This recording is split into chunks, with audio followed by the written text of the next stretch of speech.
Tinubu has joined Nigerians across the world to celebrate the 30th anniversary of the annulment of June 12, 1993 presidential election and the 5th anniversary of Democracy Day. Tinubu sent a message to people who refused to accept defeat at the election, saying they do not deserve a victory in the future polls. In a broadcast this morning, Tinubu eulogized the presumed winner of June 12, 1993. All right. Thank you very much, my people. I appreciate you all. I just wanted you guys to hear that particular part of the speech of Bola Ahmed Tinubu, sending a message to those that is aggrieved, especially his opponents, Peter Obi and Atiku, because now the only two now they challenge him right now, saying that, yeah, you know, they don't deserve a victory anymore in the future. In case you are not getting right, I waited to Tinubu talk for Democracy Day with that. Say they don't deserve victory in the future. You see, I don't really know what to say, to be honest, because this one be like, say, person way thief your thing, still they tell you, say, go and die, you can't do anything. I don't understand how to describe the whole situation. Guys, please help us to like and share. Like and share. Our visibility today is very, very low, and the like is low as well. Everything today, what's happening? We have 179 likes. We have about 500 people watching us. So if you can help us to press on that like button, let's hit more visibility and let's talk about this. Let's talk about this. I'm going to play the Tinubu's victory speech. What is it called? Democracy speech. Then I'm going to take on Peter Obi's own as well. Then we take it from there. Thank you very much, my people. Press on that like button. We currently have 196, 200 now. Continue to press on the like and help us to share. I appreciate every one of you right there. Thanks for joining us. Continue to help us to like and share. I really do appreciate you all. Let's listen further on what Tinubu have to say here. If I offend you, forgive me. Show me love. Go to biza.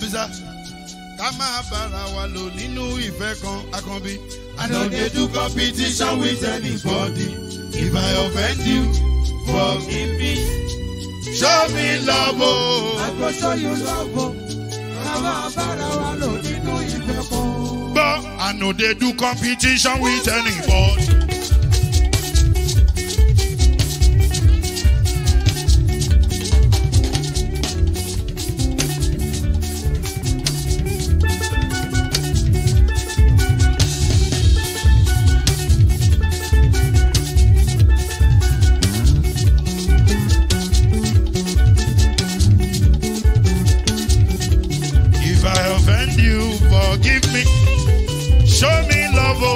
I go show you love it.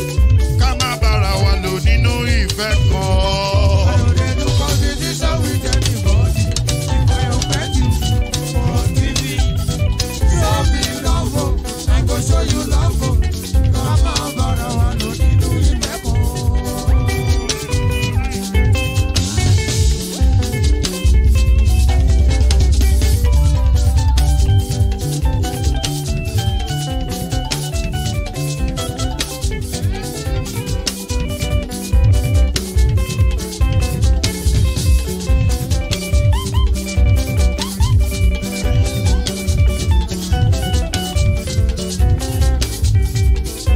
They do competition with anybody. If I offend you, forgive me. Oh, tó bá ti sanwó fún Ṣẹ́gun nàbí o. Ẹ fẹ́ jókù.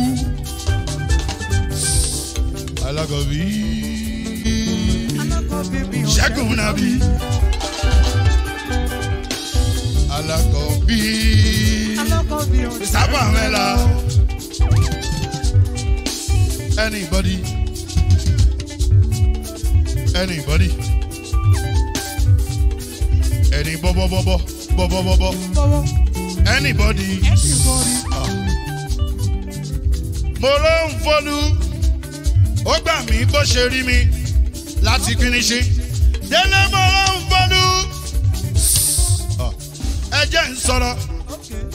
Délé o.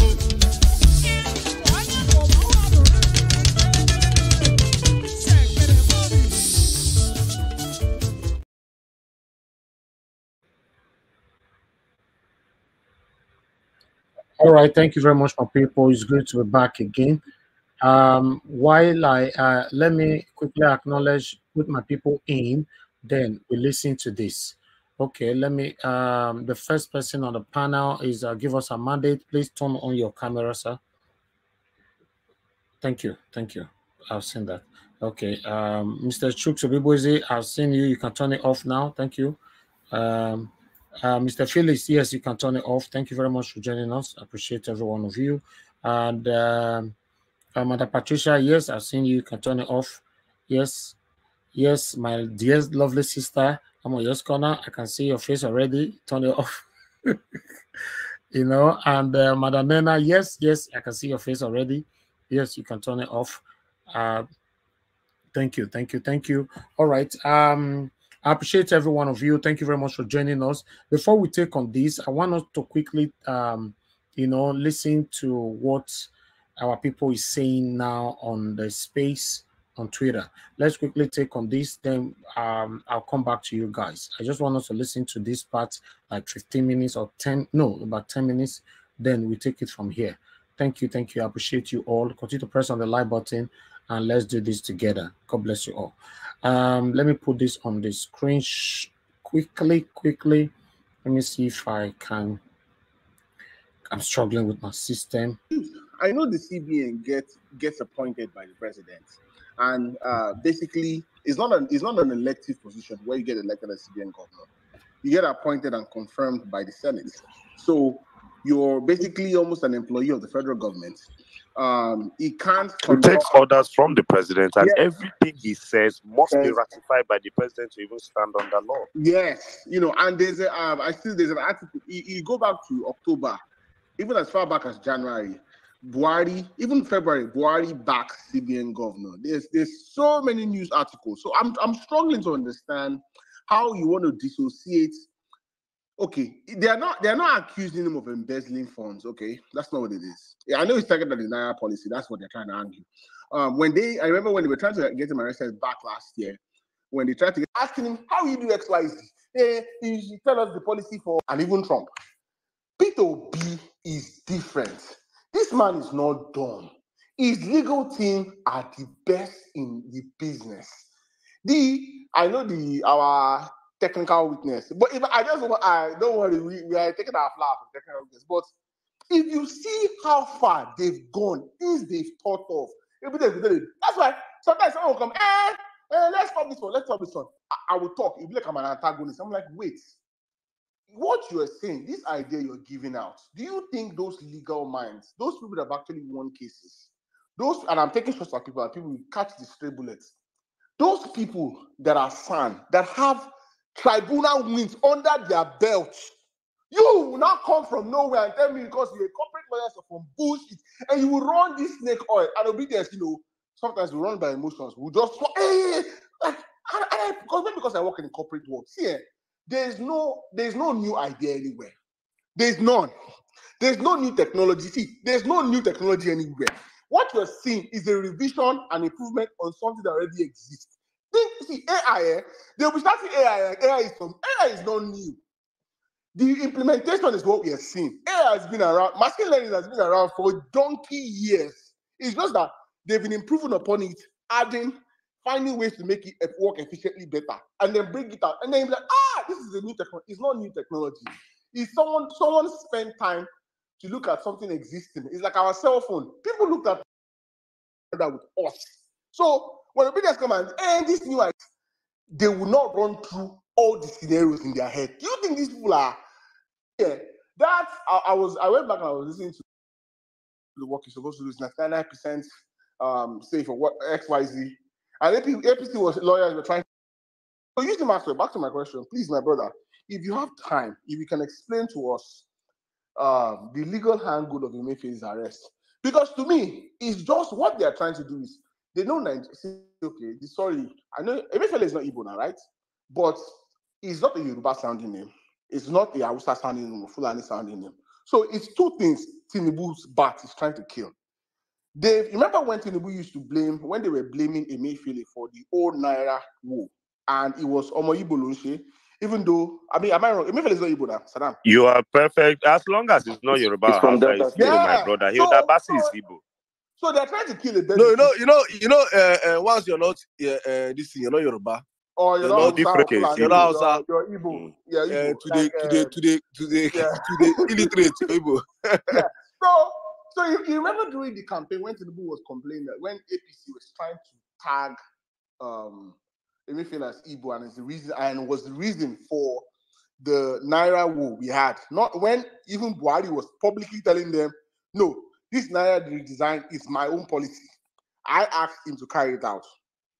So they know Nigerians are still reeking from the hardship they put us through that whole Naira situation. So guess what? Who is the perfect scapegoat? You have a CBN governor that don't. So they feel accountable, to old XYZ going on, right? And the level at which APC has created a monster in Nigeria right now, a monster of bigotry in Nigeria right now, is going to wreck that country to the ground. Is going to break that country, because everything now in Nigeria is now being tribalized. Every single thing in Nigeria, thanks to APC. It's so bad that it's now becoming a competition. They're now competing, and even if you want to compete, why does the worst of Yoruba always come out? I don't understand. Why does the worst? I beg, what is the comparison between David Hunde had a word. He said Tinubu has terraformed the entire Southwest culture. You know when last I heard the word terraform? When Elon Musk, when they were talking of how to make Mars habitable for humans, they have to terraform somewhere, which includes dropping a nuclear missile on Mars. Bro, it is disgusting. I woke up this morning and I thought about the whole thing, and that's one of the things that actually just broke me. I just thought, why the comparison with every single thing? Why? That occupied my mindset all throughout. And let me say this. It will get to a point in time. What APC has started, it's so bad that they don't understand it yet. But I will explain to you. I hope one of the lawyers representing them doesn't pull out the tribal card on them. Oh, well, let me see. Oh, maybe all of them are Yorubas. But the hard one, the one that's not Yoruba, when he realizes they're going to pull up the card, he will leave the team. I hope a politician like Obasa won't be at the mercy of an Igbo doctor in an emergency situation of life and death. And that one will tell him, I'm not by you are a Yoruba man. No, Jimmy, they will. You know why? You know why? They all come to the US for medical checkup, and I bet bro, there's a possibility that the doctor that is an Igbo man. If you run into 3 doctors in the US that are Nigerian, 2 are Igbo. So yeah, continue. There you go. I hope they don't find themselves in a situation whereby a building is on fire. The firemen are Igbos and the occupants are Yoruba. And the moment when they enter, they realize they are Yoruba, they will leave them to burn. I hope we don't get to that situation. I hope we don't get to that situation whereby a Yoruba man is about to get his citizenship, and an Igbo man is the one that is going to interview him or her, and they deny them basically because they are Yoruba. I hope we don't get to that. I hope we don't get to a point whereby our Nigerian football team, when they are passing footballs to themselves, they will consider, na Igbo one goal score. We don't go allow. Now Yoruba one goal score. You guys don't understand what you're fucking doing. You're right. You are breaking the country. And they will now be jubilating. Now Yoruba man score. Now Yoruba man score. Igbo people will now say, okay, don't pass to Yoruba anymore. Or you to go and score. You guys don't understand what you're doing. It will kill the country from within. You don't understand. And when we come here every day to speak, you thought we are mad. We are looking at the future. The president you set right now, it will ruin you. You don't understand how crazy it is. Why must everything be competition? One idiot to come out, damn it, they cook because a Basi come out, they cook. Are you mad? You can't come out, carry They stuff said where gas no he's dead there. mad. They said He's very mad. They carry TV, put TV for ground. TV let me say that if generator off, you don't the timer don't reset. Can't go put all this kind of plastic plate. Come everywhere, can't look anyhow. You see Bassi, see settings, now glass, everybody go free enter. You can't go stay inside BQ.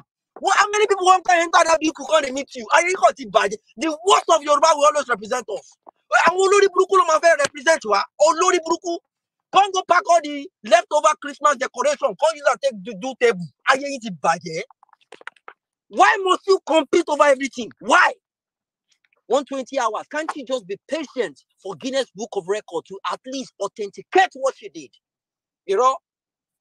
There was one she was speaking beans. Because of competition. For competition. You pick beans. See, Yoruba. You guys are the ones to ronu. I don't want to. Okay, fine. We want to compete. It's a way of improving in life. Why must these stupid ones among the dense ones? See the girl appearance. See how she just stand. She just day. She looks malnourished. She they cook. You know they even chop. She looks Why do we compete on useless things like this? Why? And that's the bigotry they've implanted in everybody in that country. Oh man, our parents are guilty of this. Our parents are guilty of this. That was the conversation I had with my dad the last time. I'm talking about that. Let me warn people, because after that, I shared the experience I had with my dad on space. And I told them the reason why I stood my ground. Because at a point in time, when your parents, when they start telling you things like that, they call you three times, you call your Yoruba name 3 times, and they tell you how many times, they want to get at you. They want you to do something, and they want you to know they want to speak to you seriously. When they do that, they pull the elder card on you. He did that, but I stood my ground. I shared that because I know a lot of Yorubas will be in that position. To let them know, do not let things like that bring you down. But I did a mistake. I did not want a lot of you. Some of you see they live on mama house, na papa house. No, God if you do it diplomatically, because one person don't do my dear now, the papa don't chase and come up for us. You two come go stand in front of papa. Say no, I will stand my ground. If you you're your own. No send me, no DM me say accommodation. Don't DM me. Do it diplomatically. Don't let him know this is what you're doing. But you can still stand your ground. If you can't go stand. I am independent. I'm a family man. I'm okay on my own. I can do that. But if they see they pay your school fees, they feed you. Yes, you can't go they do you don't get balls. Whoa. Your baba go change you, come out, and nothing will happen. So you need to be diplomatic. Use your sense if you want to do that stand-up thing. That being said, Yakubu, I don't talk am like play. People think say na joke at the joke. Why he there? Why 20 naira? Omi 180. You are there? Why 20 naira? Omi lo ma poju nbe. Omi ewa. Wa mu wo. Ma be won gari. Yakubu will go to jail. I am telling you. They came up, was it yesterday or day before yesterday? Say they admit there was a lot of errors that happened, and Yakubu we brief the nation very soon. Hopefully an apology. Apology, kill all of Nadia. In Japan, you probably get to do an harakiri. When you disembowel yourself from your tummy, you stab yourself as a sign of respect, as a sign of you apologizing to the country, a sign of you showing honor that you've disobeyed, that you've failed to carry out your duty as a citizen of that country. You failed your country. You perform harakiri, probably with a katana knife. You slit it through your belly and you disembowel yourself just like that, as a sign of you saying sorry to the nation. Yakubu, sorry is not going to cut it. People fucking died. People are depressed because of that. People committed suicide because of what you did. So sorry isn't going to cut it. And to let you know how serious this is, Anybody listening to me right now, grab a glass of cup, throw it on the ground, and watch it break into pieces. Pick it all up and try and put it together, or say sorry to it and see if it's going to come back together. People just don't understand. Sorry isn't just going to cut things. When it's at this level, sorry won't do the job. If you're sorry, come out. Declare what happened. Let us know who paid you what. Let us know. Let the nation know that what you declared is wrong. Let the nation know that Tinubu did not win that election. That's the least you can do. Sorry, it's not gonna. That beans you go still chop on. That beans you go chop on. You've come across the maddest generation you can ever imagine.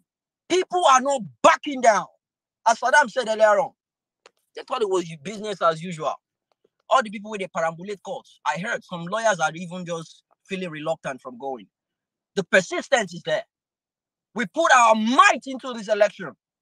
People traveled all over the world back to Nigeria to vote. They were disenfranchised. They were bullied. If you get light skin, Orogo, you look like Igbo Lason or Odaro. Just because they want to vote. And they were saying it was recorded. I hope they play that recording in the court. Where one idiot was saying in the public, no Igbo person should come here and vote. In a country you guys claim is Wazobia. That being said, for the record, let me say this now when people are listening.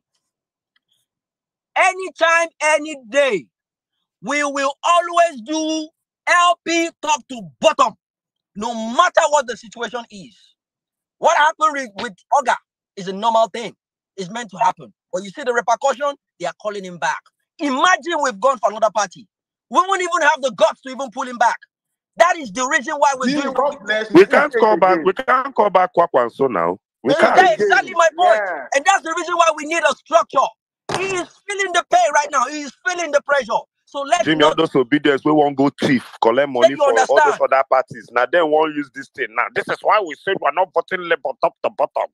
Exactly. All the people that intended they wanted to do, they were bringing up that post. I just have to clear that where people are right now.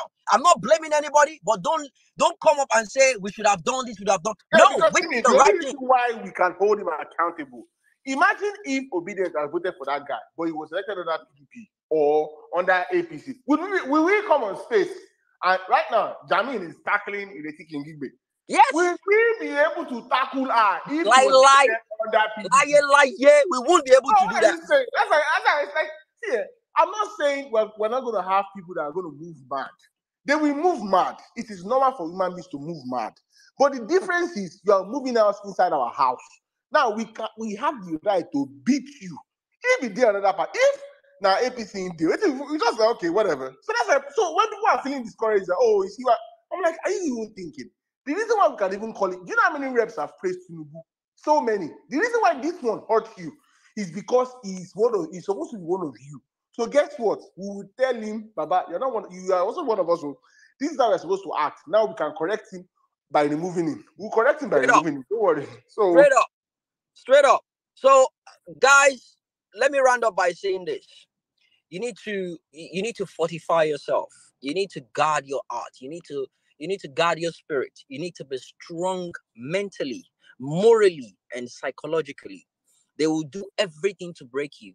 Let me give you an example. A couple of weeks ago, I had an engagement with some APC people.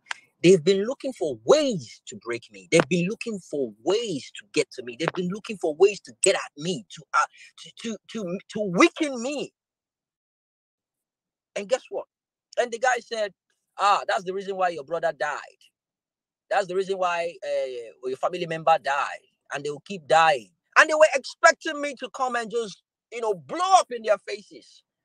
But guess what? I kept on the conversation. I was even getting back at him. Anytime he's yelling at me, I was playing LUP 71. They will do things to get to you. They will break your spirit from within. You do not allow them do that. The moment they do that, they control you. The moment they know what weakens you, what hurts you, what pains you, they will capitalize on that and they will keep using it against you. So guard your heart. Guard your spirit. Psychologically, mentally. They are facing a different kind of people this time around. They don't understand. I've gotten a lot of people sending me DMs. They should keep sending. I have no, you can't, there's no way you can threaten me at this point in time. Okay. It's not going to work. It is not going to work, because what we are going after is for the country. And what you want me to do is for your own personal self. I'm not going to do that. I've already committed myself into this movement. And I will see to the last day, to the last minute. Nothing is going to happen. Obedient, welcome. It's another segment of Violent Space today, Saturday. It's a beautiful day. We had a lovely, lovely court day today as well. It was beautiful. By the way things are going right now, you're beginning to see what is going to happen. I think what APC is thinking is the fact that at the point in time, we'll slow down the tempo. You know, people are still having spaces. I see a lot of PDP guys. They unfollowed Atiku. They blocked a lot of people. They're now back to their normal working. Nobody is paying us. We want a better country, and we will stand by it. That is what we want. Exactly. We have a lot of them here listening with their Bona account. Listen. I see a lot of look my nosunoyin. Let your kokon ba your kon gbogbo yin. Okon yo ni balẹ̀ let your kokon. Ofo, omi ẹ̀fọ́, omi vegetable. Ofo ló ṣe ofo. They come here, they just listen, they'll use their Bona account. Máa gbọ́ ọ̀rọ̀ tẹ́ kún gbọ́ tẹ́tí video ilé máa gbọ́ yòókù. It takes an adult and a child to build a very good development in the society. But no, and you go APC.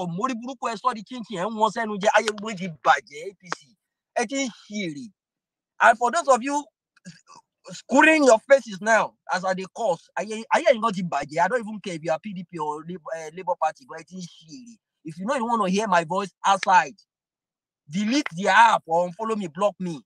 Here we speak truth, and we speak truth aggressively. I will block you. It won't take me anything. Now, why Saddam don't want me as co-host? I don't block people. If you could request me, you go drop. Raptor will capture you if you come up. Raptor will, because I don't block you. If Jimmy request, it's how Jimmy co-host. Half the space don't go. I swear down. If I even do the praise and worship itself, I see the people where I don't block, red, everything don't red. I go, they skip them, they go.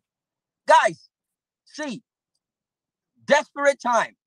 These days requires desperate measures. Okay, at a point in time, we'll all come down together, and you realize what we're doing for the betterment of the country. I'll apologize to you guys later on, when we're about to build the country. But now, we're nothing go with it. Mama shape fun yayin lo ni to ti ori yin fi ma pe until na head dey correct. Iron sharpened iron. Mama shape fun yin epe loro yin gba bai. We will keep shaping for you guys. We will keep shaping. Thank you for coming to Violent Space today. It's going to be a beautiful day today. Thank you. God bless you. I'm not sure, Saddam. Can I go ahead with the praise and worship before you come in and select play? Yeah, go on, my brother, go on. Otoma, please check your DM, please. Light them up, Jimmy. Okay, so this time around, I think we have about 3 minutes. So, nah, let's take the.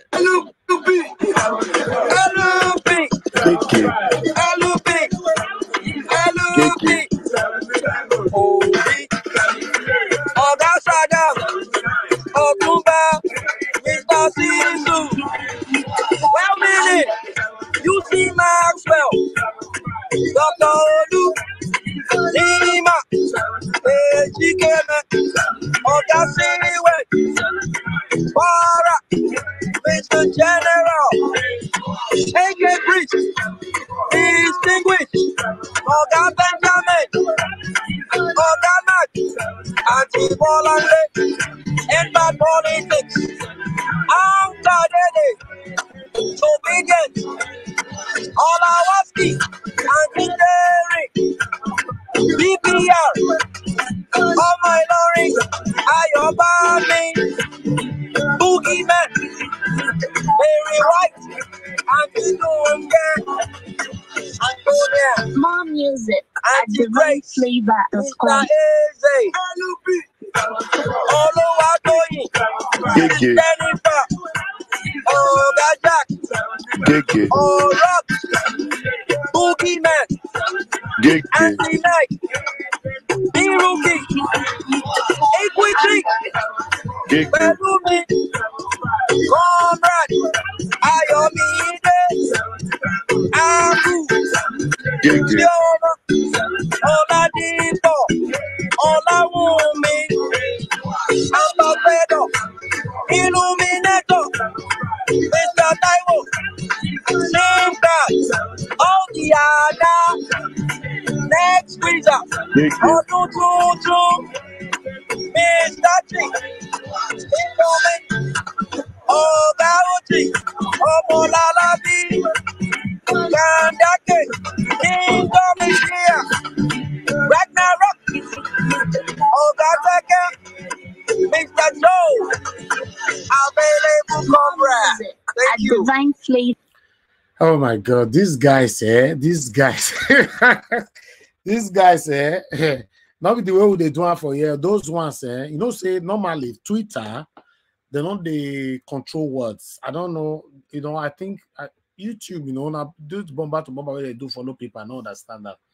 You know, for Twitter, they don't control words. You can say whatever you like and say it how it is. Use any kind of words and all that. And many other platforms are now allowing it now. Just like, for example, now TikTok before, you know, they allow some kind of words, but now they don't allow. So because they know, say people, you know, there's a lot of competitive, you know, a lot of competition right now. Other platforms are coming out and all that. So is somehow, you know, for there, you know, trust me. Somebody asking what the platform is. Trust me, there are a group of people that is running this, but I'll put this one there. If you can follow this guy that is scrolling underneath, then if you can follow him, he's always one of the admins. There are lots of them. So just you know, follow them and see it. They are saying it how it is there. And I want to make our brother come interpret to us all the Yoruba way they speak since coming on with the detoxes. And our brother and I go tell us that one, give us a mandate, you know, because those words were strong. Meanwhile, thank you very much, my people. I appreciate every one of you. Thanks for joining us. Good morning, good afternoon, good evening to every one of you. It's good to be back here again. Meanwhile, I know they say today now, what did they call them? Democracy Day. I would like make we quickly see what our own principal, Mr. Peter Obi, have to say on this day. Let me quickly take this before we take it on. You know, it looks, you can see without the visibility is not much. It looks like even people are not happy on Democracy Day. You know, that every platform where people talking about this democracy today, you know, it looks like the visibility is not much. You know, because nobody really want to hear about democracy, but still, we still need to follow up what is going on and why we were treated, you know, this way. You know, so let me quickly take this one right here. I guess when they hear me shout, may not come like say at the end of the day, I'm going to tell me say, no, Nigeria Watch will not hear you for the past 7 hours. All right, let me move on. Okay, thank you very much, my brother. Thank you. God bless you all. All right, today is June 12th. You know, June 12th, 12 marked in our dear country as Democracy Day. It is a historic day that deserves to be celebrated.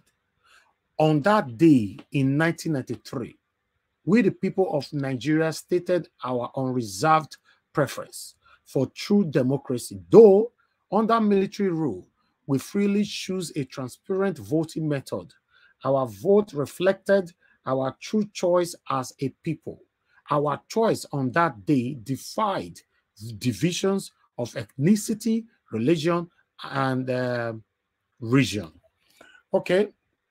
I'll continue. It is these qualities that added up to make June 12th special in our search for true democracy. Our collective choice of late Chief MKO Abiola as a worthy leader for the nation was saluted by Nigerians and government and peoples across the world. Therefore, June 12th underpins our long collective journey to nationhood as a true democracy. However, the current state of our politics tells a different story. Our democracy is deeply troubled while our nation's destiny remains uncertain and precarious. We remain a nation in search of solutions to too many basic problems. One of these is search for a credible electoral system that would command the trust, confidence, and belief of all Nigerians, just like June 12 did. We should therefore use the commemoration of the June 12 as an occasion to return to the true virtues of a true democratic nation we achieved that failed on June 12, 1993. Now, our principal, I had to talk, so, you know, I know they like all this advert with the day. It's somehow, man. Okay, meanwhile, let me move on. Oh, okay. In the spirit of June 12, therefore, we need to place an electoral system that commands the trust of the people. This is in recognition of the tenets and core values of democracy, which rest on respect for the wishes of the people as expressed in their ballots. Above all, government must respect and protect the institutions of the democratic state by respecting the social contract with the people by meeting their needs, obeying their wishes, and fulfilling the responsibilities of responsible governance as contained in the Constitution. A cordial responsibility of government in this regard is respect for the rule of law. Now, I continue. Regrettably, we are now in an era where these foundational pillars of democracy are undermined by prevalent impunity and pervasive. Oh, this thing. Hold on, my people. This thing don't move go up. I don't forget what they. Okay, they. Oh, can you hear what side Vanguard be this? Why are you moving? Why I not move you? Ah. All right, I don't know where I dig in ourselves. Just hold on, guys. Okay, yes. Let me take this paragraph. Let me highlight it as I normally do in case it moves out. I don't forget myself. Let me just take all this together.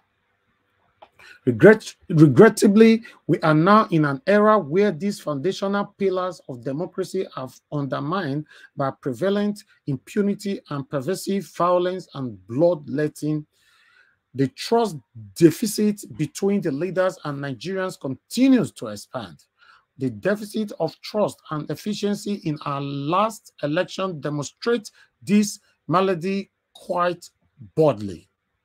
The challenge of June 12 and a dedicated democracy day is to inspire us to correct the errors of our recent elections. This is the surest way to restore the confidence of our people in the future of our nation and the promise of our true democracy.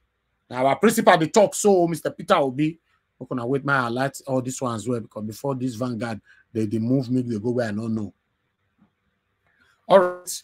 However, urge all not to lose faith in the inbuilt design of our democratic system to self-correct.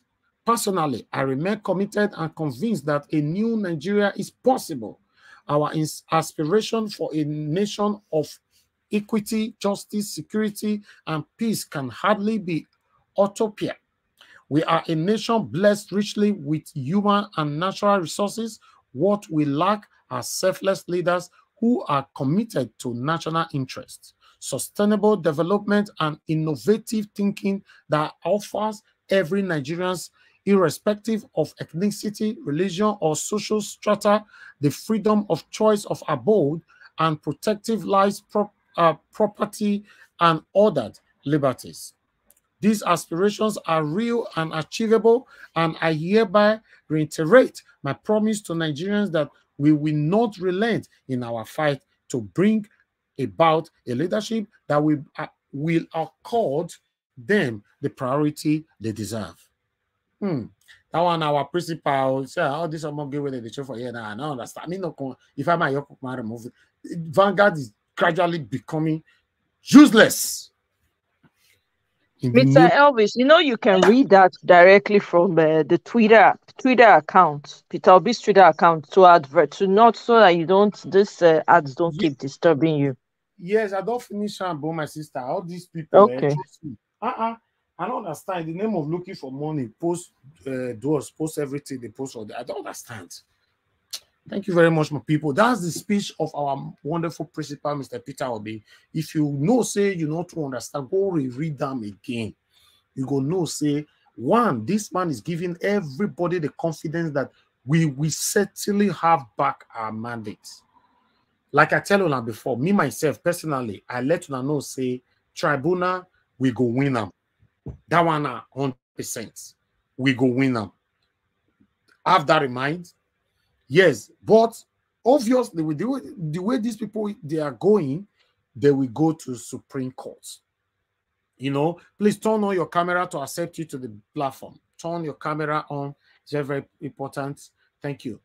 You know, so the way these people are going, I noticed since people they turn camera to enter platform, you know, few people they know they come to the platform again. Why? Do you have anything to hide? Yeah.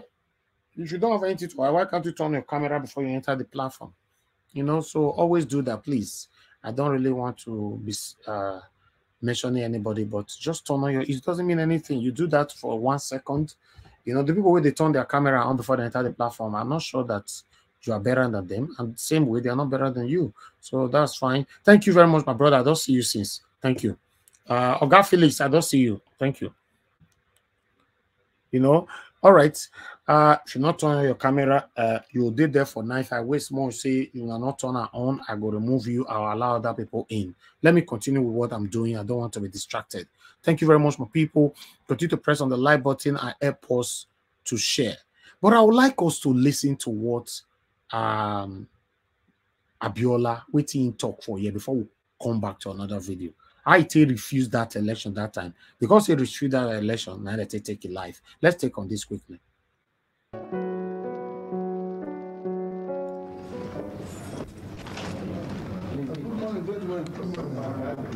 Meanwhile, a defiant MKO stood his ground, refusing to accept the annulment, and declared himself president. Assuming there was good faith on the part of government, all matters relating to the election should have gone to the tribunal set up by law for such cases, and should only have been initiated by persons or bodies that had genuine interest in the election.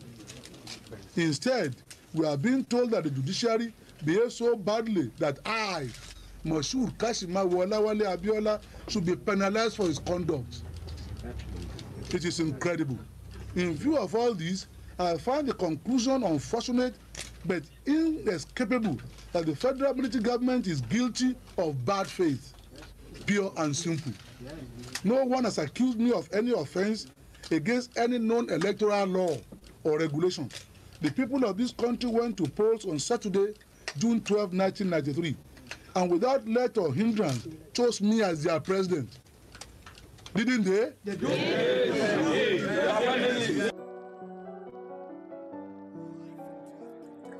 All right, that one MKO Abiola right there. But meanwhile, Seun surprised Nigerians with this speech. Let's listen to this quickly. A new president directly, urging him to sustain and build public trust in these critical times. Nigerians' expectations are soaring, and this might just be our last beacon of hope. I'm here tonight before you today with an appeal that carries the weight of the hopes and dreams of millions of Nigerians. Don't forget, Mr. President, the percentage of Nigerians who voted for you compared to those who did not, there are more people who did not approve of you, and to this effect, some of the parties are in court challenging the outcome of the process, but as that go on, we have a country to run. We now find ourselves at a pivotal moment in our nation's history. We stand united, filled with a fervent desire for change, progress, and a brighter future for Nigeria. The responsibilities that rest on your shoulders are immense, and we are watching closely, yearning for genuine leadership that reflects the will and aspirations of the Nigerian people. Our nation is largely divided along ethnic and religious lines. You must immediately find creative ways to sew the holes in the fabric of our nation and let everyone, no matter where they are from, feel like a member of the family once again. Without unity, it will be hard to make progress. Mr. President, we implore you to be proactive, to be a beacon of truth in the face of adversity. Nigeria has been plagued by corruption, inefficiencies, and broken promises for far too long. It is time for a paradigm shift. Show us through your actions and policies that this administration will be different. Set the tone early on by demanding accountability from every corner of government and by making decisions that prioritize the collective welfare of our people. Don't be deceived by the sycophants. A lot of people out there don't trust your abilities but disappoint them. By doing right by Nigerians, President, you cannot compensate political allies with key roles that affect the very core of our existence as a people. No mediocrity can be allowed. Get the very best of us to do the job.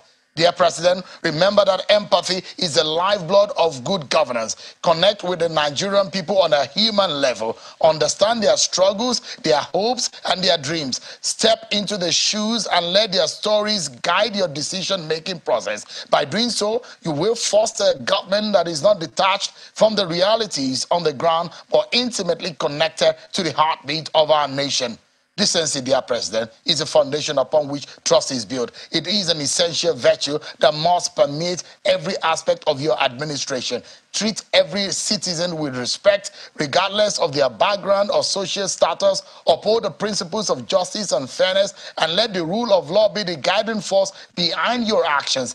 Nigerians crave an administration that serves as a moral compass, and your commitment to decency will ensure that our faith in government is restored. In conclusion, dear President, the weight of expectation upon your shoulder is immense, but do not let it daunt you. Embrace this opportunity to be a true servant of the Nigerian people. Be proactive, truthful, empathetic, and decent in all that you do. Show us that this administration will be different, that our dreams will not be dashed, and that hope will not be extinguished. The Nigerian people are counting on you, President Tinubu, and together we can forge a nation that is the envy of the world. May your tenure be remembered as a turning point, the moment when Nigeria rose to its full potential.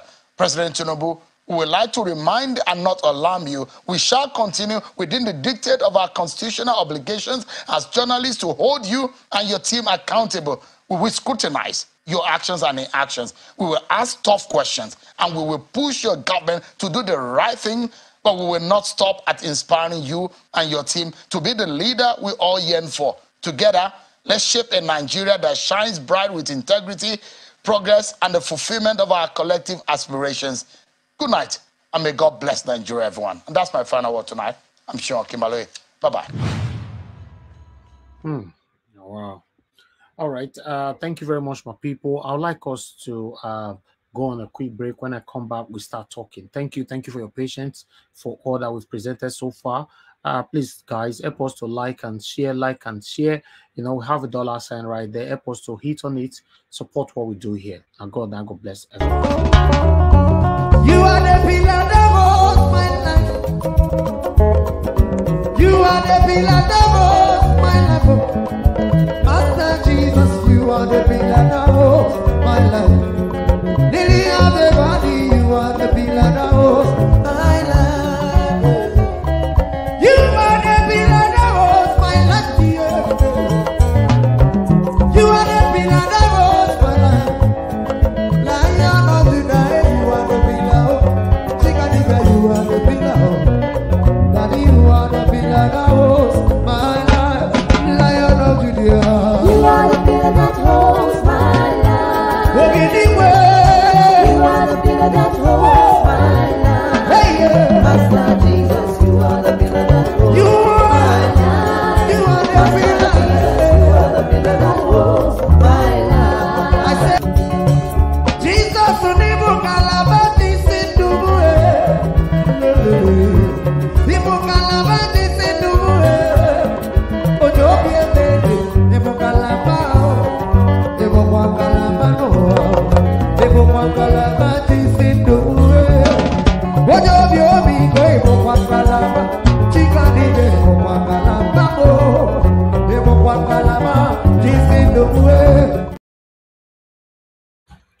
right. Thank you very much, my people. I appreciate every one of you. Thanks.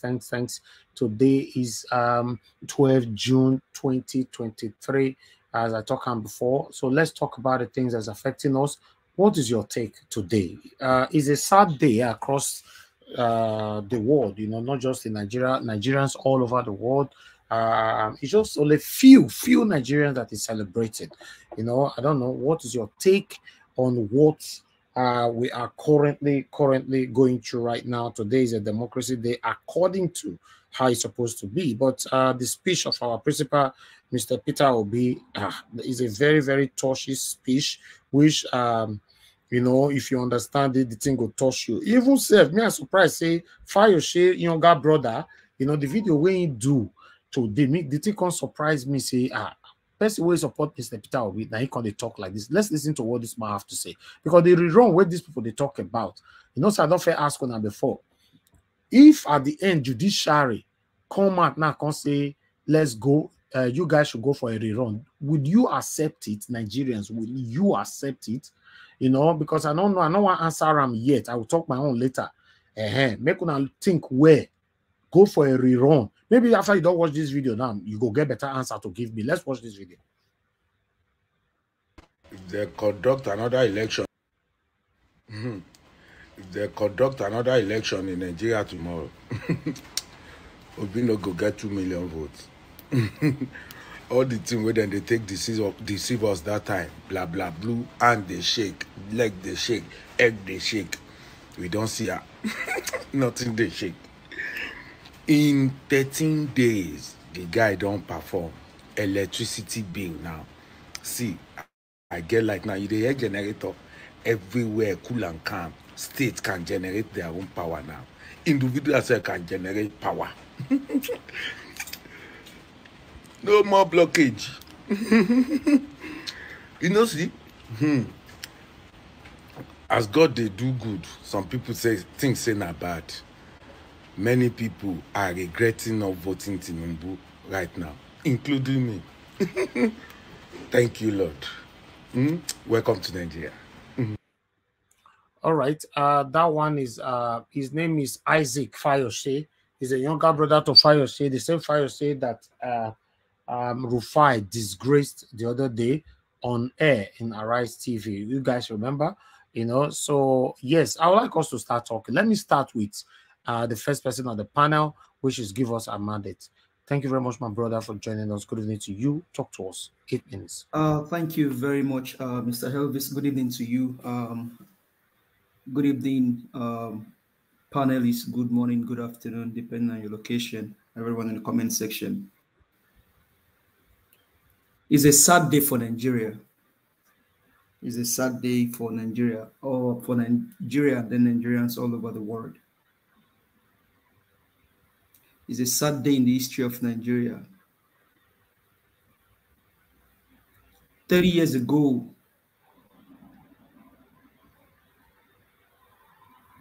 history happened.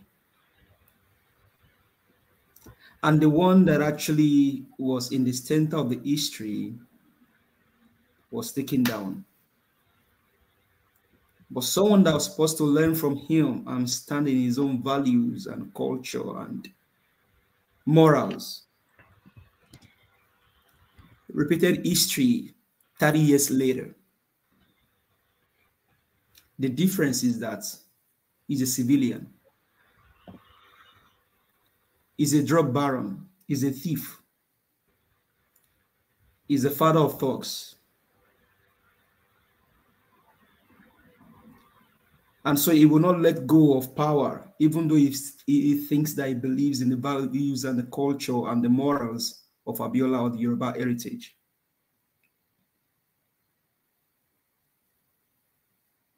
Tinubu is not a president. Tinubu was selected by Mahmoud Yakub. And as it sits right now, Nigeria has no president that is officially sworn in. Our president is Peter Gregory Obi, GCFR. Nigerians all over the world are sad because if Obi was in Aso Rock today, we all could have been rejoicing that we see the light of democracy. But as it stands today, there is still darkness of democracy hovering over Nigeria. Because the wicked ones, the bastards, will not let go of power. Even though they don't win power, they won't let go. But the question is, what do they believe? They believe in tyranny. They believe in evil. They believe in deleting people to rule them. Or what can you say about 30 years ago and then compare that to today? Some other countries didn't even go through the situation that we went through, and they were able to put themselves out. But the old wicked men like Tinubu, Obasanjo,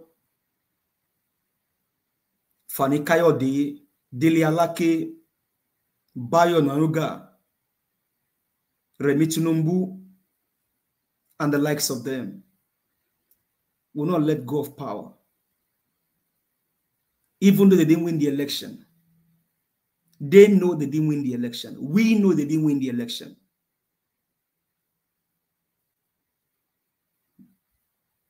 But we trust that judiciary will do the right thing. In quotes. Because even the judiciary today is on trial.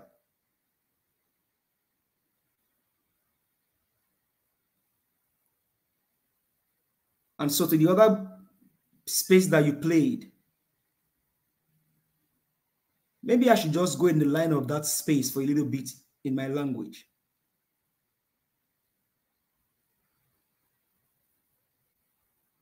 Tinubu, rántí ọjọ́ alẹ́ àti sùn. Rẹ̀mí Tinubu, rántí alẹ́ ọjọ́ àti sùn.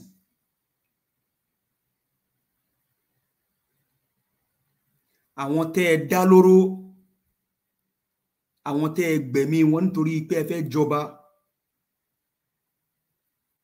ọ̀pọ̀lọpọ̀ wọn àti irú àwa báyìí inú àdúrà àti èpè à ń fi kan ránṣẹ́ sí ìdílé yín, ṣùgbọ́n èpè ló yẹ yín, èpè ló yẹ ìran yín.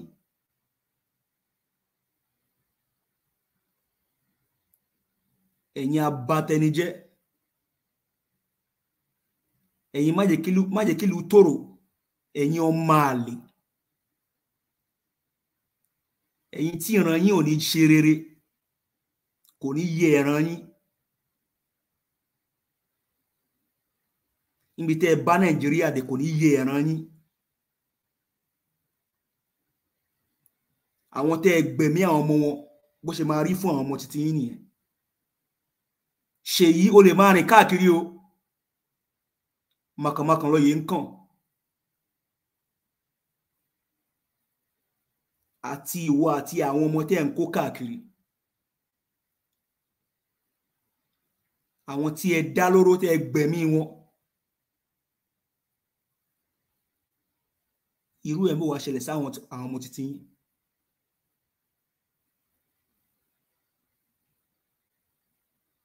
And to Seun Okinbaloye, I don't know if you're golfing or probably you're just goofing or probably you're just deceiving yourself, because I don't see any reality in what you presented. Oh, even you notice him. Seun was not real. He's a Yoruba. He's not real. He's a fake man. Hey. Wahala. What a nonsense! What a nonsense human beings! What a foolish human beings! Destroying the culture and the Yoruba heritage. These are evil people. These are satanic human beings that should be behind bars.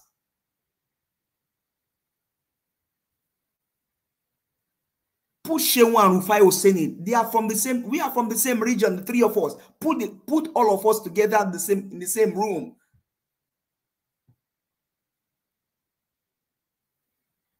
Before you called on me, I was just referring myself to Nehemiah in the Bible. Any day my mind switch from doing evil, then God take my life, because this life doesn't just worth it. How many days you want to live on earth that you harm yourself with iron clothes?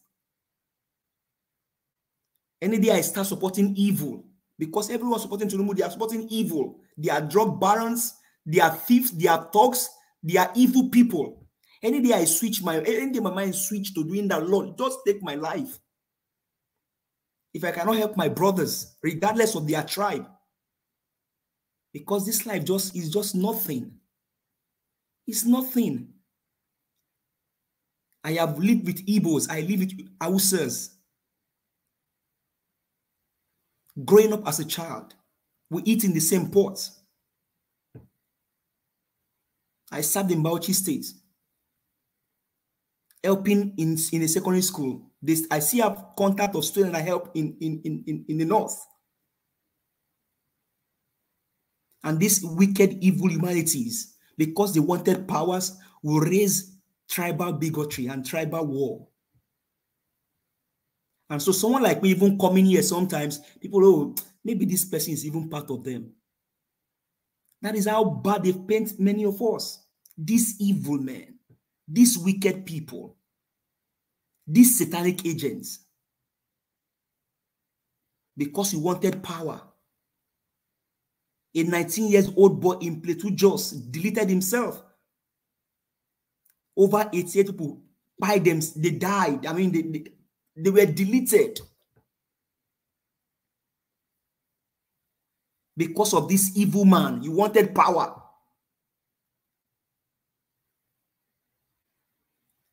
And you are saying you did not win the election. Obi is the one that won the election, and so you should not even taste power. And you are forcing them to concede this defeat. Do you defeat Obi? You know you didn't win Obi. Obi won you. Even in Lagos State, he beats you hands down.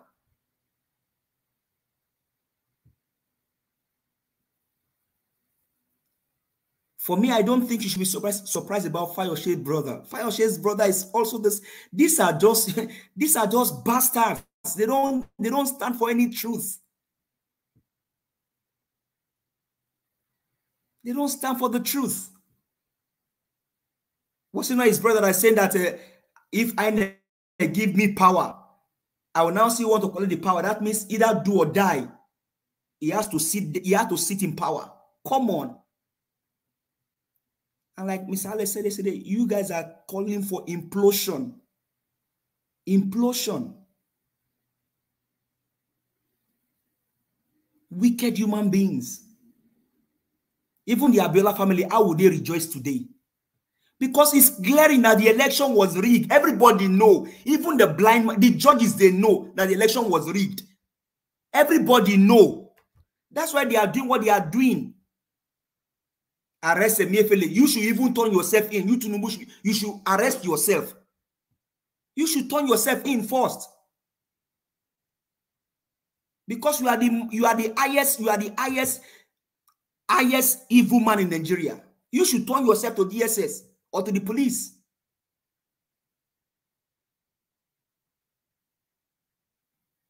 Because a thief arresting a thief, of what essence? Nigeria has no precedent right now.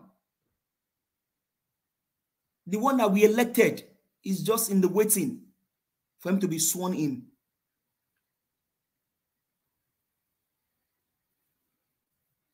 What a wicked man. What a wicked generation. What a wicked people. Today should have been a joyous day for Nigerians. But rather, you took us back 30 years. Mr. Elvis, let me just leave it here because it's just sad. Thank you very much. Give us a mandate. I understand and I can feel what you're feeling. God bless every one of you right there. Please help us to like. The like is not going. What is happening today? You know, and please, if you're on the backstage, turn on your camera. Okay, thank you. Thank you, Philip Skins. Okay, you can turn it off now. You know, thank you. If you don't turn on your camera, no verse, I not feel accept you in. If you don't have 4 we go on screen, I don't mind. Just turn it on is the rules here. Thank you. All right. Oga AJ, please turn on your camera so that I let you in. Okay, thank you very much, sir. Thank you. You can turn it off. That's fine. Thank you. All right. Let me go to my sister because she's rushing somewhere. Please talk to us. Thank you very much, Mr. Elvis. Thank you so much. And thanks to everyone, all the panelists and all the people in the comment section. Greetings, greetings, greetings. Another day. I didn't even personally, the democracy day, they should scrap it. Because really, do we have a democracy? We don't have a democracy, so why are we kidding ourselves? I don't know why these people want to feel important. What if you ask them to define democracy, would they be able to define what democracy is? If you ask them to define it to you according to what it means to them, would they be able to say it? We don't have one. What we have is a kleptocracy. I don't know if there's a word, but that just came to my mind. It's a kleptocracy right now because it was stolen. And the guy is just trying to, no matter if he likes, somebody said, I read a joke, where somebody said, let me bring Jesus, come. We are waiting on our mandate to be collected. He's a placeholder. You see, I have to give kudos. Mr. Elvis, thanks for playing that that space on Twitter. Thank you so much, because I go on that space of sometimes. Course, kleptocracy is a word, you know. It is a word to describe these people, you know, to describe satanic politicians and the people that is following them, you know. Exactly. You know, so I'm very glad that you played that space. You played some of what you say on that space. You see, there's a guy there that I really love the passion. Now fire there. Now fire. Every time I go there, I'm not on Twitter, but I get to listen in. Oh my God. Oh, in fact, they speak within my mind and a lot of people mind. I thoroughly enjoy that space. That guy when he talk, I don't know his name. I don't remember his name now. When they talk, the Yoruba guy, my goodness. Every Yoruba person, when he knows, say, this thing, they're not in support of them. They need to come together and be calling it out because it's getting worse. This tribal card, when they play, it's getting petty now. It's ridiculous. I can't believe that it's the same Nigeria. Honestly, I can't believe because I grew up mostly in the West. I grew up in Ibadan. I cannot believe the kind of people I grew up around. I just cannot believe that it's the same Nigeria that is happening. I had teachers from everywhere. Hausa teacher. We even had teachers from Cameroon that was teaching us then. Everywhere. Does anyone remember when we used to have governors that come from different places that will be governors in another state? I cannot remember this Nigeria. I cannot even, place this Nigeria against the Nigeria I grew up in. These people want to turn Nigeria into a place where a place of disdain. That's what they're trying to do. People that used to get along with each other now are seeing each other as enemies. My question, and I think it's to everybody that's listening and the panelists, what do we do on our own to ensure that this tribal venom that they have put in the hearts of people does not spread? Because my people, they say na clap, they say they enter dance. We don't want Nigeria to become a place where it is now, they will now forget the main issues and then they will now turn against each other. We don't want a place like that. Right now, it's like a madhouse in Nigeria. And that's Fayoshe's brother, that's a no future ambition guy that comes on and spews rubbish from his mouth because they did what they did intentionally. right? He's smiling wickedly because they all know they were all involved in it, saying that if there's a rerun, Peter Obi cannot win. I beg to differ, right? Even though that's not what we want, I beg these people will be shocked beyond measure. Because what they've tried, this is why this man is trying to do electricity bill and whatever to kind of gain a little bit of confidence from people. The confidence that he's going to gain are the confidence of the people that are in his pocket already. He's not going to gain, even if he gains, it will be a few. I'm telling you. Because people can see right through everything that's going on right now. If you take a poll, if you go on the streets in Nigeria and say, take a poll, right? Trust me, you will find out very quickly that a lot of people are not going to vote for this man again. Even if it's for the fact that a lot of people were maimed and a lot of people were, deleted in the process during this election, that alone is enough to keep to tell people that, look, this is not the kind of man we want. For the fact that he stole this thing to the glaringly in front of everyone, I think there are a lot of people who have a lot of disdain for the man. Now, coming to Seun, I don't know what Seun is up to. Maybe they're beginning to feel the heat. Maybe not. I don't know where he's getting the kahunas to say what he's saying. I have no idea. I don't trust the guy. Maybe he's just coming out to what's it called? They'll say something nice today. Tomorrow, we don't know what they plan. They might turn around and be dancing with the wolves. Can I interject you? Sorry, go ahead. At least you grew up in the Southwest, Ibadan particularly. Ẹ̀tàn ló ń lò ẹ̀tàn. Ẹ má dá lóhùn. Èmi náà mọ̀. Ó yé mi. Do you understand? Ó yé mi. Everything that they are doing, right?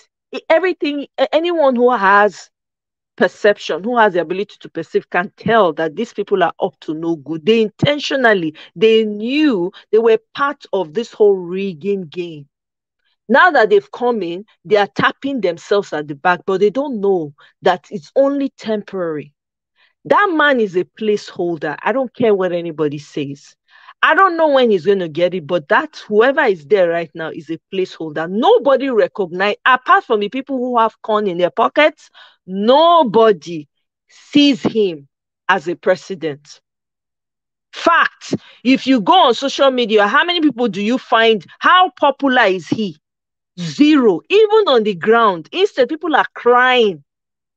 People are crying. And there was a comment you posted earlier, Mr. Elvis. I think it was Mr. Des that shared that comment. Mr. Des, greetings, so brother from another mother, right?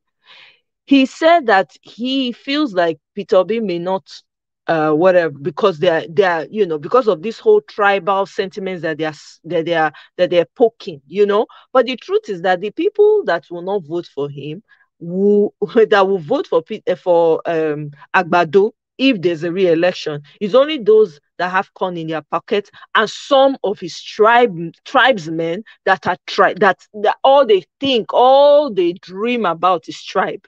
Those are the people that will vote for him. Those are the people that will vote for him.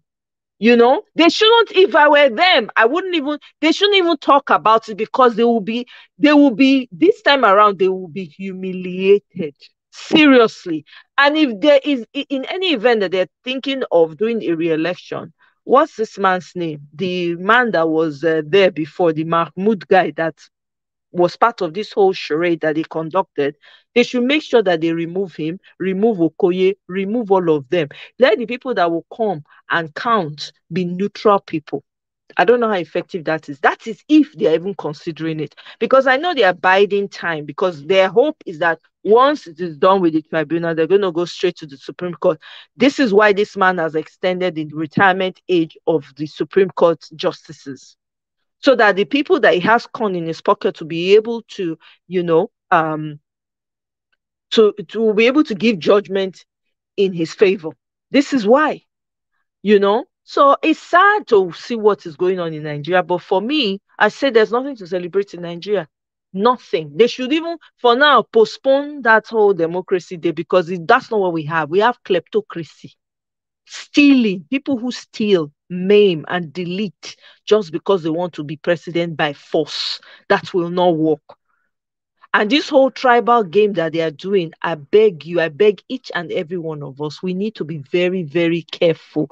We need to make sure that we do not fall for the rhetoric. I know there's a lot of anger. I feel angry myself when I see some of my Yoruba brothers and sisters, what they're doing. I see them, the plethora of them on on TikTok, doing all kinds.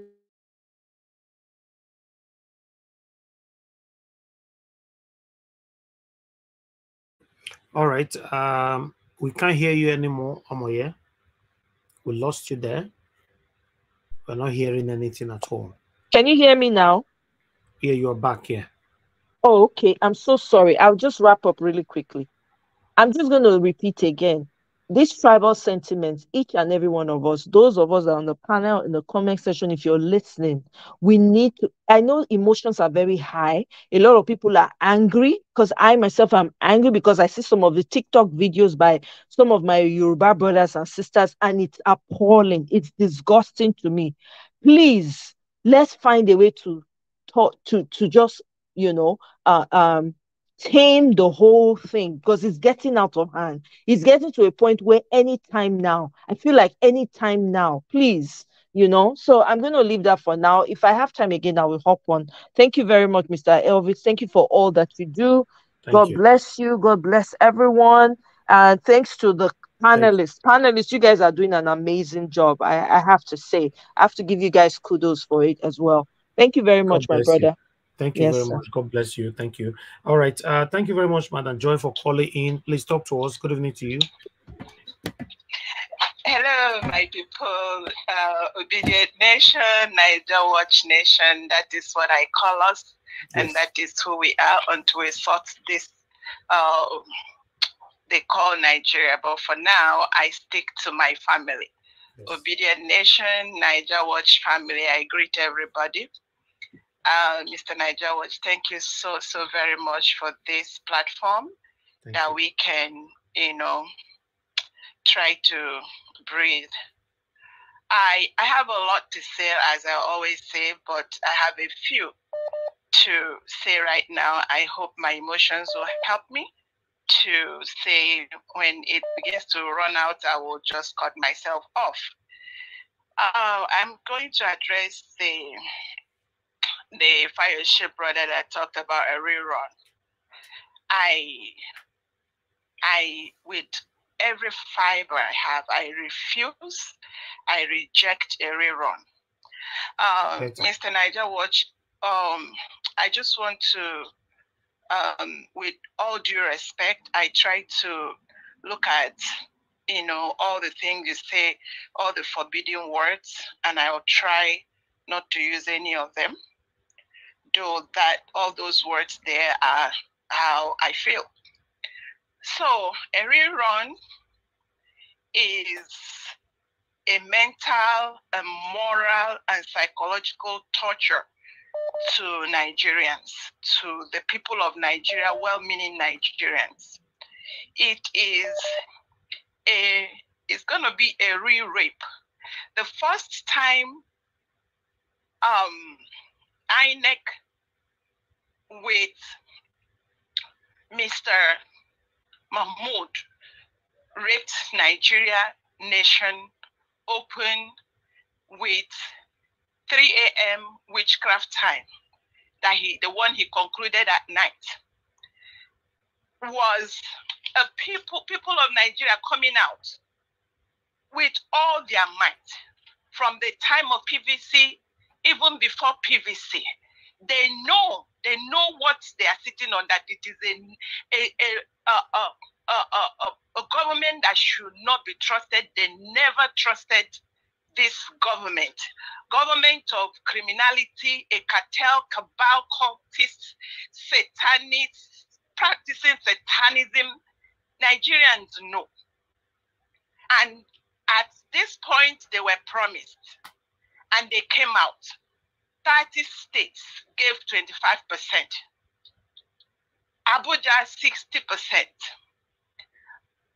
All over, people who came out, battered, bruised, some were quiet or whatever, how we call it.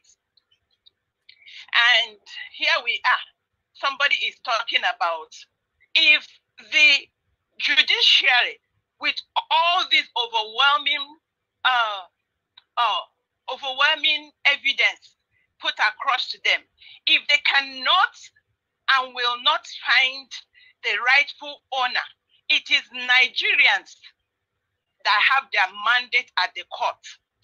If they cannot give Nigerians, the Nigeria people, back their mandate, they should not have us go back to this boogeyman, phagocyte, kleptomaniac government and ask us to have a rerun with them, because we know what they are going to do.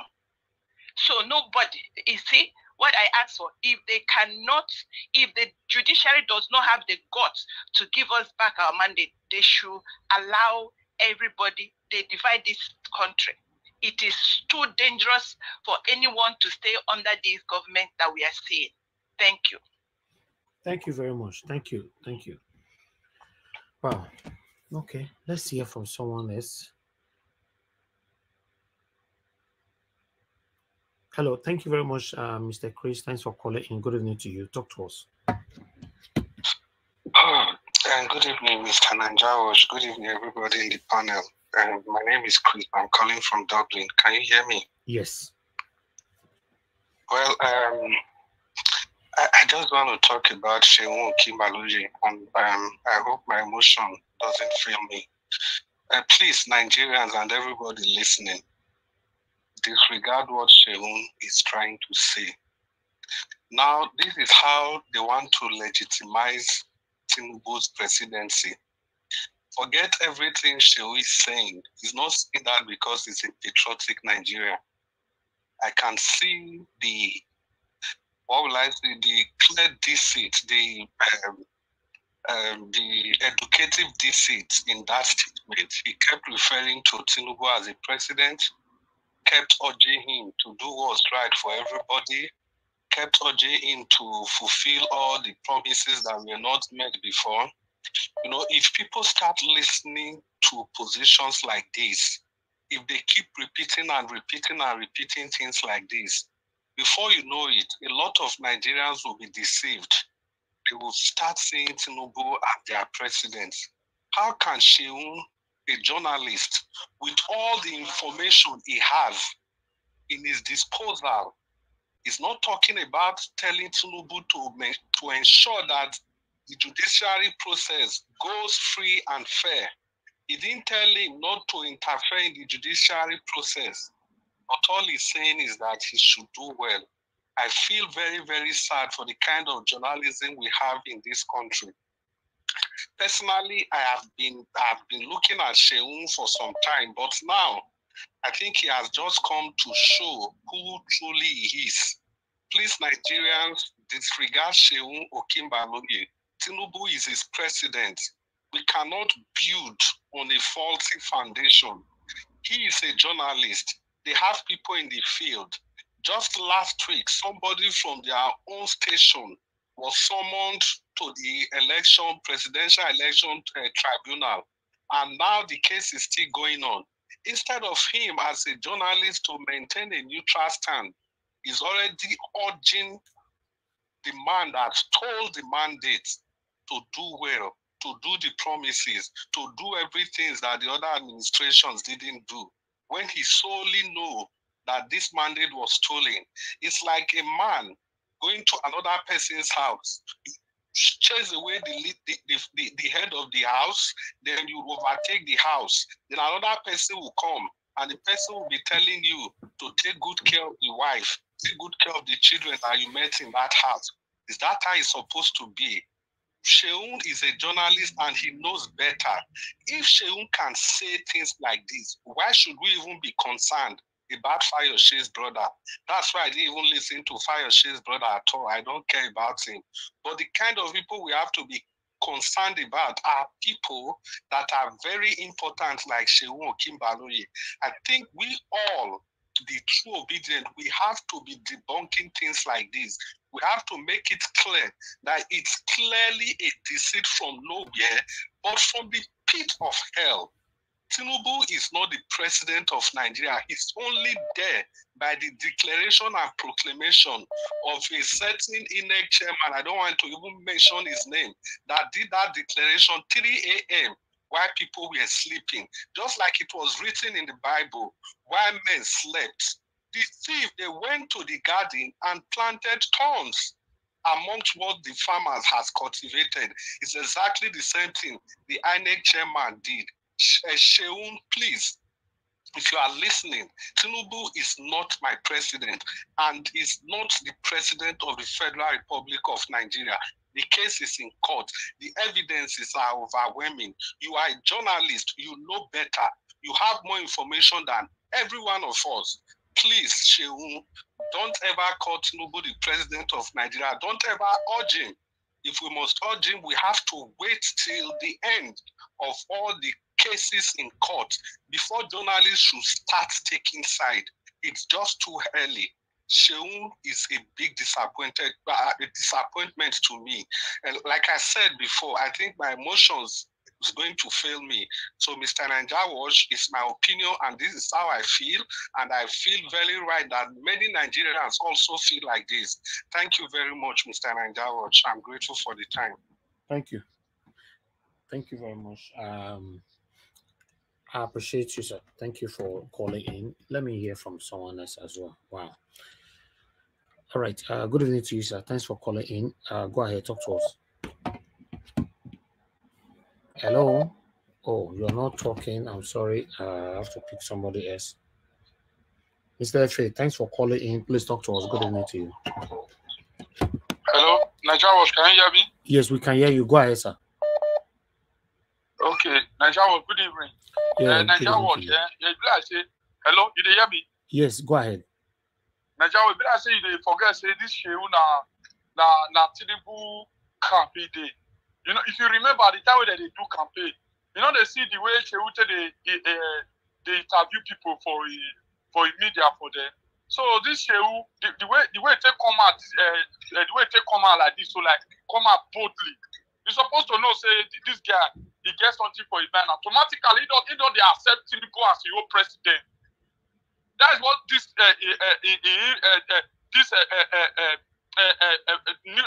broadcast, when you call broadcast, so you understand me, so bro. Yeah. He accept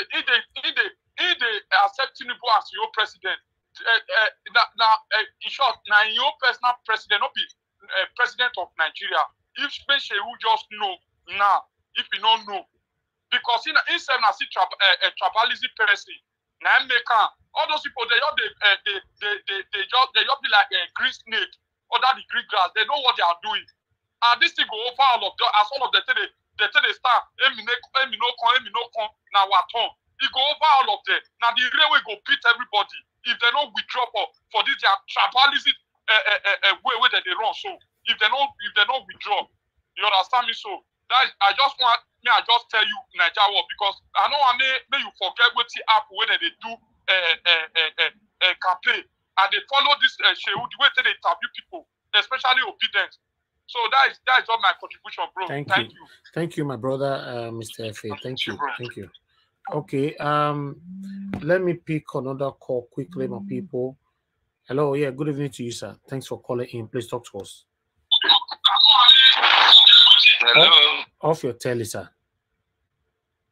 Good evening, Mr. Naija Watch. Thank you, sir. Good evening to you. God will not let your effort be in vain. Amen. You have stepped into it and you will achieve it. Amen. I want to say this, when you look at this, it's unfortunate. Our Yoruba brothers and sisters, I think they give credence to what the Fulanis are doing. Most especially those of them that are in this camp. They are not helping matters at all. I am not surprised. Whether it's Seun, whether it's the brother of, what's his name again? See, they are there. Look, somebody called me this morning. somebody I have been doing favor, who also called this morning for a favor, was now telling me, when I mentioned to him, I said, he said, we just have to manage to continue. I'm sorry. The devil will be put to shame eventually. Whether they like it or not, you cannot call red white. It is clear, one, Tinubu did not win the election. He was issued a certificate right in the hours of the mornings, midnight. Beyond that, a CJN woke up and swore him in, even unconstitutionally, after all the noise of the people. Tell me, where are we heading to under this condition? And some people are telling you, hello, support him, he is changed. He is going to be, can the chameleon ever change and become something else besides the chameleon that he is? A leopard will never change skin. See, let them continue to do whatever they are doing. But the God we serve, I'm sorry, there is no way I will talk without adding God. Except this God is not living. I am saying it before God and man. All the evil ones will reap their reward. The rain that is beating the slave will beat the what do you call them? What's his name? The warders. When you carry a slave and you put him somewhere just to punish him, and rain is beating him, there's a warder standing there with him. And that is what these people are. The rain that beats the slave will beat the warders. Emma Shesh, Ọlọ́run á fi tó fi dùn yín lọ́wọ́ yín o. Ẹ bá ti pera yín lálágbára ní Nàìjíríà. Ayé àyí lẹ́nu. Ojú àti gbogbo yín lẹ́yọ ẹyọ. I am sorry to say it because it is a shame. We bet, look, I grew up in Surulere, or Belad or precisely, but go there now, that place looks like shit. I passed there some time back, I was wondering, this beautiful place, they used to call those areas workers' quarters those days. My brother, if you read there now, it looks like shit. Why? Because people have abandoned their places, and people who don't know how those places got started are taking over little by little and believing that yes, whatever my people have been saying, they say what you pick from one side of the pot, we always go to the other side of the mouth.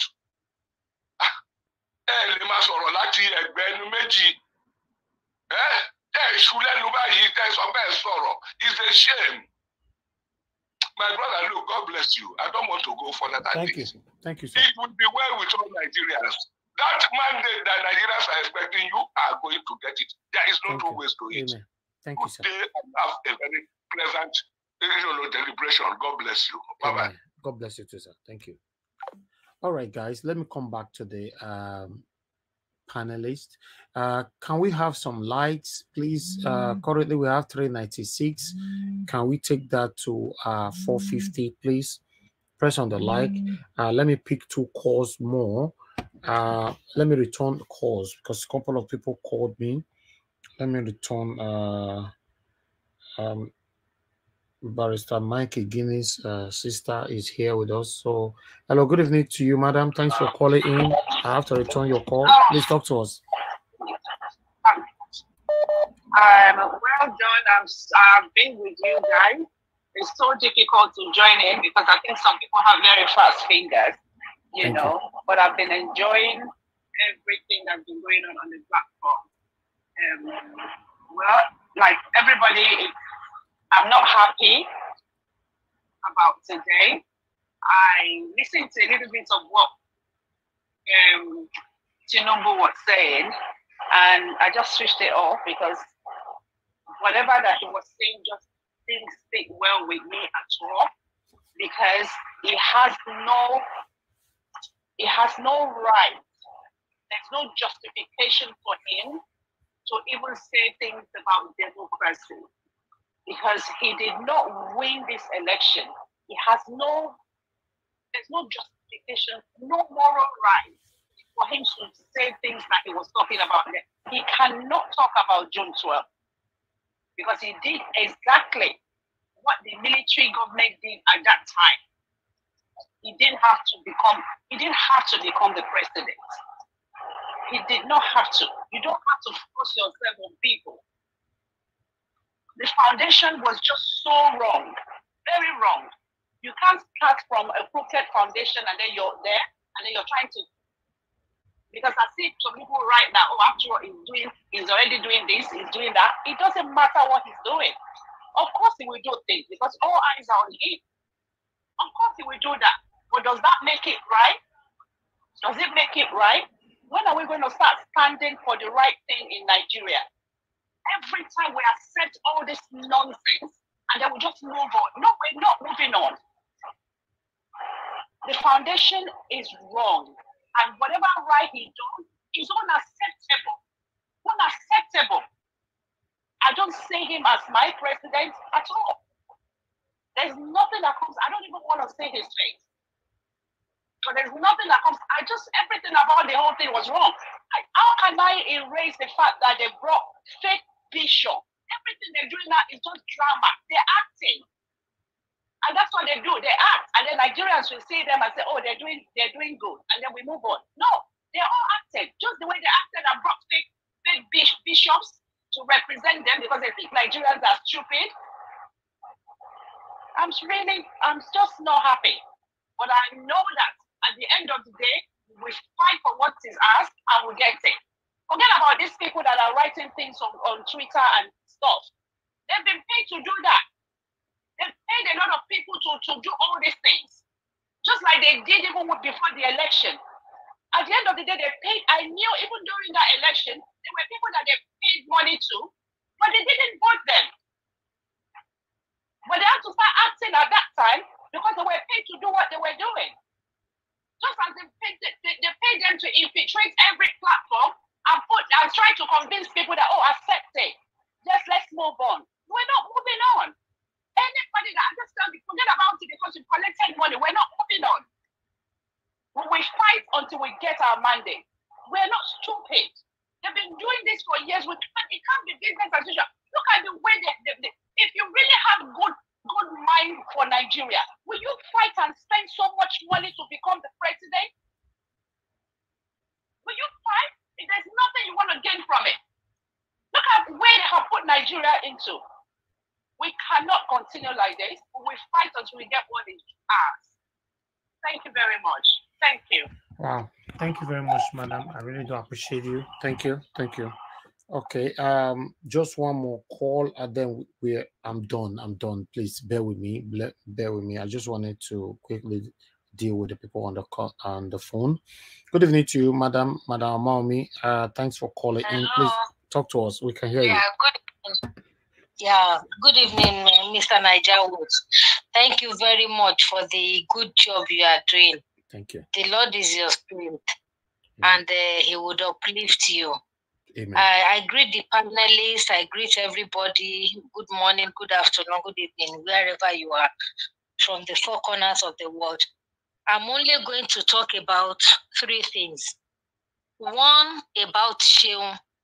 You see that Seun, he's what you can call hypocrite. All those, I don't even care all those messages, all those things he was saying. Let people just ignore him. Let us ignore him because he's Agbado's camp. So they should carry.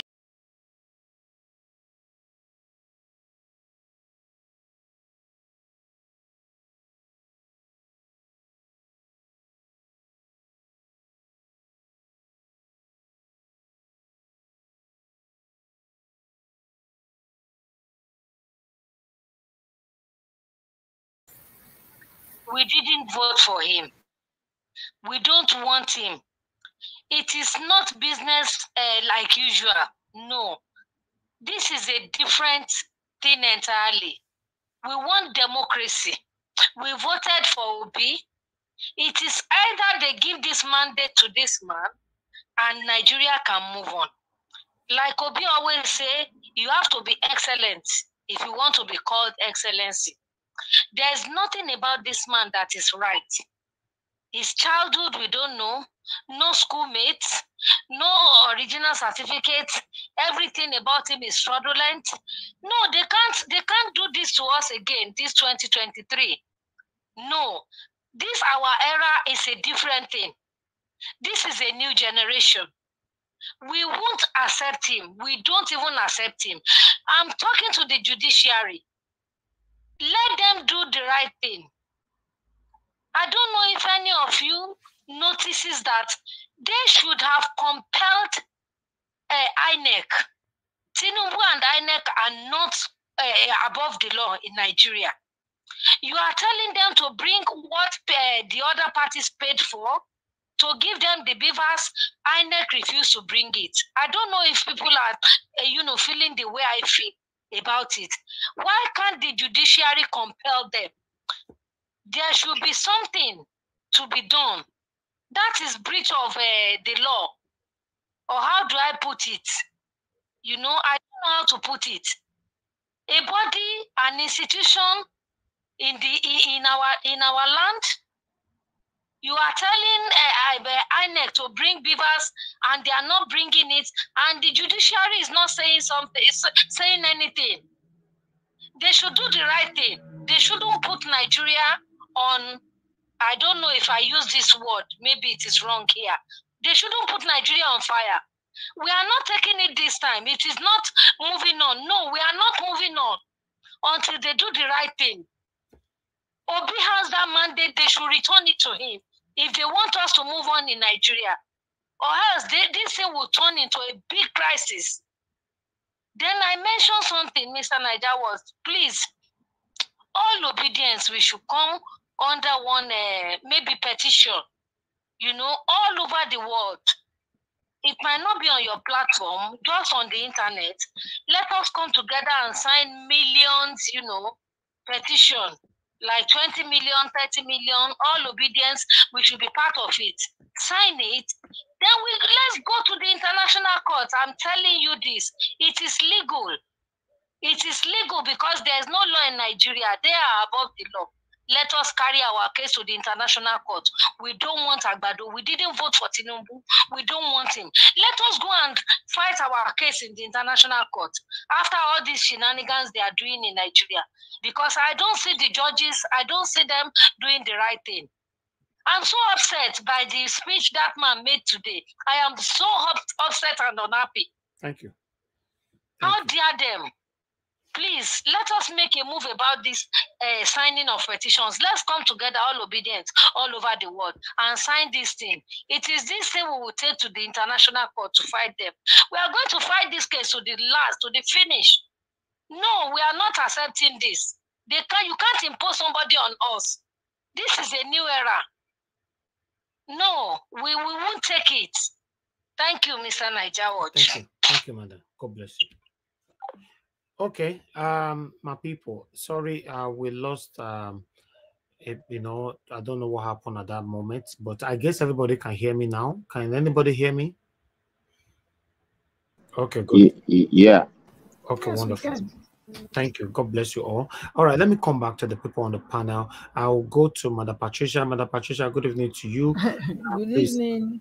To us. Yeah, good evening. Good evening, everyone. Yeah. I want to start with Oraka.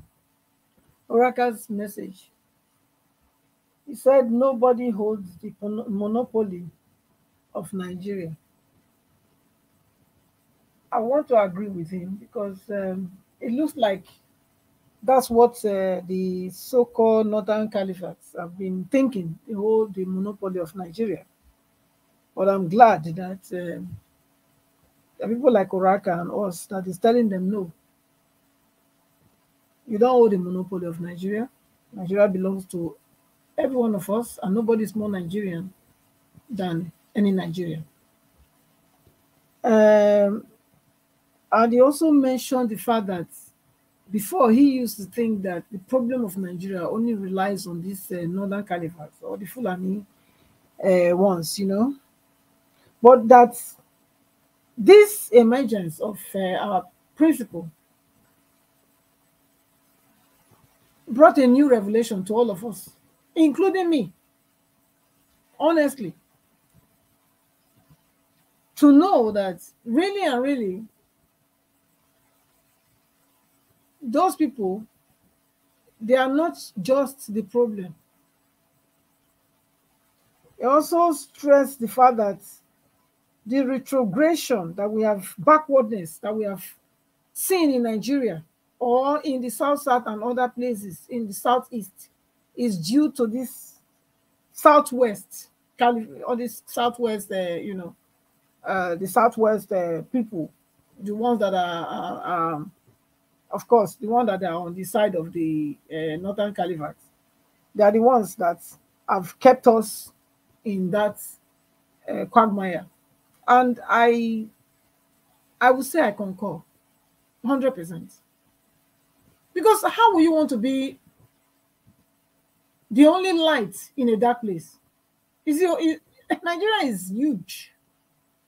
How will you be happy that they've closed all the other seaports and make you just the only city to have the seaport when we have seas everywhere in the south and southeast? How will you be happy when we have airports and you want us to be traveling 5 hours, 7 hours to Lagos to go catch flights to travel internationally? Does that make any sense? Is that a character or an attribute of people that want the progress of other people? I don't think so. Especially when you know that these other places were already doing well before now. As a child or as a teenager, everything was working for me in former Bender State, even the Midwest state region. It was working. So, but for them now to collapse and destroy the other parts to make only one place, only one place becomes the hub of everything, I think that's wickedness, the highest level. So the emergence of our principle actually opened many of our eyes to see the cruelty, the evil and wickedness and craftiness of these so-called people. I'm not generalizing. I'm saying the cabals of this Southwest, because they are the ones doing all these things. We cannot see any reason why they should close the Sapele port. I don't see any reason why they should close the Warri port. I don't see any reason why they cannot have the Gelegele port, seaport in Benin. I don't see any reason. It cannot be too much for a nation like ours that has the population. Population equals wealth. So what are we talking about? The more people you have, the more wealth, the more wealthy you are. And we don't only have population. We have, oh God, we have human capital. There are people there are places that they have population, but of course, they even when you develop them, you still can get little from them. But Nigeria, we have God-gifted calibers of individuals. You find them everywhere. All they need is a thriving environment.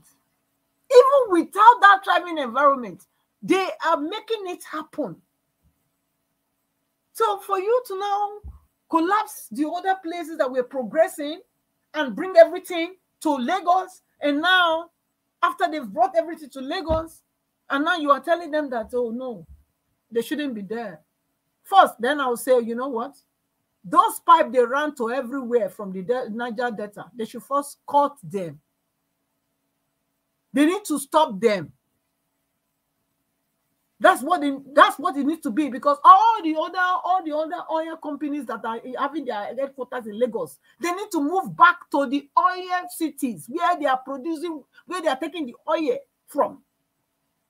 Because you cannot be using the money that is being produced from my own region to develop Lagos, and you're telling me that I'm not supposed to have a share of Lagos, and you didn't give me any piece of land for free. I bought it. I built my place. So that is on that. So that's the fact that our principal came up. It's a great revelation for us to see that it's not only the Fulani Caliphate that are our problem. The Southwest also, those people that doesn't want Nigeria to progress, they only love themselves. You know, look, in a country like Nigeria, the only thing that can work, that can make us be able to be together as one is me wishing you well and you wishing me well. But if you want me to go down and then you steal from me to make yourself rich, and then you're also oppressing me, it will never work. And that's what we are seeing.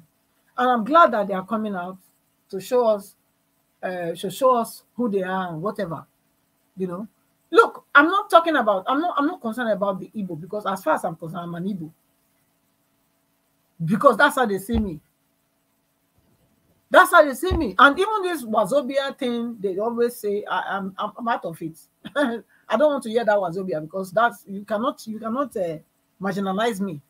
I have a voice. I'm an individual. I have a tribe. So it's not just Wazobia that create Nigeria. So look, those things should get off from our mind now. We shouldn't be saying it, because I heard it a few days now that some places say that. So we should try to conscious ourselves, because that is how you divide yourself. Because you are saying that when you say Wazobia, it means that you are saying that you are more Nigerian than the others that you didn't include. If you're not running a nation of inclusivity, so why are we one? If you can come up with this segregation, divide and rule, why are we one? There shouldn't be any reason. So Tinubu coming up to say that, I moved to Tinubu, is just a shame. I had a speech calling it a democracy day, June 12th. Is it really a democracy day? Or is it a rape of democracy? I think I would call it the rape of democracy, because it didn't happen. You know? The people went out anonymously to vote for the person they wanted up and down the country.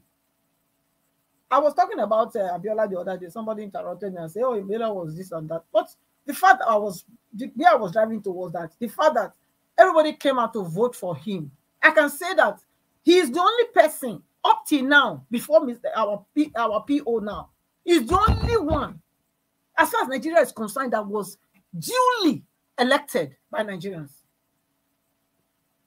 Yet they didn't let that be. So it's not a democracy day, it's the rape of Nigeria.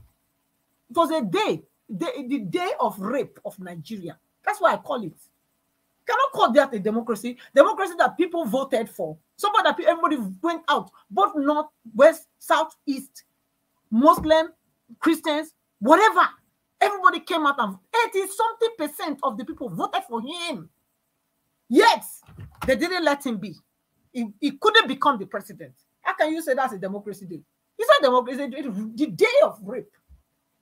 The day of rape of democracy. That's what you should call it.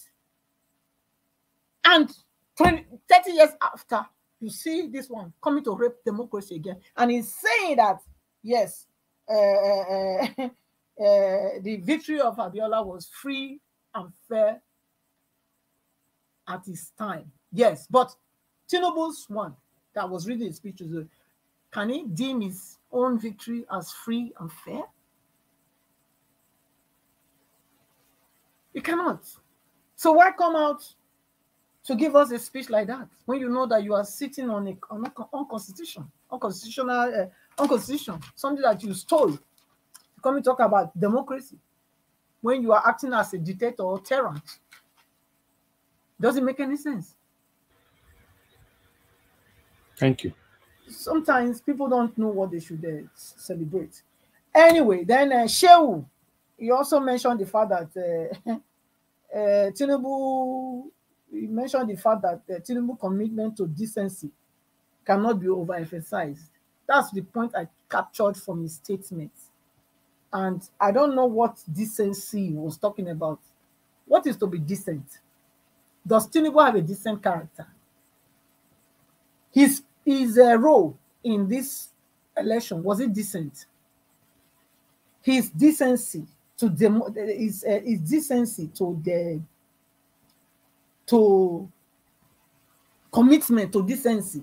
How committed is Tinubu to decency? He's not. Was his action decent?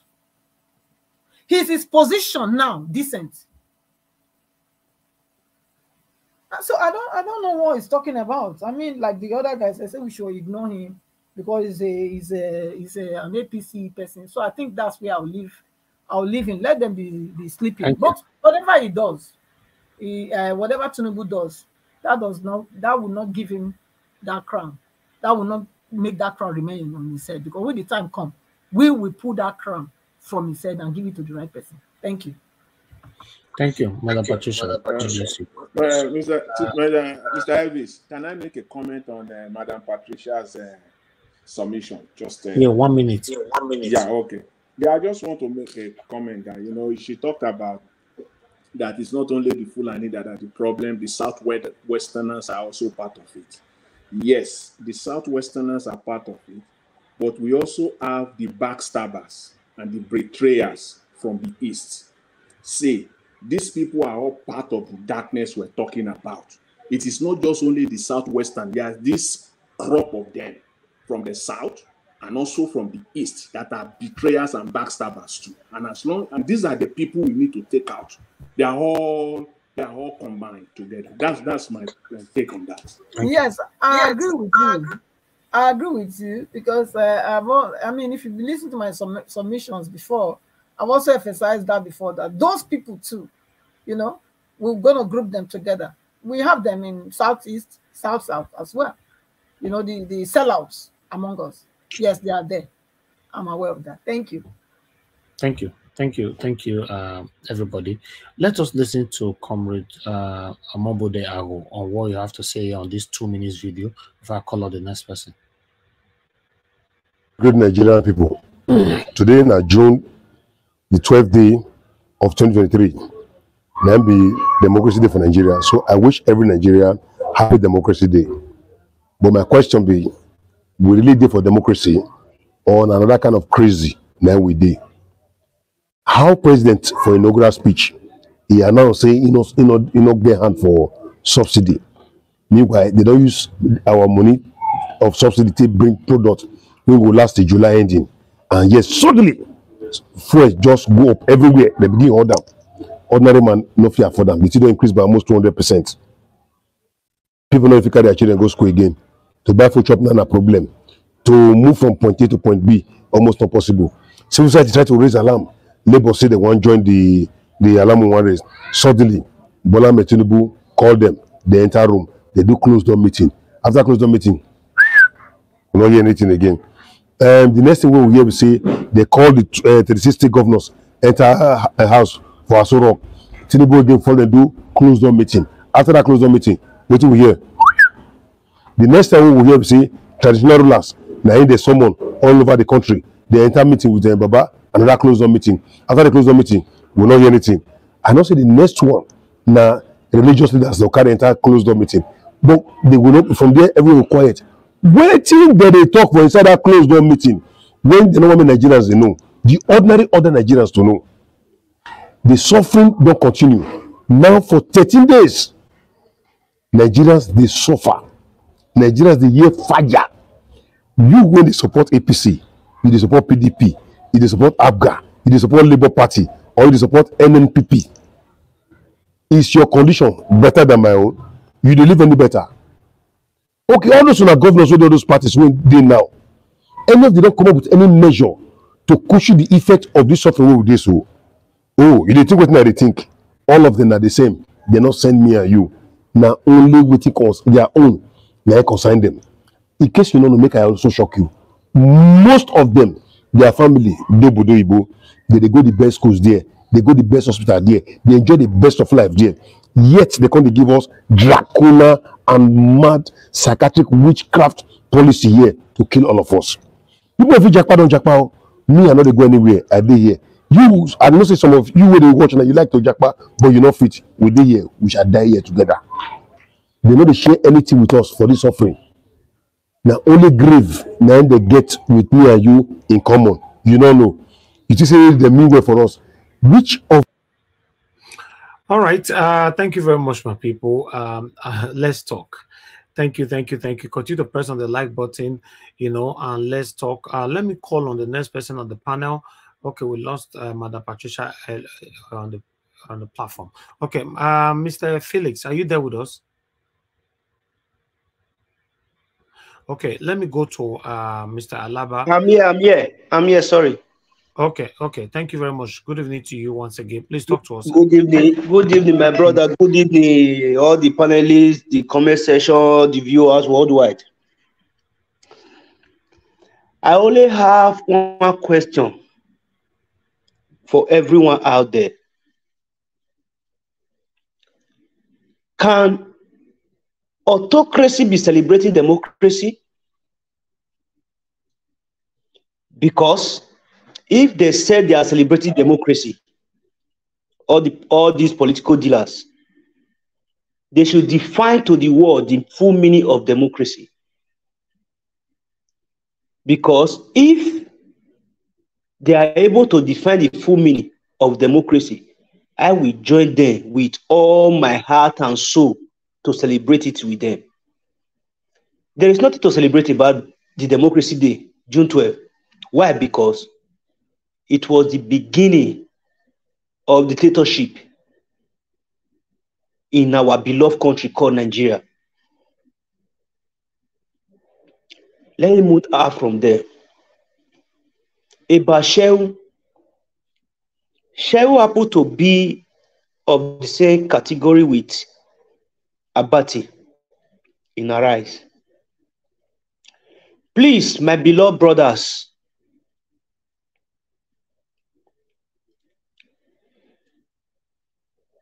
make a U-turn from all the decisions that you have took in your lifetime and repent. By so doing, you will be saved from the karma that awaits you people. All the people that belong to the same category with these two people I just mentioned, make a U-turn and ask God whether the God of Bible, the God of Quran, or the gods that you serve, ask them for forgiveness because you never knew what you were doing. By so doing, you all will be saved. If not, you don't want to repent and make a U-turn, mark my word today, less than a year before this year also, the karma that awaits you people is unimaginable. Because when you guys went to school, compare it with the school system we have now. When you guys were young, if you go to market on shopping, you go there with 5 naira, 3 naira, 2 naira, you have a basket filled up. Naira have value. Everywhere you go, you have value. as a Nigerian. Now, these people have devalued our naira, devalue our integrity. Anywhere you go, you say, where are you from? I'm in Nigeria.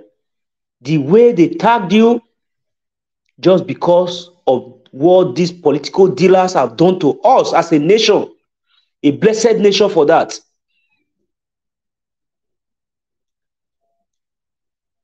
Evildoers, please stop all this evil you have been doing. Repent. Go and sin no more. That is all I have to say to you people. If not, the karma that awaits you people is more than ocean.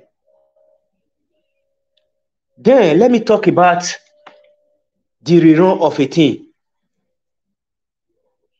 I beg you, we're meaningful Nigeria out there.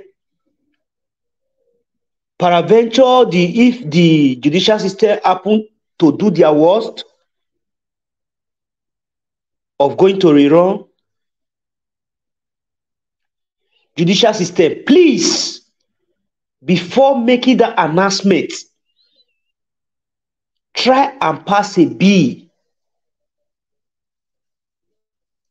to secure the Nigerians out there on the election day.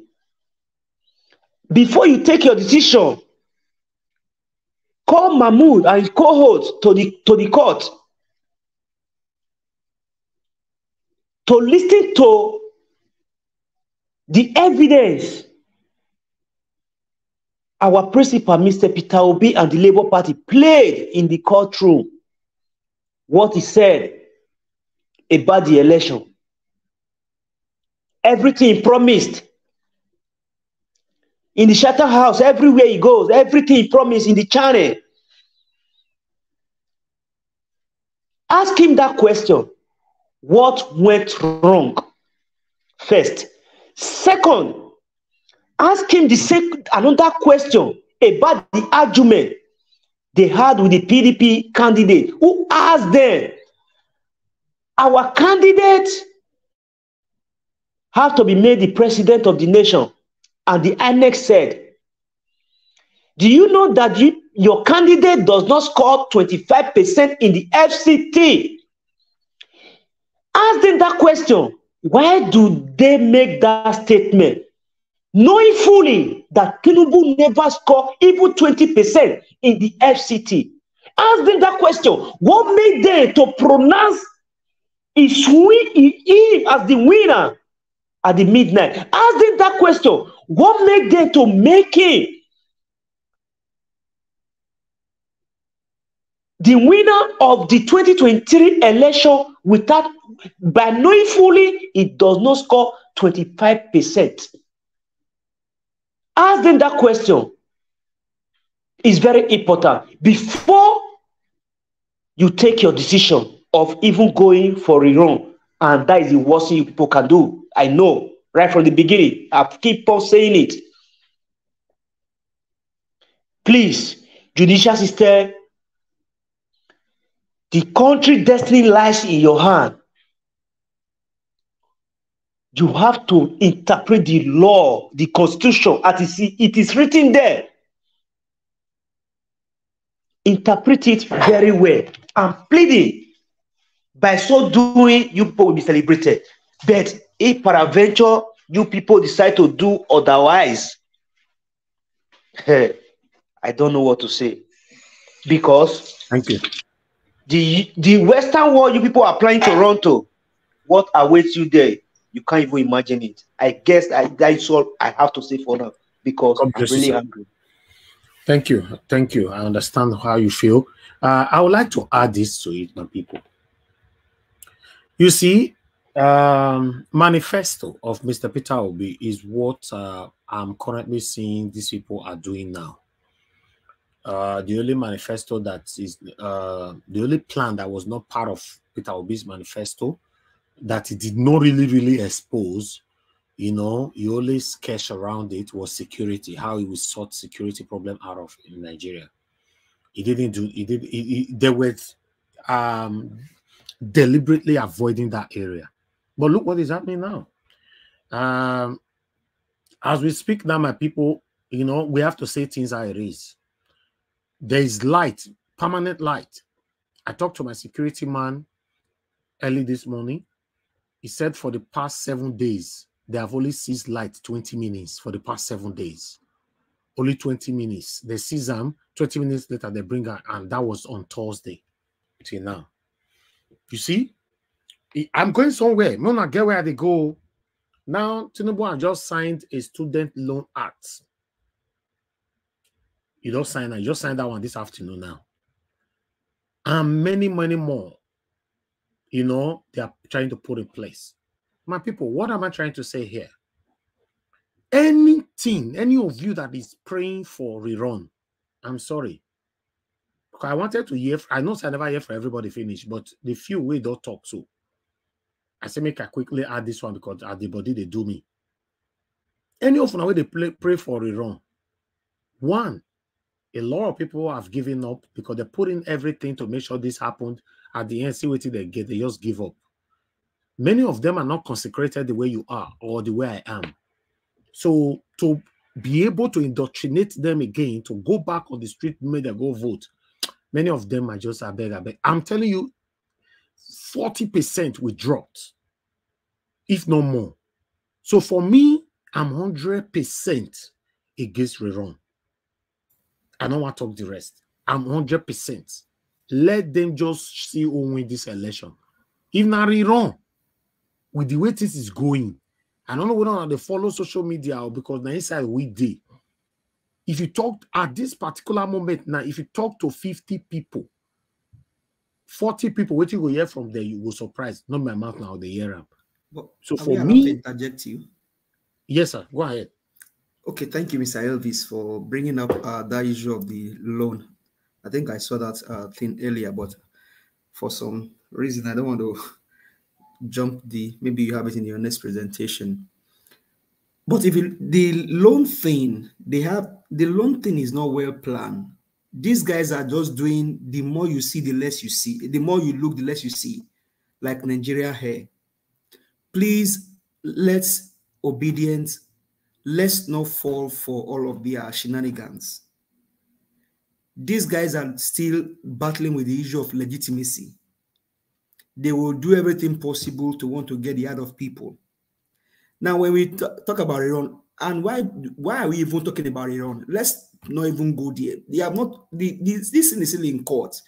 I wonder why people are jumping ahead of the court. They've not decided about Iran. We are talking about. Let's leave all of those things. This thing is still in court. Whether there is light or no light, this guy will do everything possible to want to impress Nigerians. That is what they do, and they are failed.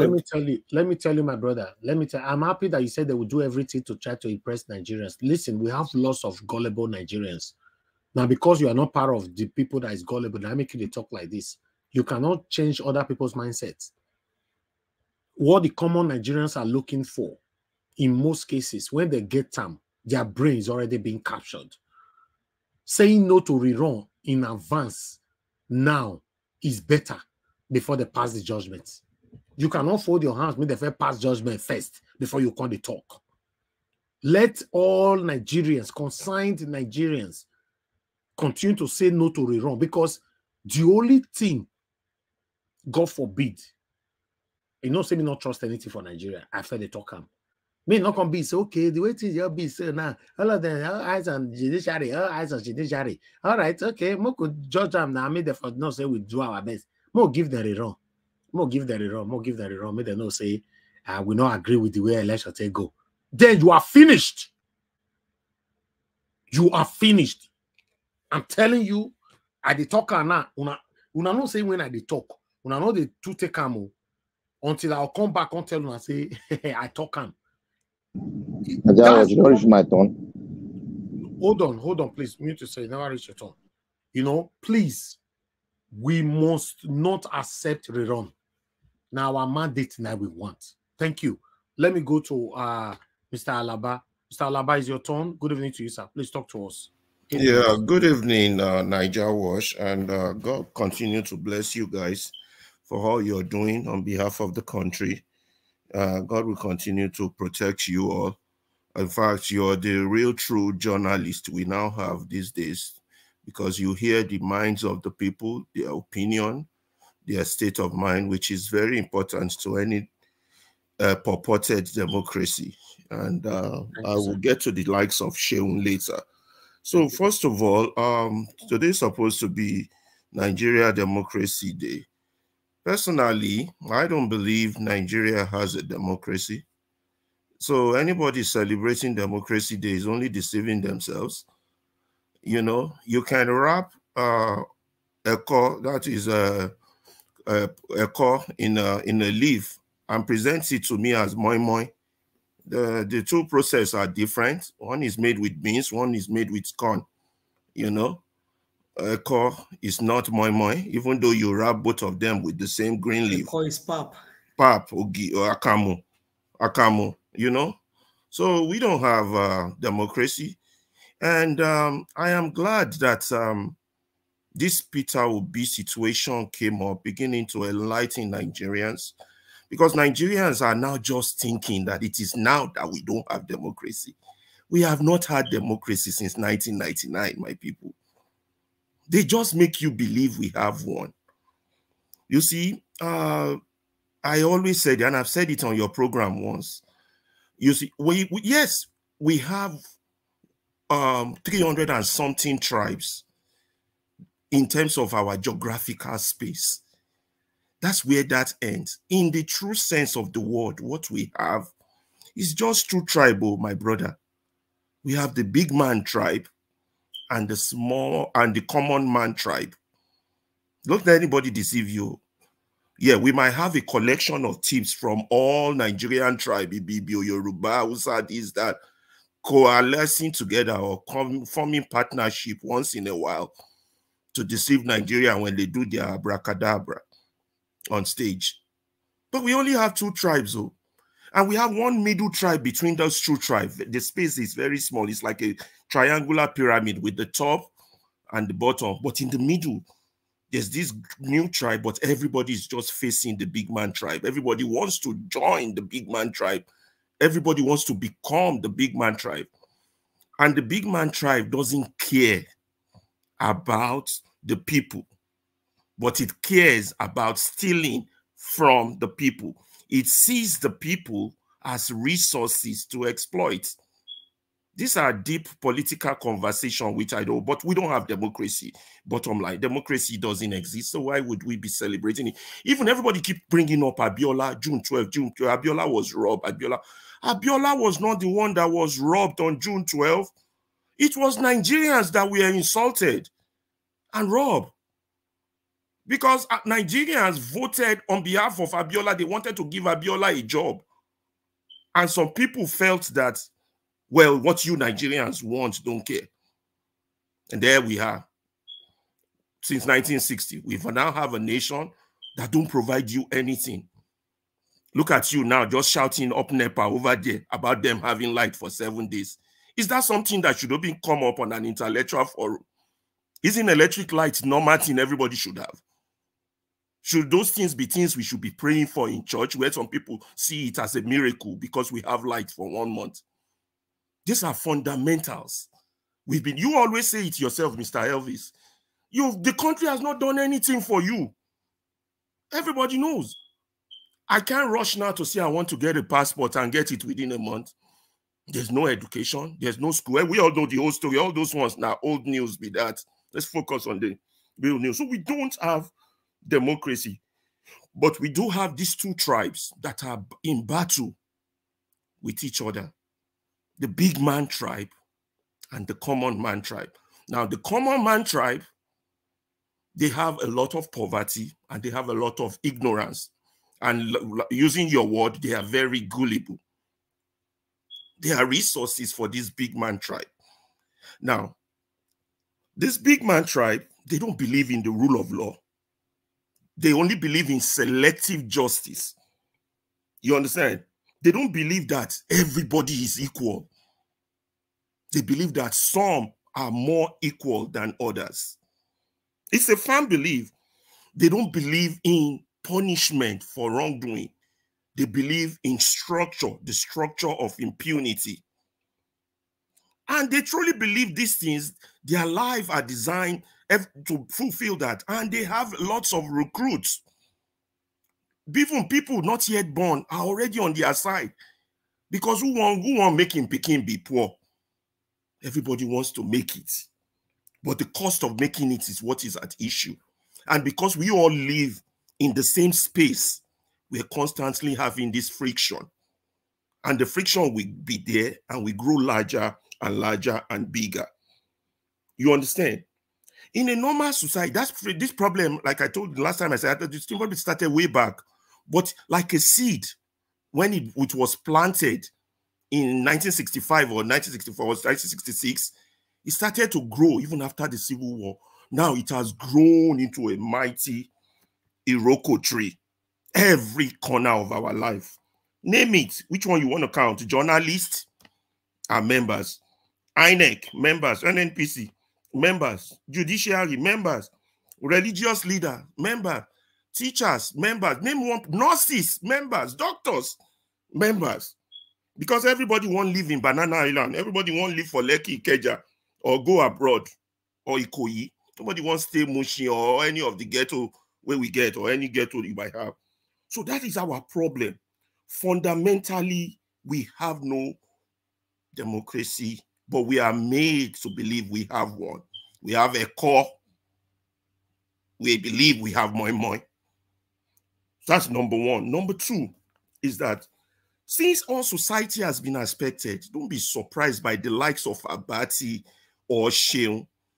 Those ones are just trying to fulfill their stomach infrastructure. I'm not even as shocked of Seun in this era as I am of a guy you all have heard of called Joey Gwokwe. Makes a lot of noise in Lagos. He's Igbo. He's like, I see him as the Gobel of the Nazi people. So, since 1999, let me know, 1999 now, we have this PDP. PDP was still fair to us. PDP is chop, you chop. And if they remain rich ground, it touch everybody. The moment we invested in this Egbekegbe called APC, oh boy, they can't show us new side though. This Egbekegbe na bad society. This APC, now they started with us, started to exploit our religious differences, weaponize it, exploit our tribal differences, our diversity, which should have been our strength. They weaponize it. Do you know what it means to weaponize something where you all are busy fighting with each other? They will be busy chopping as much as they can chop and sell the whole country away. This Tinubu guy, he's unconstitutional. He didn't win 25%. He shouldn't even be called president. Is that the person that will bring good things to the people? You are all fooling ourselves. They will start with their stage show, like Buhari did at the beginning. And then at the end, they will chop, and if anything remain, they go still ask who won't buy the carpets. So that's what they are. So they would exploit these APC people are even more dangerous. Stop thinking that, oh, what's that? Obasa was saying this in Lagos. The El Rufai was saying that. This is an agenda from the top. One day I was listening to some radio station in Nigeria, and somebody called you. I don't even know whether it was you, Mr. Elvis. The voice sounded like you, and the man also was named Elvis. He said, all I want to say is I want to tell Tinubu to call his boys to order. This tribalism and this religious thing is dangerous. Call your boys. This is official policy from the top. Don't think it's some people that are wayward or going to, you see, each of these political agents have their talking points. They have their hook. This tribal and religious hook is for their own people. Just in case, as soon as the court rule against them, they implement their plan B. They know what they are doing. Don't think all these things are accident. The other day, the civil society, was it 2 days ago? I tried to join, I couldn't. Came out and said Mahmoud should apologize. Nonsense. We have criminals among us, people that should be in jail. They're saying apologize. Apologize for who? For what? Apologize for yourself when you are in jail eating beans. But because we don't have a country yet, people like that can come. And you see people like Channel quickly brought it. And there was one guy there that talked there. It was my classmate too. Ezinwa is the chairman for Partners for Electoral Reform. He was quick to pick up the microphone at that their meeting and say, well, the apology part is not in the document they are presenting. Let me tell you one thing about this guy, so you all can know how APC has penetrated all aspects of our society. All these things are pre-planned. I have a one-on-one conversation with that man, Mr. Ezinwa, and I'm quoting directly. That's May 9, 2023, 4:03 p.m.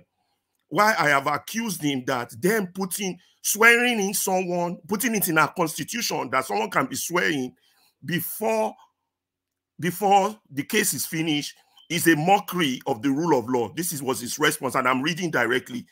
Interesting. So you've been making a mockery of the rule of law all this while.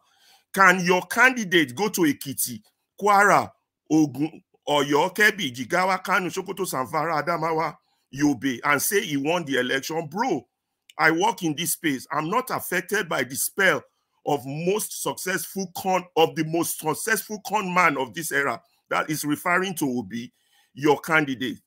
Your candidate gifted Tinubu this victory. He knows it. You know it. The pretension to the contrary is what amazes me. That was, and I told him point blank that I'm not partisan. I just want the good of my country. And I don't even believe you all have a democracy.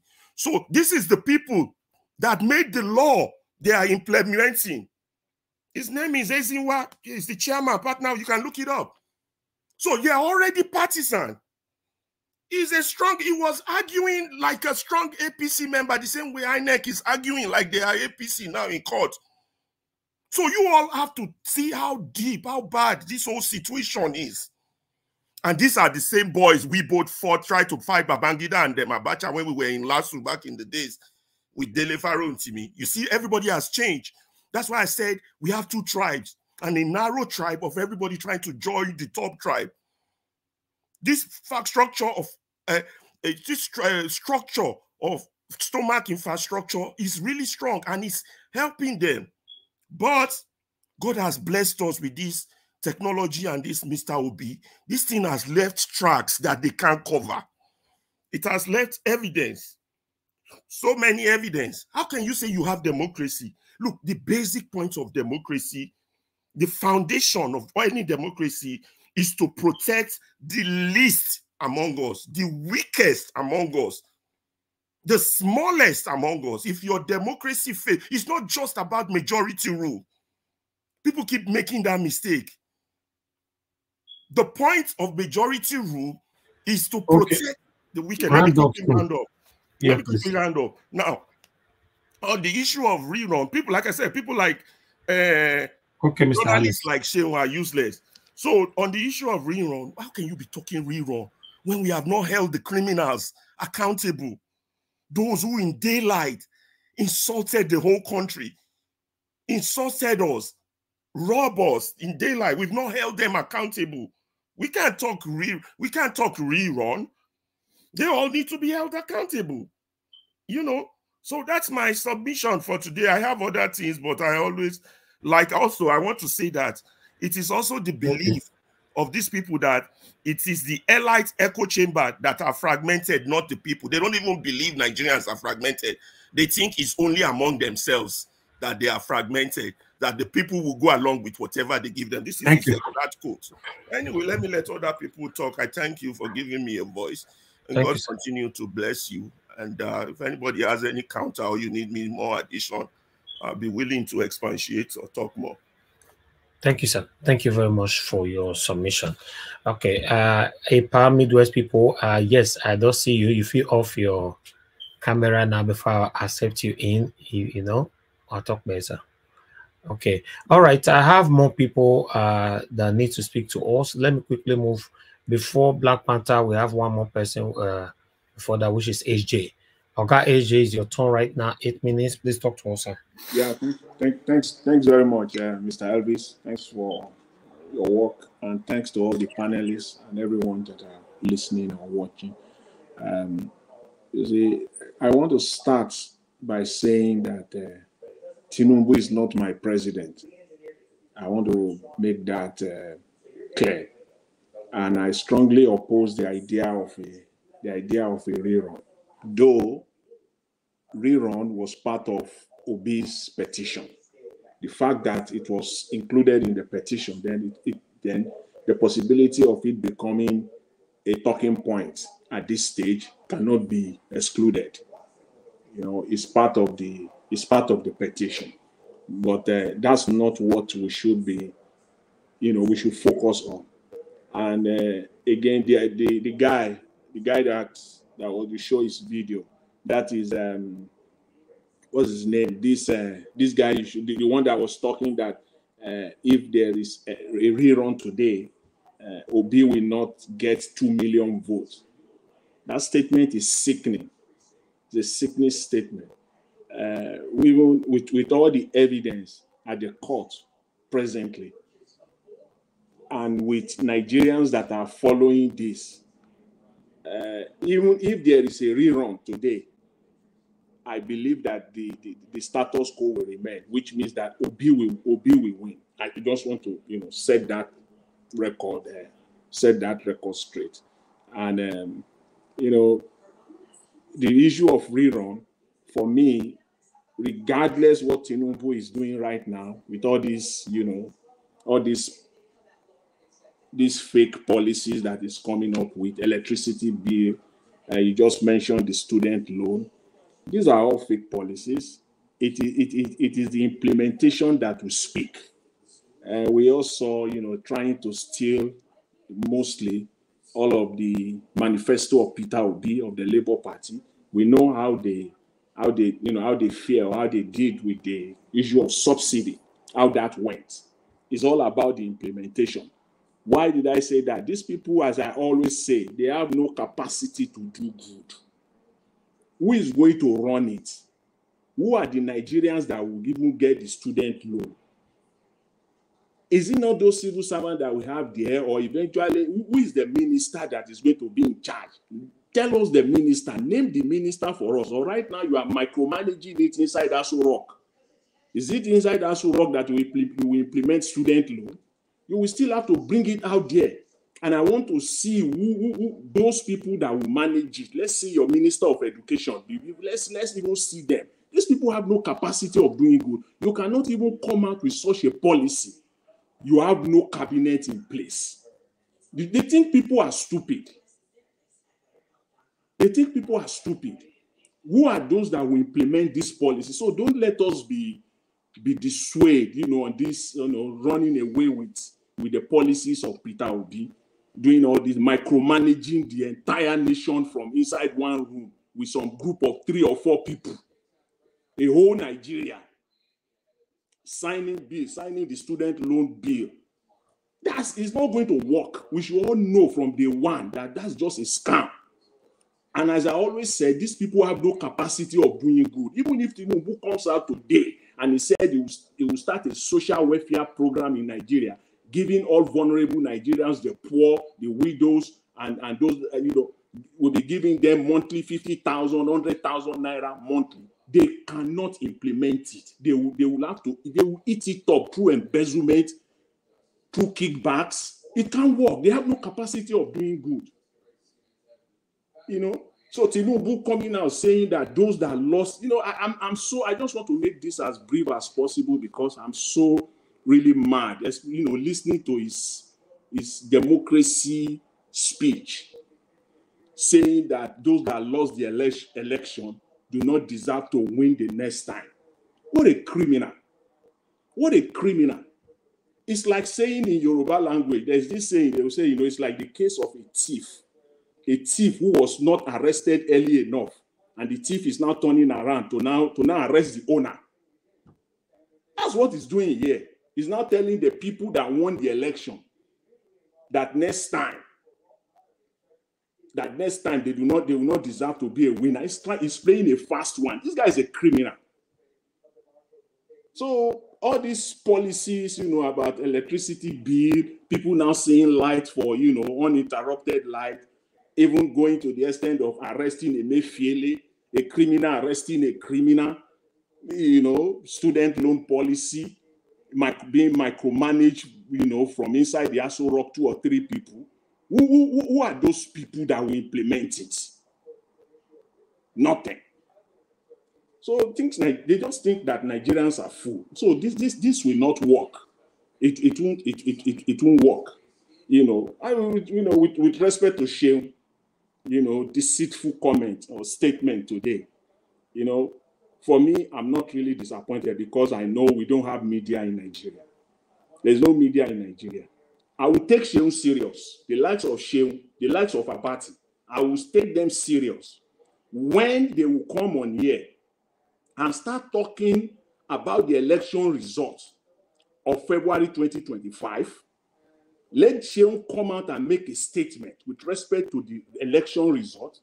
Let Seun come out and make a statement with respect to what we are all seeing on IRF, side by side with the results of Rivers State, Benue State. Let him make a comment on all those.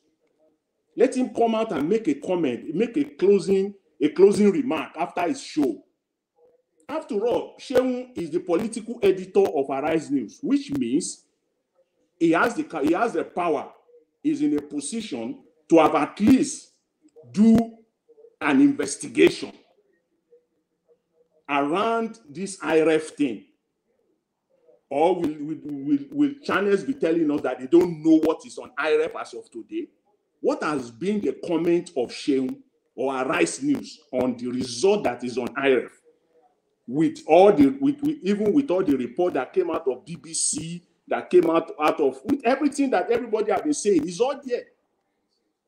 When it comes out and he says something like, and he make a statement, let's know your position first of all on that with respect to the election result. Let's know your position with respect to result on IRF, with what happens in Rivers State, Benue State.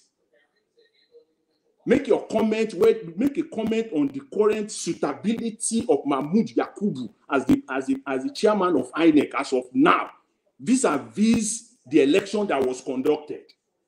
Then you have the audacity to make such statement today.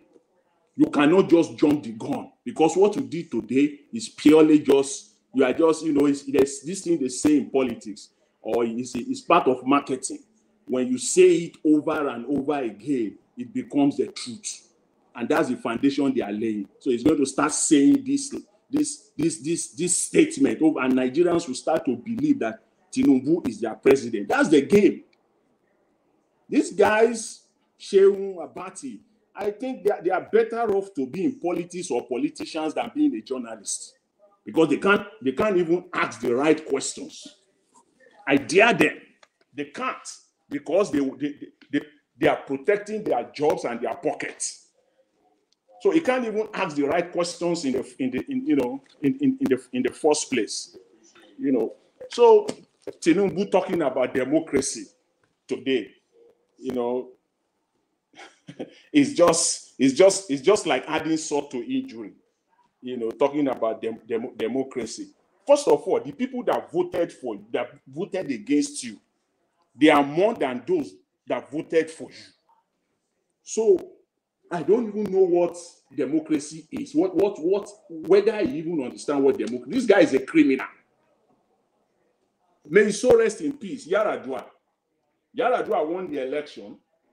Even the election was fraudulent, but at least at the minimum, he came out and he said the election that brought me to power was faulty, if I may just kind of paraphrase him. Was faulty. This man, even his own election is 10 times worse than Yaradua, the election that brought Yaradua to power. At the minimum, he has not recognized that fact. Have you noticed that since this man has been criminally selected, he has never once make a statement or referring to or even alluding to the fact that this election has some issues is saying that those that lost, they will not, they won't deserve to, you know, to win or something to that effect today. You know, they just think that, you know, Nigerians are stupid, you know, or people are stupid. They've forgotten that they are missing one fact, especially even the media now. Still going back to the likes of Seun and Abati. I want to put them in the same basket because what Seun did today, Abati has been doing it continuously. Even this weekend, you know, they are missing the fact that all right, please round up. Thank you. Let me round up. Thanks, Mr. Elvis. You know, they are missing the fact that Nigeria is not the same and will not be the same again. You know, the media inclusive, the train has left them, and the earlier they know this, the better. The Nigerians that are dormant previously, that are not interested or not involving or participating in politics, those Nigerians are now awakening. They are now alive. The earlier they realize that, the better for them. I think I will rest my case here for now, Mr. Elvis. Thanks very much. Thanks for the opportunity. I really appreciate it. Thank you, sir. Thank you, AJ. God bless you, sir. All right. Thank you very much, my people. Press on the like button. I would like to move on to Black Panther. Black Panther, thanks for your patience. After Black Panther will be Mr. Alex. Black Panther, please talk to us, sir. Good day, Mr. Elvis, to all Nigeria World family. I greet you all. Good afternoon, good morning, wherever you are around the world. You're listening to us. Make sure you press the like button and try to share these critical issues being discussed by Nigerians worldwide. Thank you, panelists. You guys are doing good service to the nation. You guys are speaking with passion and then hitting hard on the issues. I would like to start from the back. That is on Seun. I know most of us has really talked on Seun, you know, dragging down all those. There's one thing you people should note here is that there was a time when Buhari got into power. There was one thing. Mama, I can see you now. Thank you. Go ahead, sir. There was one thing the EFCC director did. He went to all the media houses. He went to all the media houses because he was used to deliver what the press should be doing. And if they go contrary, they'll be shut down. That is very, very, very critical thing they did. And most of us saw it, and we just waited for the outcome. And the outcome now, you know, it brought about the final conclusion of our forecast concerning it. What the Channels TV is doing, like people like Seun is just the Nigerian press has been there like a military setting, like they are in a barrack. They receive order, and that is what they are doing. And for Seun, he's an editor of the political whatever they gave to him. He doesn't have power of his own. He doesn't have monopoly. He's speaking according to the script that is given to him. I remember they've been caught napping, and they paid huge sum of money, and they will not. These are businessmen. They will not like to go and pay more money. If Seun wants to speak according to what is in his mind, because you don't expect Seun to contradict the code of conduct of his own Channels TV, where he gets his meal. Not that Seun is really in support of what is really going on, because I'm not saying I'm on the side of Seun, but I've seen Seun speak critically to the problems and what the politicians are doing to Nigerian politics, and he has spoken his mind. But what Seun that I saw speaking, that Seun was given a script. He was given a script. If you see him, he was given a script to speak, and that script was in front of him. Teleprompter was in front of him. He was reading it. He's reading it because that is his job, and that is what he's being paid to do. That is why you see him. He's going to law school, trying to get himself something he can hold on to call his own.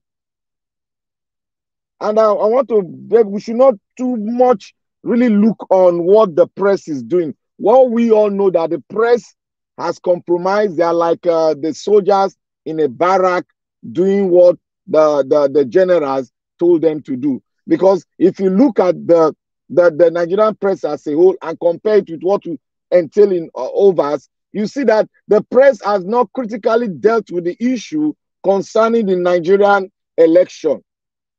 What they are doing is what INEC give them to report, that is what they are reporting.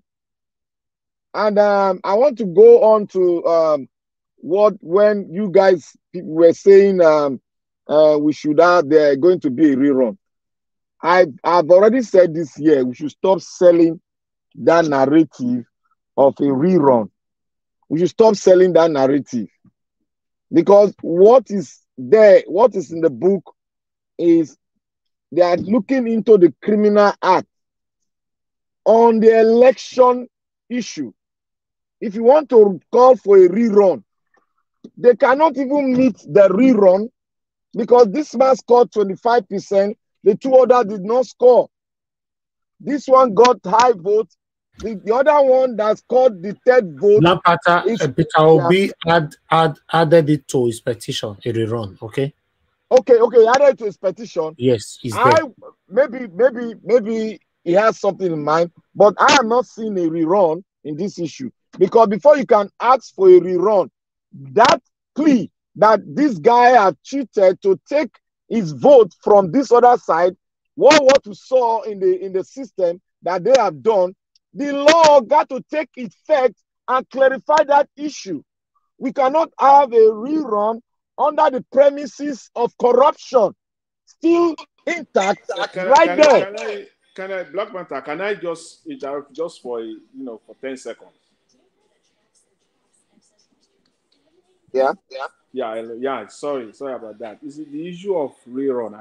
Even if there is a rerun today, the rerun is going to be between Obi and Atiku, not Tinubu.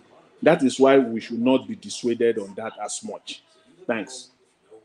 Yeah, you see what he just said now? He said even if there is a rerun, that is what I'm telling you, that if those factors that causes the misplacement of voters' results, they are not dealt with, we are forecasting, we have seen it, but we don't know what is on their table, the numbers on their table.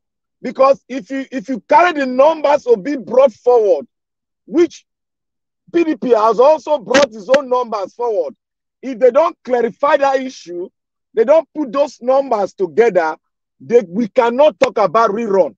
From our own record, if we have to bring Obi's vote, the one that was stolen, gather it and nest it, you will finally conclude that Obi won the election. There is no need, there's no rerun there. But if the judiciary wants to say there should be a rerun, they must give us the indices.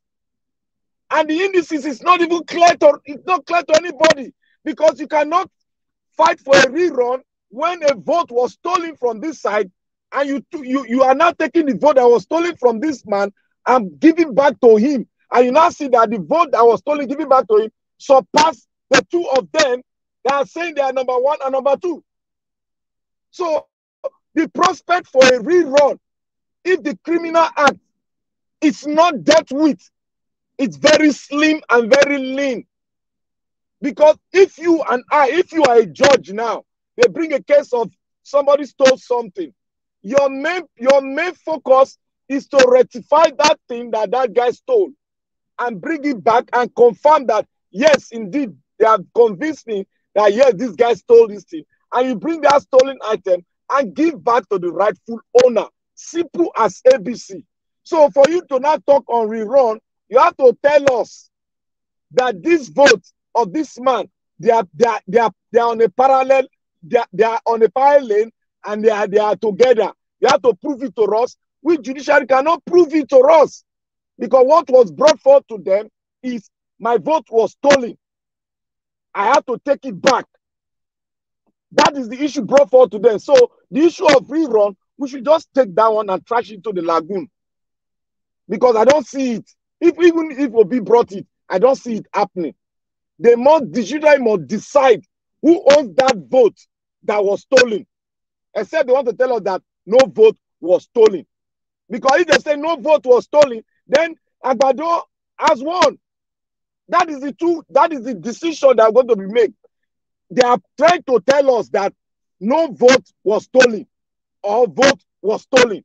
So the vote that was stolen, give it back to the owner and now compute it and tell us who won. That is what the judiciary supposed to do. And that is what they are supposed to do. And that is what they are going to do. They cannot tell us that there should be a rerun, because there's no dragging of, this man is not dragging that, oh, I didn't steal the vote. This one is bringing a fact to you that he stole my vote. That is what it is. And to all the, like what Mr. Alaba said, Mr. Alaba, I love your analysis of the so-called human rights, whatever crap that is going on in Nigeria. You see, when you go back to the Nadeko era, Nadeko itself, they are the cause of this problem we are in now. Everybody will be shocked that I said so. Nadeko are the problem, they are the problem. They did this thing to us. Nadeko was fighting for democracy and a new constitution. But Nadeko dropped it.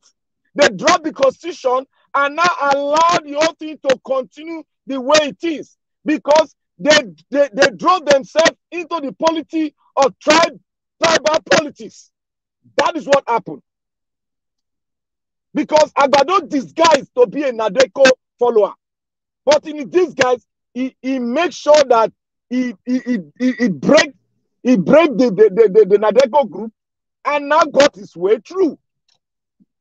If Nadeko were to be upright, go and check the policies of Nadeko. Go and check what they were fighting for. They did not. All they did was that they fought, which everybody wanted the military government to go away. But they forgot one aspect. We don't have a constitution. And when they brought this constitution, after bringing the constitution, they knew that it wasn't our constitution. They let it go. After how many years? Nobody rose up again to speak, because everybody has been bought over. That is the bond. They were the momentum of our democracy. They were at the front of it. How can the man be at the front now let loose guard? What do we expect? This is the result of what we expected. This is the result. And for Nigeria to make a headway, whether you are talking about tribe, whether you are talking that tribe has done this, everybody's talking about tribe. Yes, these are the indices for us coming together to talk, or using the GEJ conference. You guys should go, and it's online there. You guys should go and try to start. I have started on it. Nigeria need to come together and talk. If you don't come together and talk, you still be having all these shenanigans of people doing all sorts of things. I was in a cyberspace 3 days ago. Do you know that somebody came and he's a Yoruba man?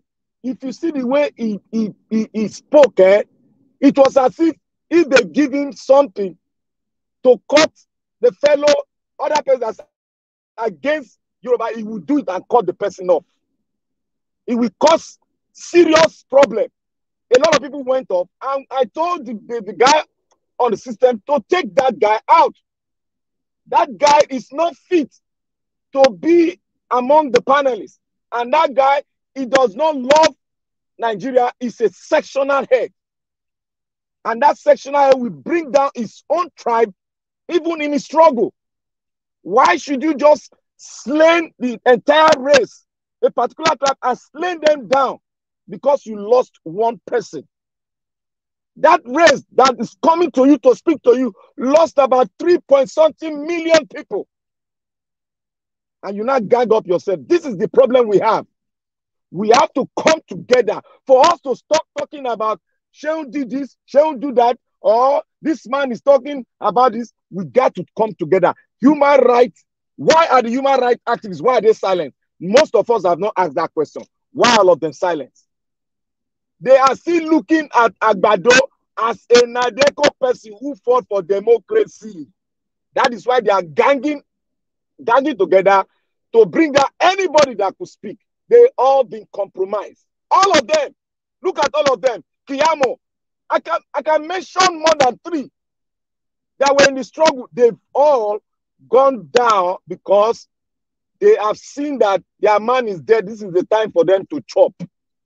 That is the mindset, because they know that we don't have a constitution. If you are in government, you know that a nation does not have a constitution, but it was given to them. You can perpetrate anything safely. You will learn safely. These people, they're intelligent too. They know what it is. We have lawyers there, a lot of lawyers. That is why I dropped the premises when I was discussing. I said the main problem of Nigeria is among the greatest one is among the educated people. If an educated man cannot see the right and say this thing is right, or why are we trying to change it? But he's telling you that that thing that's right that is wrong is right. That means there's a fundamental problem within the educated class. The non-educated class, they know that they are not educated. They are using tribe and where you come from to give them the food they need to eat. But the non-educated, we can still talk to them and they will see reason to us because their mind is still on the platform of, now my brother, we can still talk to them. But look at the educated one that knows everything, that knows the source, that knows the pillar that hold the nation. They are still dragging their feet in the same court. They still want to go into the same corruption they fought, and many people will lost a lot of people. They are still going into it. What can a nation, how can a nation strive when the educated class are ganging up against the sovereignty of their own nation? We have a lot of issue on our hand. Until we stand our ground, rally round to speak on the fundamentals of what can hold a country. If not, the doom days are just ahead. We are just delaying it. Forget about whatever. In Africa, go and I beg to be corrected. Any nation that has got Ghana itself together to speak, go give me the result of that nation. Give me the result. You will see the result.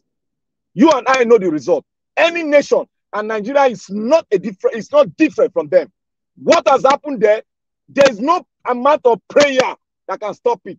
It's just a matter of time. It happened in so many nations that are more prayerful than Nigeria. It happens there. Go and check your record. Anything, any structure that holds a nation, and that structure has not been deliberated on, has not been done, and everybody has sat down to say, this is what we call a nation. And you expect something good to come out of that nation if they have not sat down to speak to themselves. All right. Then we all should expect the unexpected, which we all know to happen to our nation. It's not a matter of prayer. It is coming. We are just delaying it. If they don't give it to Obi. Thank you. Thank you very much, Black Panther. Thanks for your submission. God bless you. My people, Mona, help us press like now. You know, the like is very, very important. Help us to press like. Currently, let me see how many we have here. We have 469. Can we take it to 500, please? Take the likes to 500. Thank you very much, my people. I appreciate every one of you. Odi Ufoma, thanks very much for your super chat. Please, guys, help us to press on the super chat as well. Support what we're doing here. I appreciate every one of you. I have a caller on the phone. Good evening to you, madam. Good evening, Nigeria Watch. Thank you very much, Madam Deborah. Please talk to us. Good evening to you. Yeah, I just wanted, good evening to all the panelists and good evening to everyone. Just wanted to make a slight contribution to the broadcast. Go ahead. I wanted to say something about the the tribal discrimination that is going on at the moment. I just want to advise that we shouldn't, it's okay to call it out, but let's not emphasize so much on it, because that's only going to cause more division among the obedient. And the people who are pushing this agenda are the politicians, because they don't have any other thing to run with. So they're just causing this tribalism in order to cause more division, so that people can be divided. And it's just high time we don't, how will I say, we don't put more emphasis on that, because at the end of the day, different people from different tribes come together. This election is one election that people from different tribes, we all come together for a particular purpose, because we want a change. Like the other video you played about those space on Twitter, that guy is so passionate, and he's a Yoruba guy. Yes. So we have people like that are doing, and we all, regardless of tribe, we all came together for one purpose. So let's not allow them, the politicians, to divide us with this tribal thing. Let us focus on getting our mandate, because they know that they might lose. So they're trying to divide people, trying to divide as much people as they can. And that's what Tinubu is trying to do. He's just trying to make it look like it's a Yoruba thing versus another tribe. No, we all are suffering about what is going on in Nigeria, regardless of your tribe. So that's one. And secondly, I wanted to agree with there's one of the panelists. Oh my God, what was he even saying then? Yeah, was saying about the rerun. To be frank, I support what he said, that rerun should. I just hope that is not going to be an option, because if there's a rerun, you can. Who is going to conduct the rerun? Is it the same INEC that we are seeing now that we cannot trust? So even if they are talking about rerun, I'm not going to support that. We have all seen how corrupt this INEC is. Is it the same INEC that is going to conduct the rerun, or another INEC? So they should look at the criminality in the election, and the votes that were stolen should be returned back. I think that should be the focus. Then anything rerun, I'm not in for it, because the INEC cannot be trusted one bit to conduct any credible election. Thank you. So that's something that we shouldn't support. Thank you. They should return the votes that were stolen. It's obvious that they stole votes, and that's just something that they should return to. They should return to us before they talk about anything. They cannot be peace without justice. Thank you. So that's what we should emphasize on. Thank you. Thank you so much for giving me the opportunity to speak. God bless you, and thank you for what you're doing. Thank you, sir. Thank Bye. you. Thank you, madam. Thank you very much. All right, love of God is my strength. Thanks for calling in, madam. Good evening to you. Please talk to us. Hello, can you hear me? Yeah, I can hear you. Good evening. Okay, good evening, madam. Yeah, Go ahead. you know what? This lady, it is Deborah that just finished speaking now. I think I disagree with her for one thing that she said. She said we should not talk about the tribalism. I think it's wrong. We have to call out something that is wrong. And this attitude has been going on in Nigeria forever. And if we are saying that we don't want to call tribalism, and we are saying no, because if we do it, it's like this. Like, yes, it is there. It's a problem. Nigeria, this is a big problem in Nigeria that we have to talk about. Okay, for example, now look at somebody like Seun, the journalist. Look at him. You will see in his attitude, in his behavior, that because of bigotry, because it's my person. It's my person. So that is why you can see all of them now. Even the ones that they voted for our person, our principal. Most of them now, because of this tribalistic behavior of the way they behave, they have all their own drawing back. And what we are saying that you say this is a big problem in Nigeria. The only place, and I'm not trying to say because I come from that side, If you see we bend the light, you hardly see us to be tribalistic. I'm telling you, I'm saying it, I'm sorry to say it. You hardly see us have these attributes. We are not. We love everybody in Nigeria.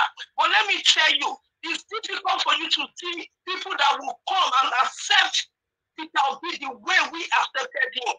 Yes. So what I'm saying is that this is a big problem. And it is so much.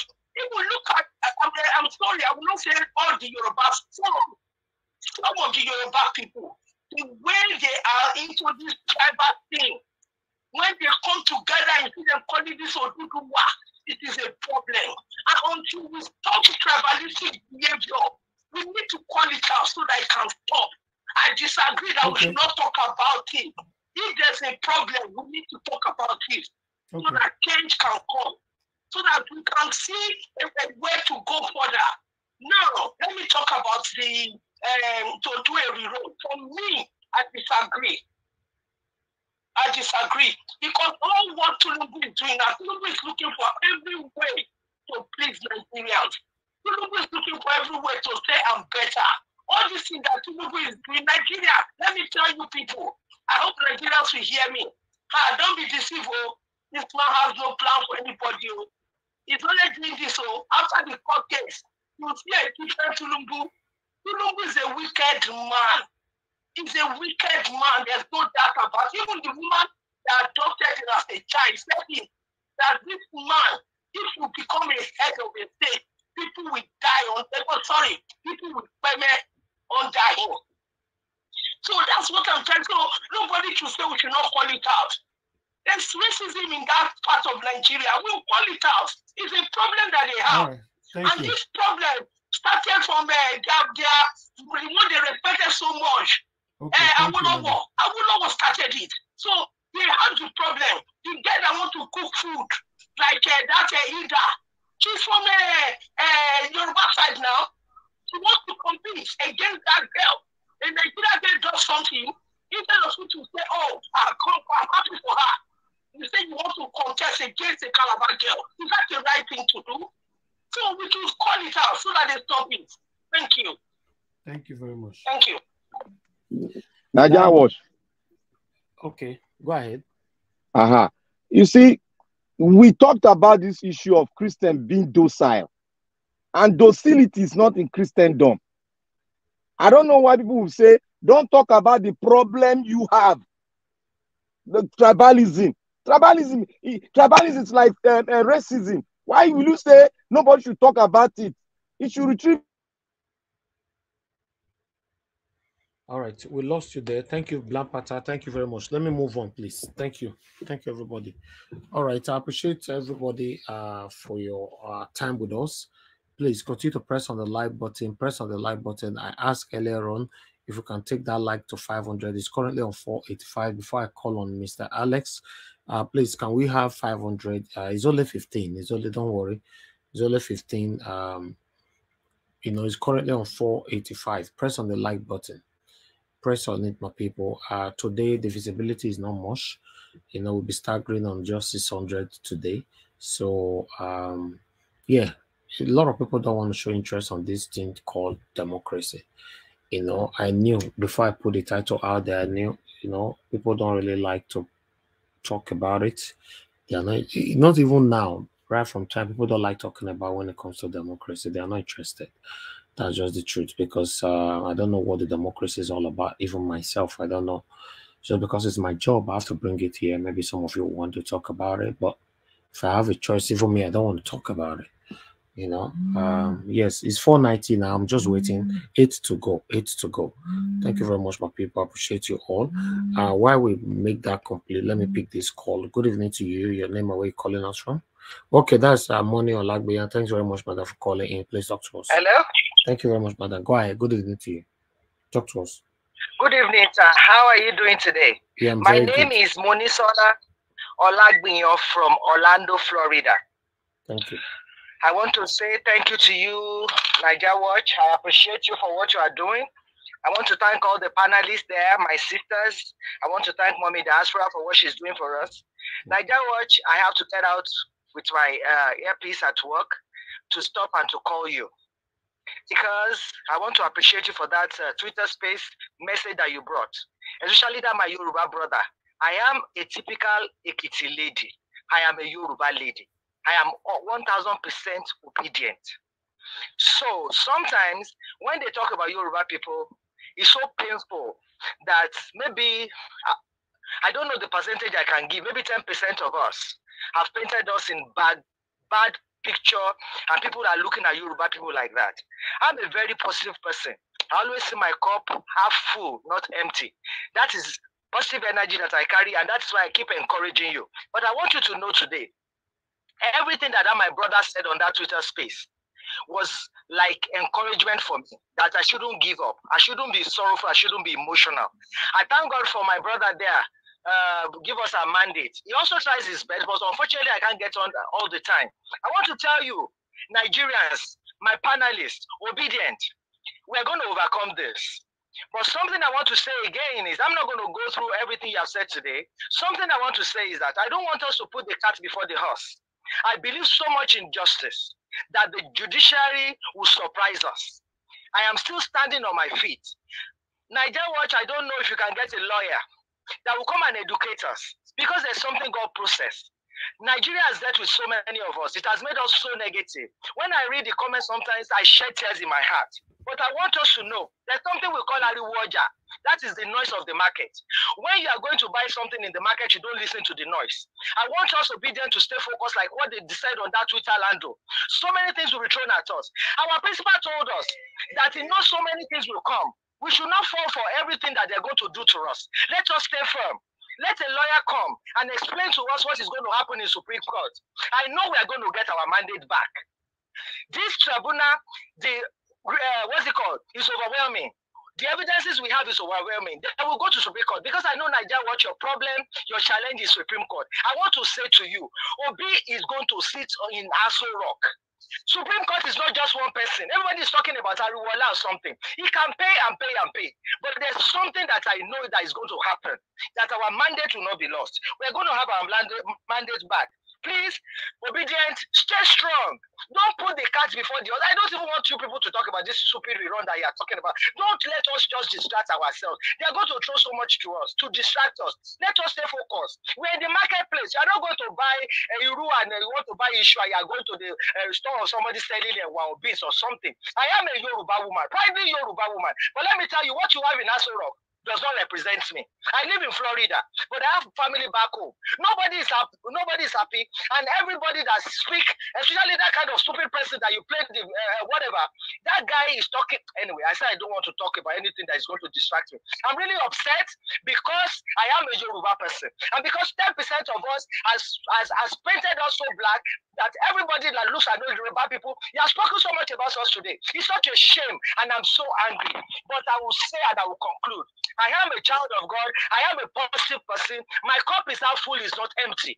Whatever is going to happen, we're going to have our mandates back, and we will see that we're going to excel. Nigeria Watch, stay strong. Look for a lawyer to educate you how Supreme Court works. Money will fail. He said, what money cannot buy, more money will buy it. And I want to say to him today, no matter how much money you spend, one person cannot determine the destiny of 212 million people. We are standing, we do not vote for him. He's not my president, and he's not the president of Nigeria. Today is Democracy Day, and we are going to say that we're going to celebrate this democracy again when our principal sits in Aso Rock. We obedient are going to celebrate. Oga Niger Watch, please, that Twitter space, play what they say to us, so that some of us that cannot go to Twitter when we are working can listen to them from you. I just got my energy back from that, my brother. If you know the things he was saying, I can't interpret for you. It was just raining curses on their head. What am I showing Buruku? One after the other. Because I have children. I live in America does not mean I'm not a Yoruba person. Before an American, I'm first a Yoruba girl. From Ekiti, white is white, black is black. We don't take rubbish. There's no gray color in my dictionary. So whatever it is, they are stolen from us. They will return it. Supreme Court forget Nigeria. We are getting our mandate back. Thank you. I'm so sorry that I'm yelling at you people. I do apologize. It's just that I feel so offended. Thank you very much. God bless you, madam. Thank you. All right, people, let me call on someone on the panel. Mr. Alex, good evening to you. Thanks for joining us. I'd like you to talk to us. Thank you. Okay, Mr. Alex, you're not there right now. Come back to you. I am very, very, very much on ground. Why won't I be here? All right. Thank you. You go shout, you did there. Abi, thank you, everybody. Thank you for the work we are putting in. Our work here as panelists remind me of the slave trade abolitionists.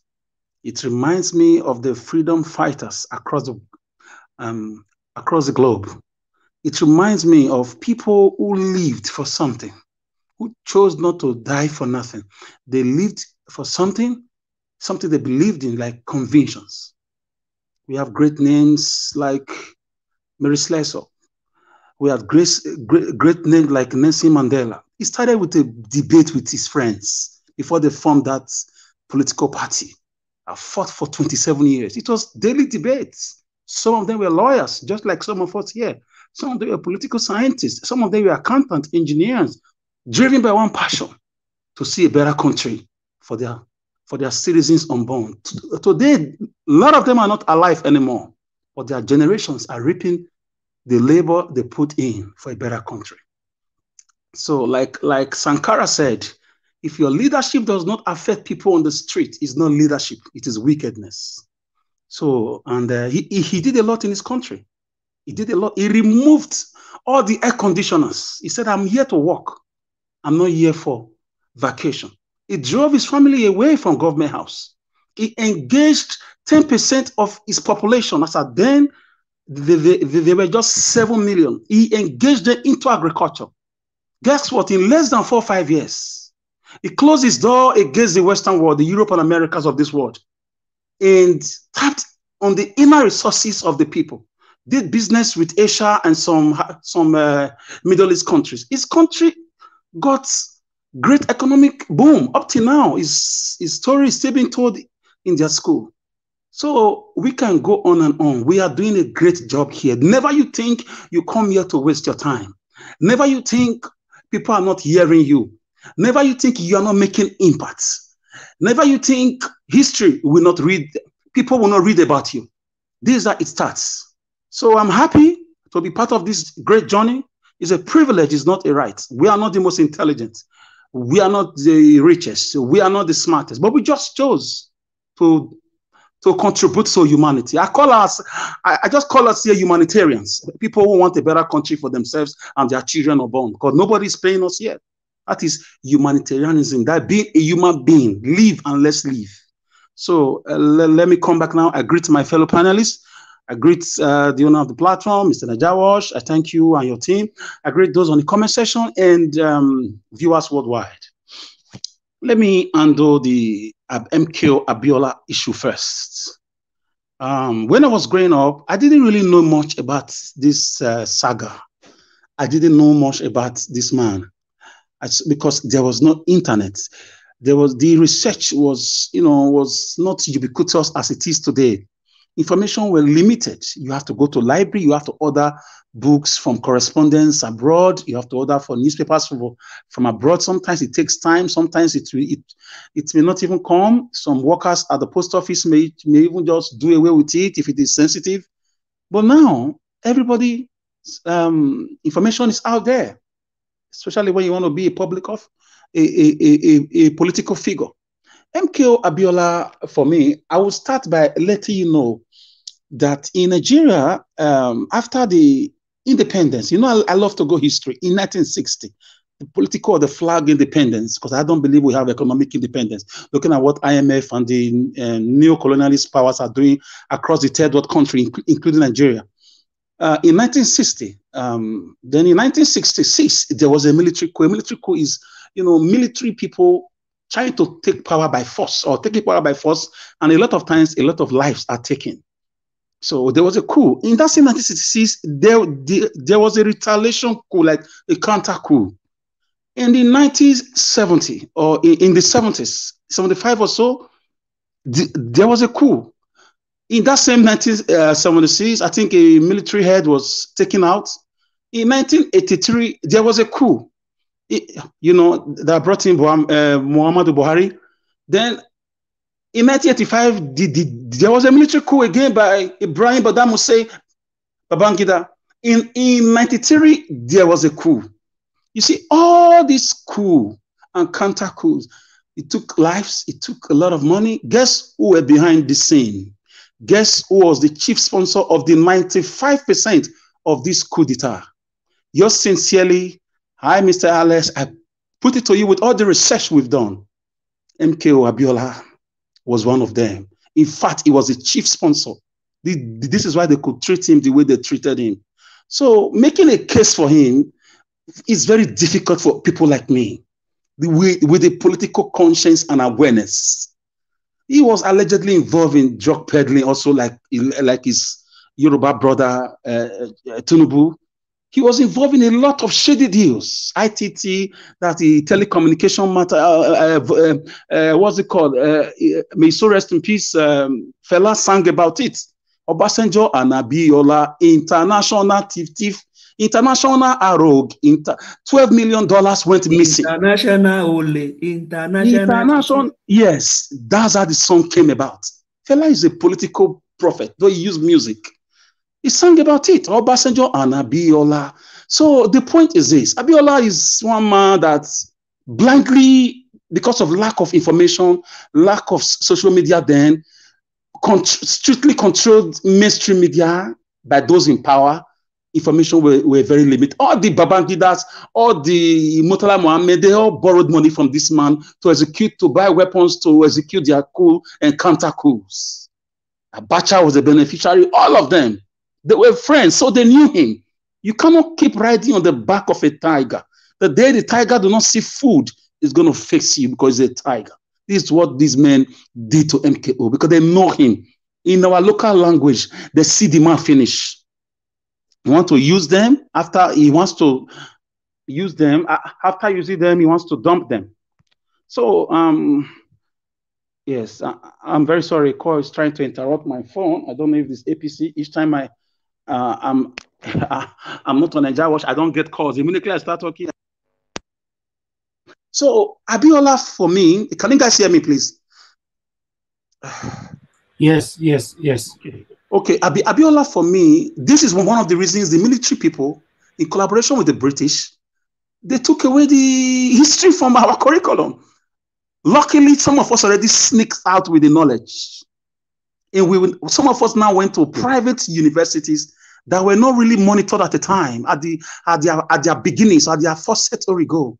We had raw knowledge. It's a problem for them. It's a problem for them. So I just try to skip a lot of things because of the rules of the platform. So I'm just giving you an antecedent. Abiola at the time was arguably the richest Nigerian in his time.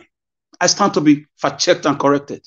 He was the richest man, one of the richest in Africa. You're correct. You're correct. We had Abiola this, Abiola Mick, Abiola Babes, that's their football team, the female ones, Abiola Warriors, Abiola, even he was talking about hairlines. Abiola was, he had Concord newspaper. Concord Airline. Thank you. He was the richest man in Nigeria at the time. Where did he get his money? And the military boys knew him. That was why they could treat him. If you want to talk about how he left this world, I blame the American CIA because the last people that visited him allegedly in that prison were 2 CIA men, and they drank tea together that early morning, according to our information. They drank tea allegedly. After drinking that tea, he went to the toilet and never came out, and never came out the same. Former Secretary of State was there, America. Yes, thank you. So when we talk on Nigeria Watch, God has given us a bunch of intellectuals. You listen to us. We don't just talk. We spent money and time. Our families spent time to train us. And we got glued to this platform for one reason, amongst others, a fight for a better life. We may not be the smartest, but we don't bring fake news here. So, dear brothers and sisters, MKO Abiola's argument is ambiguous.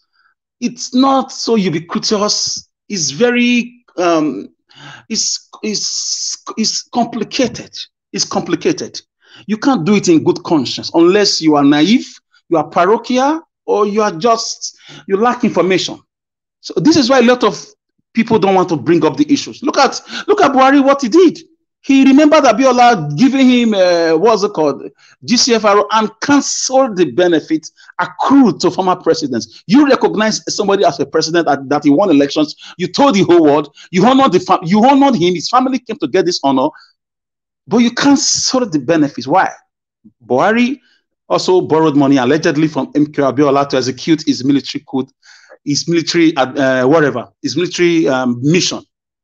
They know him. They know that the children will not do anything. And sorry to say, gentlemen and ladies, I don't know. I was hoping that one activist will come from that family. I know all the kids are wonderful people. I really, yes, I was thinking about that, so that they can take up the federal government under Buhari on that insult. Because if you do something, you do it fully. You don't do it halfway. What they did now is like a mockery. It's like you wore somebody military uniform, or you wore somebody a uniform, and you remove the appointment letter. The person is useless. It's just a uniform person that, you know,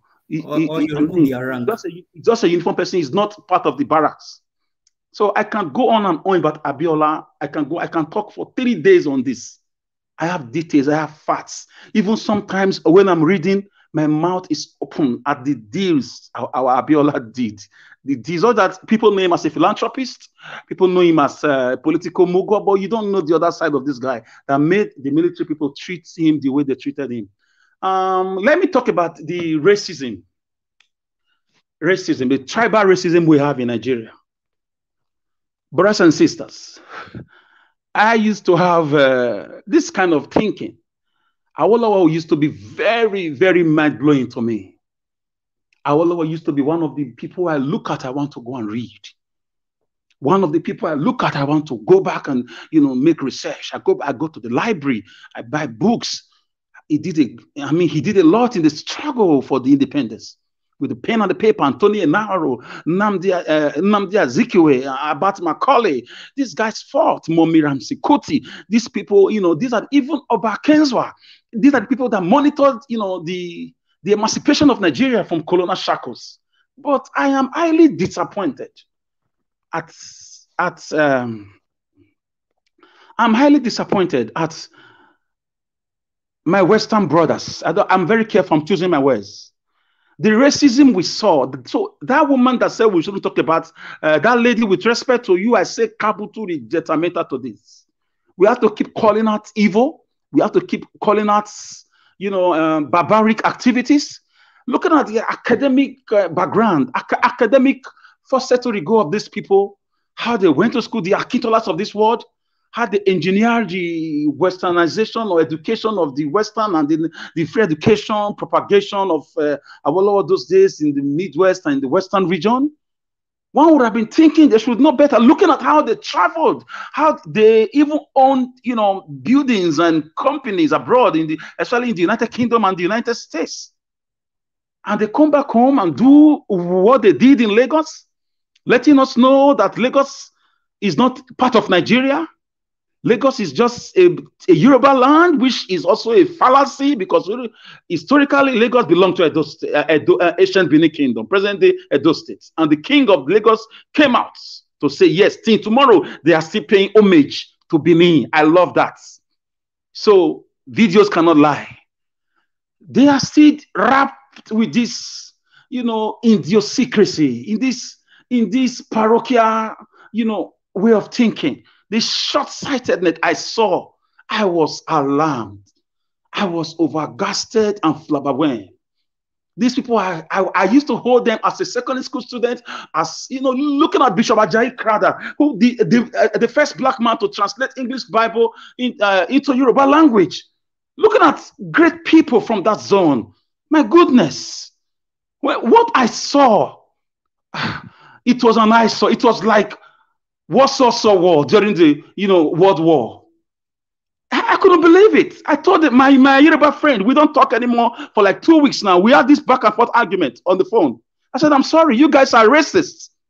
You guys have to calm down. You are racist. You just pretend. I'm sorry, with what we saw in Lagos, not all of you, but most of you are racist.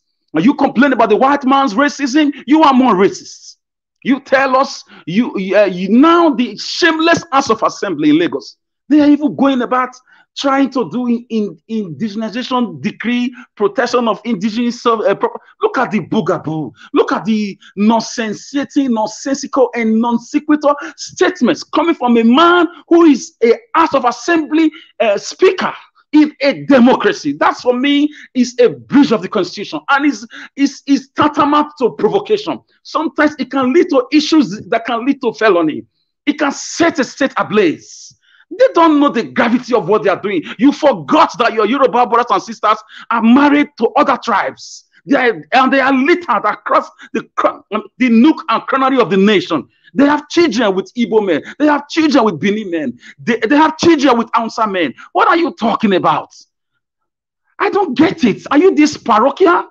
I'm talking about the Lagos State's House of Assembly Speaker and those members who are just like robots, these rubber stamp House of Assembly members who cannot intellectually engage themselves. House of Assembly, let me give you a little background about House of Assemblies across history and across the world. It's a place of intellectuals. It's a place of dialogue. It's a place of debate. It's a place to agree and disagree. Sometimes they even fight in House of Assembly. Another word for it is Congress, or call it National Assembly. You see countries, you see people who are representing their various counties and their various villages trying to stop a particular law or a particular bill. They even resort to fighting, hitting themselves. They stop the section, they suspend it, sometimes for a week, for a month, just to make sure their own, zones or their own village get the right laws, get the dividends of the national patrimony. But we have a House of Assembly that are docile, a House of Assembly in Lagos that are parochial, people who allegedly bought their results and didn't go to school, and school didn't go through them. If anyways, they even went to school. Look at what they were vomiting in the indigenization law. Are we in the military? Is Lagos a nation of its own? That man should be called, it should be recalled back. It should be dethroned from his speaker position. It's not fit to be in the hallowed chambers where laws are passed for the citizens. If you don't know, Lagos State is about 23 million people, allegedly. And we have a set of people who have not even opened their books in years. Their brains have gone to vacation perpetually. They are not, they don't think that there are, effects of the comments they make. Goodness. So how will you expect the people who are having Yorubas in their state in different parts of the country? So if they take it out on them, a civil war will start. And you start blaming devil, we start blaming different things. But you push people, it's going to have effects. So for me, our Western brothers have to do better. With the education they claim to have, even Professor Simbajo has been a disgrace, I'm sorry, under Buhari. He was a total disgrace. He was docile. He was absent, apart from a few months when Buhari was not around. We didn't see that thing we see in lawyers, that activism, that's verbosity, that outspoken nature of lawyers, that radical nature of lawyers. In political science, we call those men radical men. We call them, those lawyers, we call them radical men. They've got a name for us. They call us orators. If you combine both of them, trust me, it's going to be like a bomb. How was I expecting Osibajo to do something radical? If you can't do something radical, resign and fly abroad and give a press conference. Now that this government is leaving, you should have been coming home as a hero. But the guy was just there eating amala, eating a ring, momoshaki. This is in nature. I was disappointed. He should be ashamed of himself as a professor of law. That is the highest, the zenith you can get to in law. I was really, and guess what? He's a Yoruba man. If he was a Bini man, if he was an Igbo man, I'm sure my Yoruba brothers will come at him. What did he do for 7-8 years? Deborah was taken out. A Christian, you are a pastor. You never said anything. With your law activism, with your law education, with your law exposure, with your tribal, supremacy, you did nothing. You disappointed the Christians when Kaduna was on fire, churches were being burnt, lives were taken. You kept quiet. Professor Simbajo, you are a Yoruba man, but you did not declare, this one Nigerianness. You kept quiet. When when the nook and cranny of the nation was besieged by 6 million people brought into the country by the government to kidnap, to rape, and to do havoc, you kept quiet. Where is the humanitarian service we find in law graduates or in law prodigies? So I just look at these people, I just laugh. So you see, wisdom is from God. Bini will say, no wonder our great grandparents were able to build kingdoms that even the Portuguese and the Brazilians were happy to have trade agreement with them. They built kingdoms like the ancient Benin kingdom that stretched from the present day Edo State down to present day Togo and Benin Republic, down to the boundaries of Lagos and Ghana. And they had great system of government, education, agriculture, army, marital system, youth engagement. Everything was lovely. That the Queen of England was envious. That it tried to, invade Benin Kingdom. It was defeated. The Queen and her army were defeated. They had to come back again in about 3 months with NATO forces. So we had an organized system without the Western education. So that leads me to the question of the so-called education we are parading ourselves that we have. My dear brothers and sisters, the racism we have in Nigeria right now, looking at what happened at in Lagos, we must talk about it. We must call our brothers out. We must not keep quiet. We must say it in God. We must make it public in the streets of Askelon. We must not allow the daughters of the Philistines to rejoice or the uncircumcised triumph. Because if you are fighting for a country, if you are coming to equity, you must come with clean hands. So my dear brothers and sisters, I want you to know that Nigeria is not one. With the way they are treating Obi, is so unfortunate. It's obvious to the blind. Everybody can see that indeed Obi won this election. But because he's an Igbo man, according to Nigeria Watch, I join you to say Obi is going through this political audacious journey because he's from one side of the country that is being hated with a passion. It's like there's a gang up after the Civil War that an Igbo man will never be a president. And they've not proved us wrong. They had the chance to prove us wrong. When we brought this argument here, people say, don't talk about it. You are inciting violence. You are inciting tribalism. Now, as you know, it's been blown in our very eyes. What more can you say? What a man, a politically spotless man. He's not perfect, but for me, he's spotless. A man that the Nigerian sitting government has nothing against. They went and dug all his files. They couldn't bring anything against him. A man that sold himself across the world to Nigerians in diaspora, and he was accepted. A man that in less than 7-8 months produced more than 38 National Assembly members with a party that is obscure, a party that was clandestine. He brought this party to the whole world. It takes character, it takes competence, it takes compassion to win people over to you. So for me, with what is happening to Obi and with what happened in Lagos, no, Nigeria is not one. Racism is rampant everywhere, but is huge with the Yoruba tribe. They should do better. They have houses in Benin. We are not racist against them. They have houses everywhere around the country. People accommodate them. So why are they finding it difficult to try to live as one with people, not by lips? Not by lips. These guys are very good in, they pretend with you, not all of them, but election period, you see their true colors. And I don't like that. So I want to talk to judiciary. Let me drop it with this one. Thank you. Please round up. Just give me a minute, sir. Let me round up with this. Like somebody said, I just want to continue this from where somebody stopped. Nigeria is an imploding time bomb. It's coming. It's coming. The tapes around that bomb is already cutting off. We are not praying for anything war, but please, judiciary, do the right thing. And I still believe in the judiciary. I've always said that judiciary is not predictable. I have a lot of justices whose children brought me closer to them as friends. We went to school together. Some of them told me that you can never trust a lawyer. A lawyer can take money from you and mess you up and return your money later to you. They are like that. So I still believe in them. So let's mount pressure on them, respectively. And let us make sure we call out Professor Mahmoud. He must be arrested. Buhari, the man in Daura or Niger Republic, should be called into questioning for how he has run this country. He should be tried for genocidal crimes with the people that died under this, his government. So I will drop it here. Thank you. Thank you very much, my brother Alex. Give us a mandate. You wanted to interject. You'd have just wait.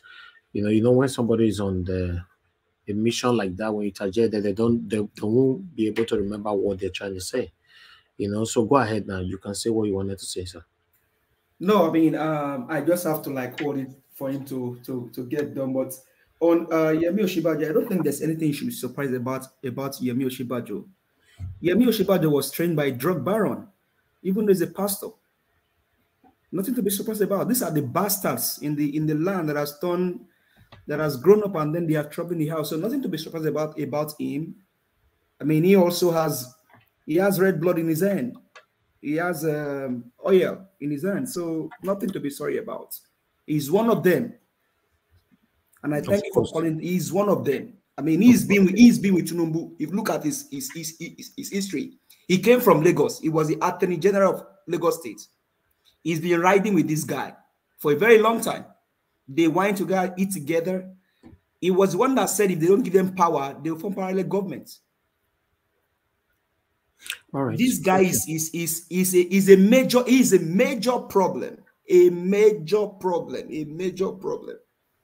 Thank you. Gentle, looking like as if he's gentle, but that guy is I don't know how to describe him. I don't know, because I don't know what it would take him to have resigned if he cares about human life. Yemi does not care about human life. He's a wicked guy. Thank you, my brother. Thank you. Edo Light Wash, I can see you're not staying long. Good evening to you, my brother. Do you want to quickly speak to us now? Yes, my brother. Good evening. Thank you for the privilege you gave to me.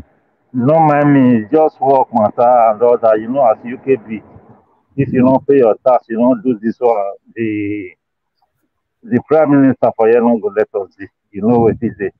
So, wait, I want just talk. Can you guys hear me, please? Yes, we can. Yeah, go ahead. So, what I just want to say, as I used to say, PDP, APC, they are 419. All what Tinubu they do so. Now just to cajole we Nigerians, of which we don't go let them happen. Obi now our president. I happy today. Why happy? Not be the statement of Tinubu. Now the way we Peter BT talk for a Twitter. So it gives me hope. It gives my generation hope. That is why we have to continue to work so that all these people will just live there and they will face the consequences as time goes on.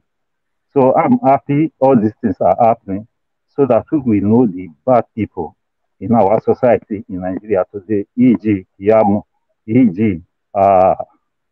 This guy who is there our side, what's his name, Oshongule, and his people. You understand? All of them go down. And I see all Nigerians, including me. All these people will just give us nightmares. So make the people who is a bit right, the people who is a bit talk, make we put all of them for paper, put them for internet, put them for everywhere. So that at the end of the day, if they come, we go know. Because God tell us, say, if we know the tactics where we say devil they use, he not going to meet us. You understand? So I think victory is our own.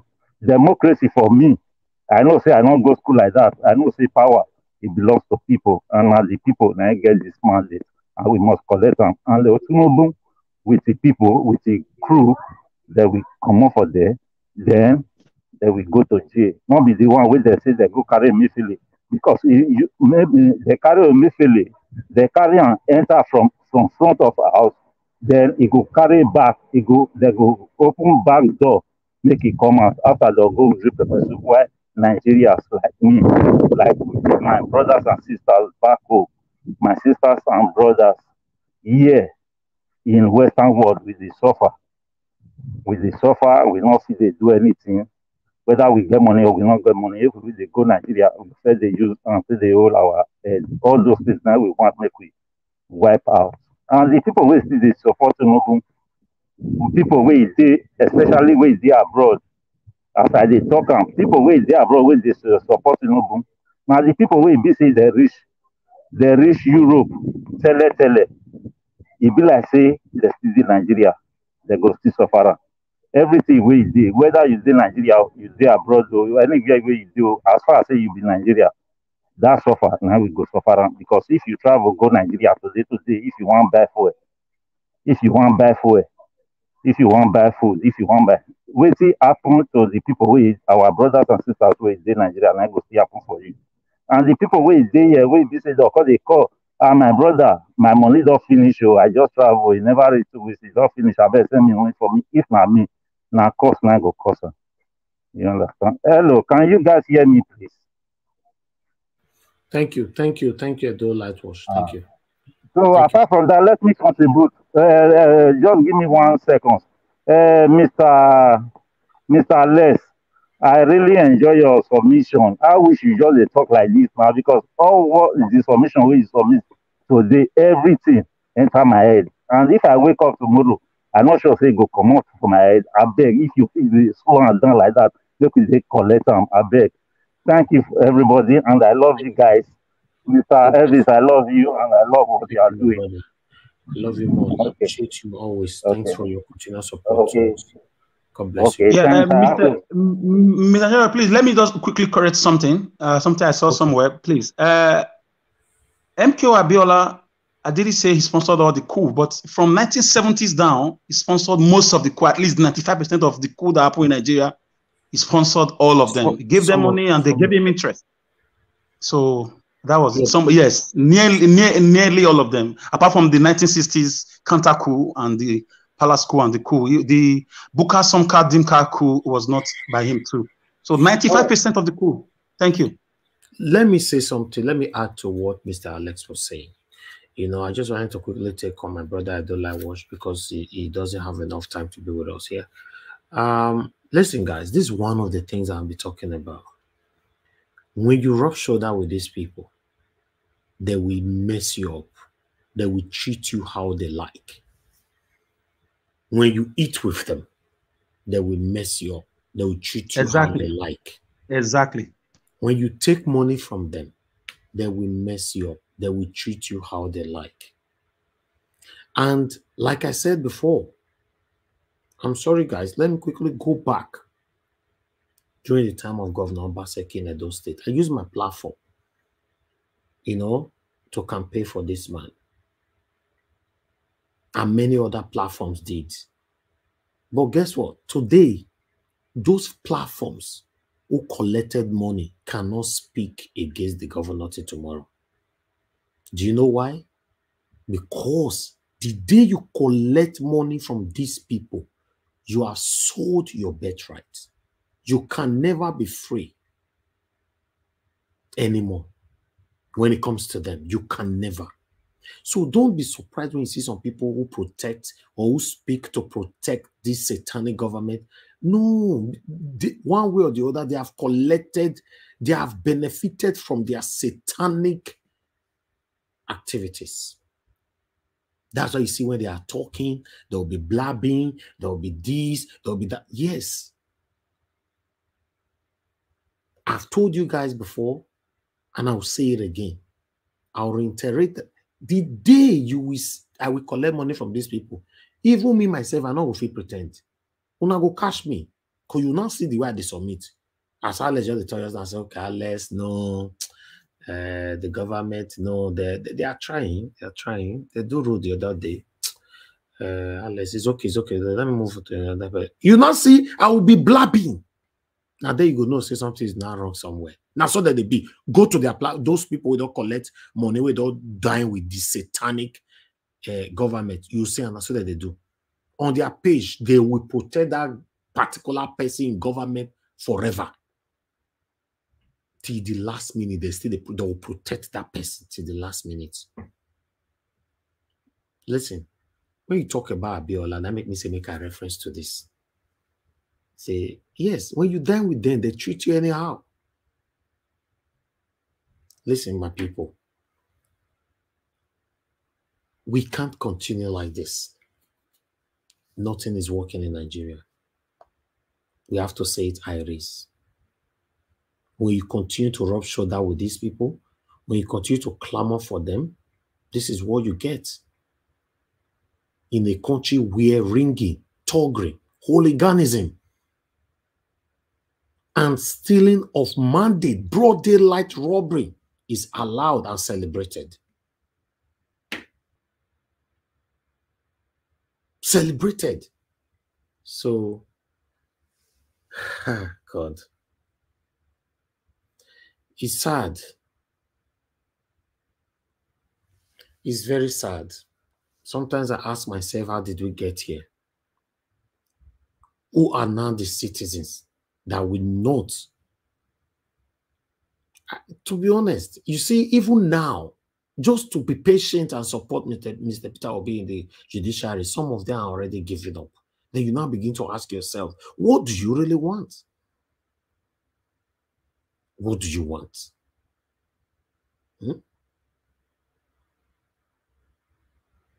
It's very sad. We celebrate every evil things in our country.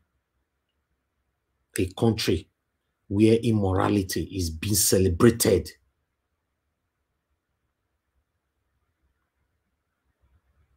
Everything that you know is bad, we celebrate it. Yahoo person, we steal from others and buy Benz. In the community, that will be hailing him.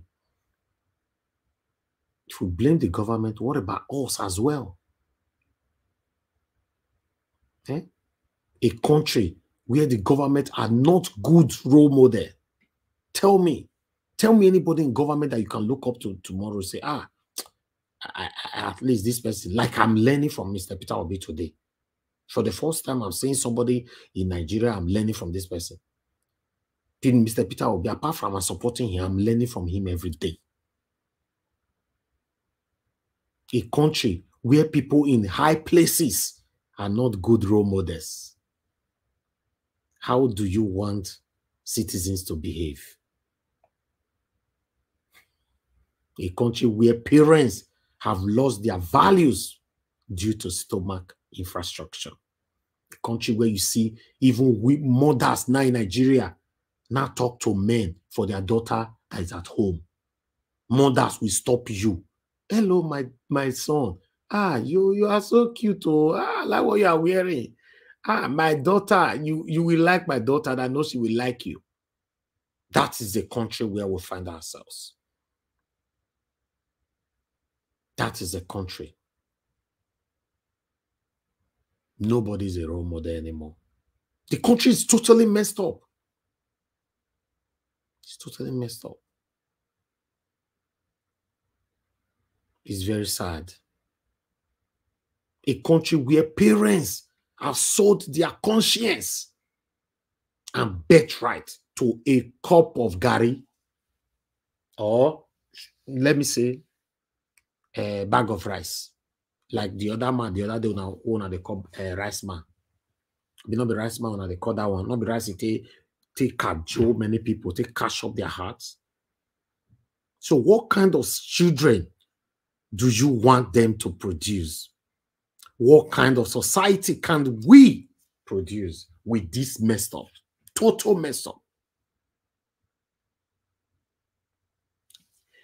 The better we retrace our step, the sooner we retrace our steps, the better for us. Nothing is working. The government is messed up. The people is messed up. We should get it straight. When we are blaming the government, yes, I blame them. Or if you'll be following me for a while, you should know that I blame the government and I blame the people. Because even though we have a better government today, the mentality of most people in Nigeria are already gone. It is well. Let me call on Madam Rita. Madam Rita, thanks very much for your patience. It's good to have you on the panel. Good evening to you. Please talk to us. Before you call on Madam Rita, I don't know if you saw what I posted in the private chat, just to get the comment section engaged.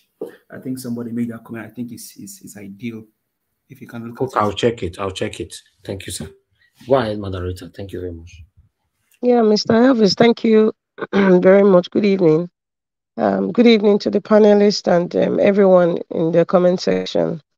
I think I actually came late, so I think I started listening when I think Mr. Victor was speaking. I'm used to calling him Mr. Victor. I think it's Black Panther. I think his name is Victor too. Yeah, I want to say thank you very much, Mr. Victor, and my brother, Sir Alex. God bless you. Thank you so much. The lady that called from Florida, the Ekiti woman that called, there's something that she was talking about. I could sense that, she was feeling kind of disappointed that, it's kind of as if the Yoruba tribe has been bastardized, and it's unfortunate. Let us be very careful. In fact, I'm not really speaking about us now. I'm speaking to the likes of Agbado and his minions, as my sister Omoye used to say. The way Buhari's administration bastardized the Fulani tribe.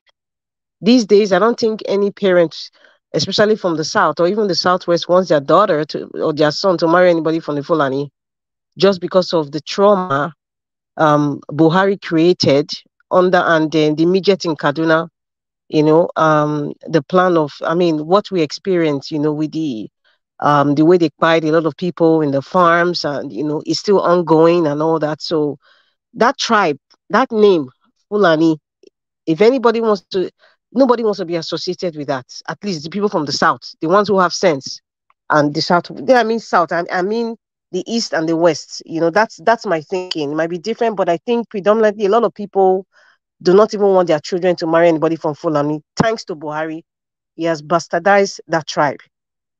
It's the same way. Everybody who is Yoruba person now, there's something you need to realize. Let it not be the same way with Yoruba.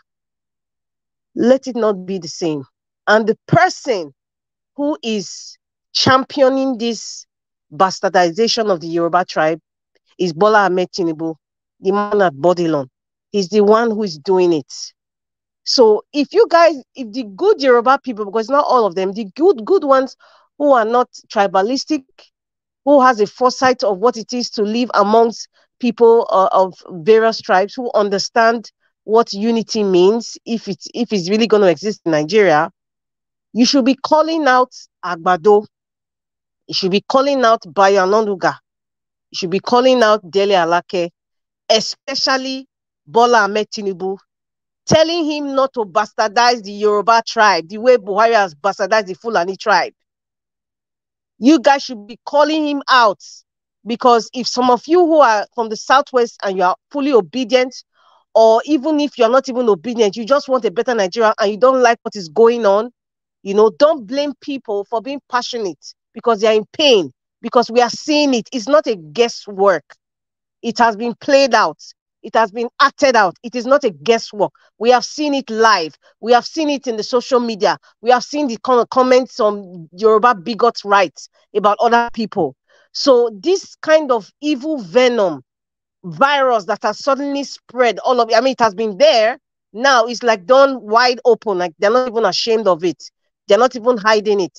It's a kind of advanced sort of racism. It's kind of even more brutal than the ones that you see about the black and white in the West. What's happened? This is more brutal, And he's the one who is actually spoiling the Yoruba name.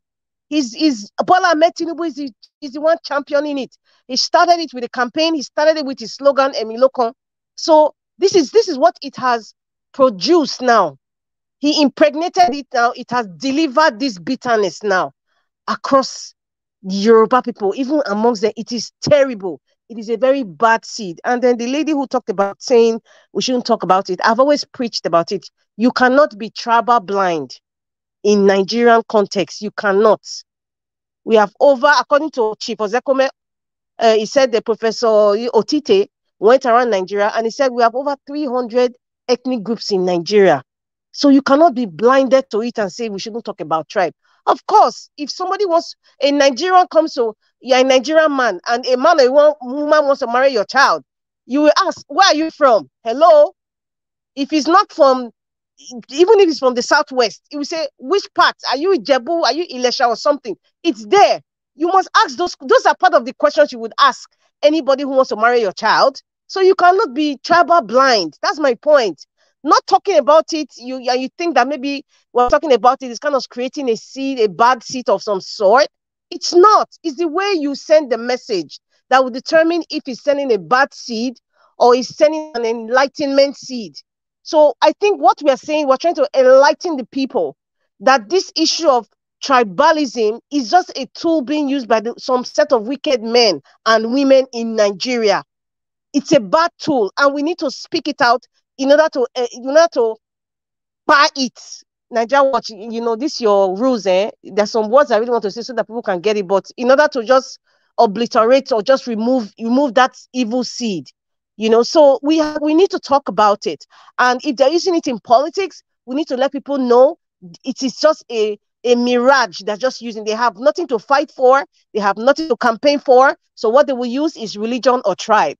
So people need to be educated in that light, not in a negative way. So we must talk about it. We must talk about what is going on. And I feel that our traditional rulers, I'm quite disappointed. If you ask me personally, I'm quite disappointed that the traditional rulers are quiet about this tribal thing, because take it or leave it, they have the power to stop their people from doing this nonsense. Let me just say their people, because these days we're talking about Yoruba people. So that's why I should say the Yoruba people. The Yoruba traditional rulers, with all due respect to them, because I respect traditional too, they should be speaking out. The fact that they are silent sometimes means complacency. It means that you're part of it. It means that you're supporting it. It means that you are preaching it. You are championing it. So if the traditional rulers are silent, what would you expect the subjects to do? They'll continue doing what they're doing. Nobody's cautioning them. Trust me, the traditional rulers have more power in terms of these tribal things than even the government, than even the constitution. That's the truth. If the Oni of Ife comes and speaks, or the Alaafin of Oyo comes and speaks, or I'm not talking about those obas. I'm talking about these high-ranking stools now, traditional stools in Nigeria. If the Oni of Ife comes out and speaks and say, listen, this thing should be stopped, and then they can even make a law. That's the only way to listen. Human beings have to be ruled by rules. They have to be guided by rules. If not, everybody will do whatever they like, to the detriment of even themselves. So if they put something like, every traditional ruler say, if anybody use tribe, because we don't want our tribe to be, the Yoruba race to be bastardized and to be looked at as in a bad way. This is what needs to happen to anybody, whether you're a politician or wherever you belong to, in whatever strata you belong in society. If we use it, these are the consequences. These are the things that, listen, Nigeria is unique. We're not Oyibo. So that's why I say these traditional rulers, they're silent. I'm quite disappointed. The Yoruba traditional rulers, they're silent. And another issue is, I think if you look at the whole sphere of what is going on, a lot of these people, 99% of them belong to secret societies. And if you look at the hierarchy of, no matter what you are politically, or maybe you have a position, but in the hierarchy of the secret society they belong to, that would determine if one of them would speak or not. That is the truth. That's the truth. So they are kind of working. It's like, what is going on? This is how I see it. They're kind of working as if, or rather operating as if they are actually in their secret society. So that's why if somebody is a high ranking in their secret cult and maybe he's doing something wrong, his oga in the outside secret cult cannot talk to him because he's bigger than him somewhere. So I think that is what is being played in Nigeria, especially from the south. So I don't know about the north, but especially from the south.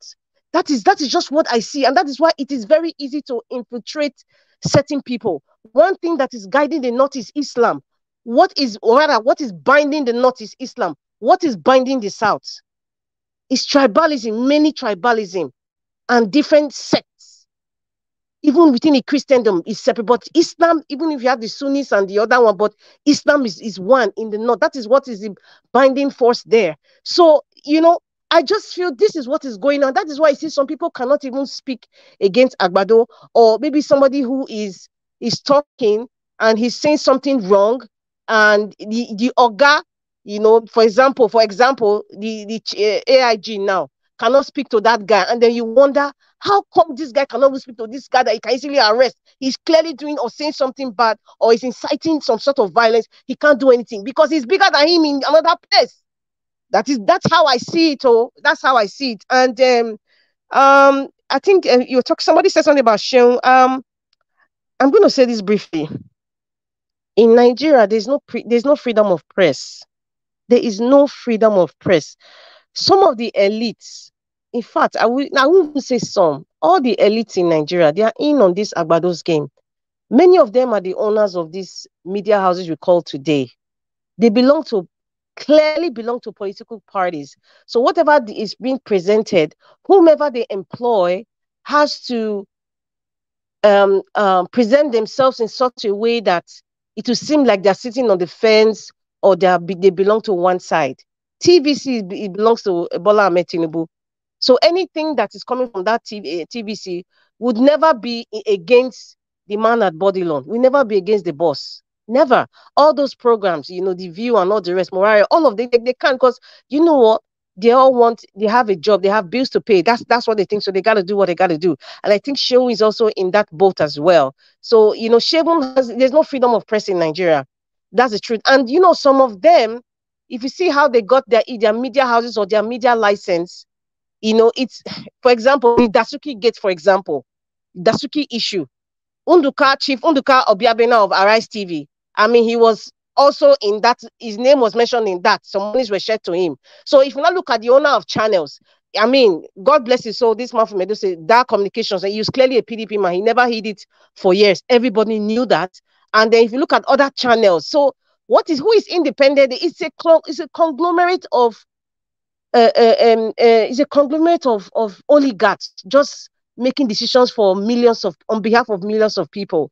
That's what's going on in Nigeria, and people have no say. There's a lot of things at play here. I will not even blame Seun for what he's saying. He's going by the rules, and that's why you see people like Rufai Oseni.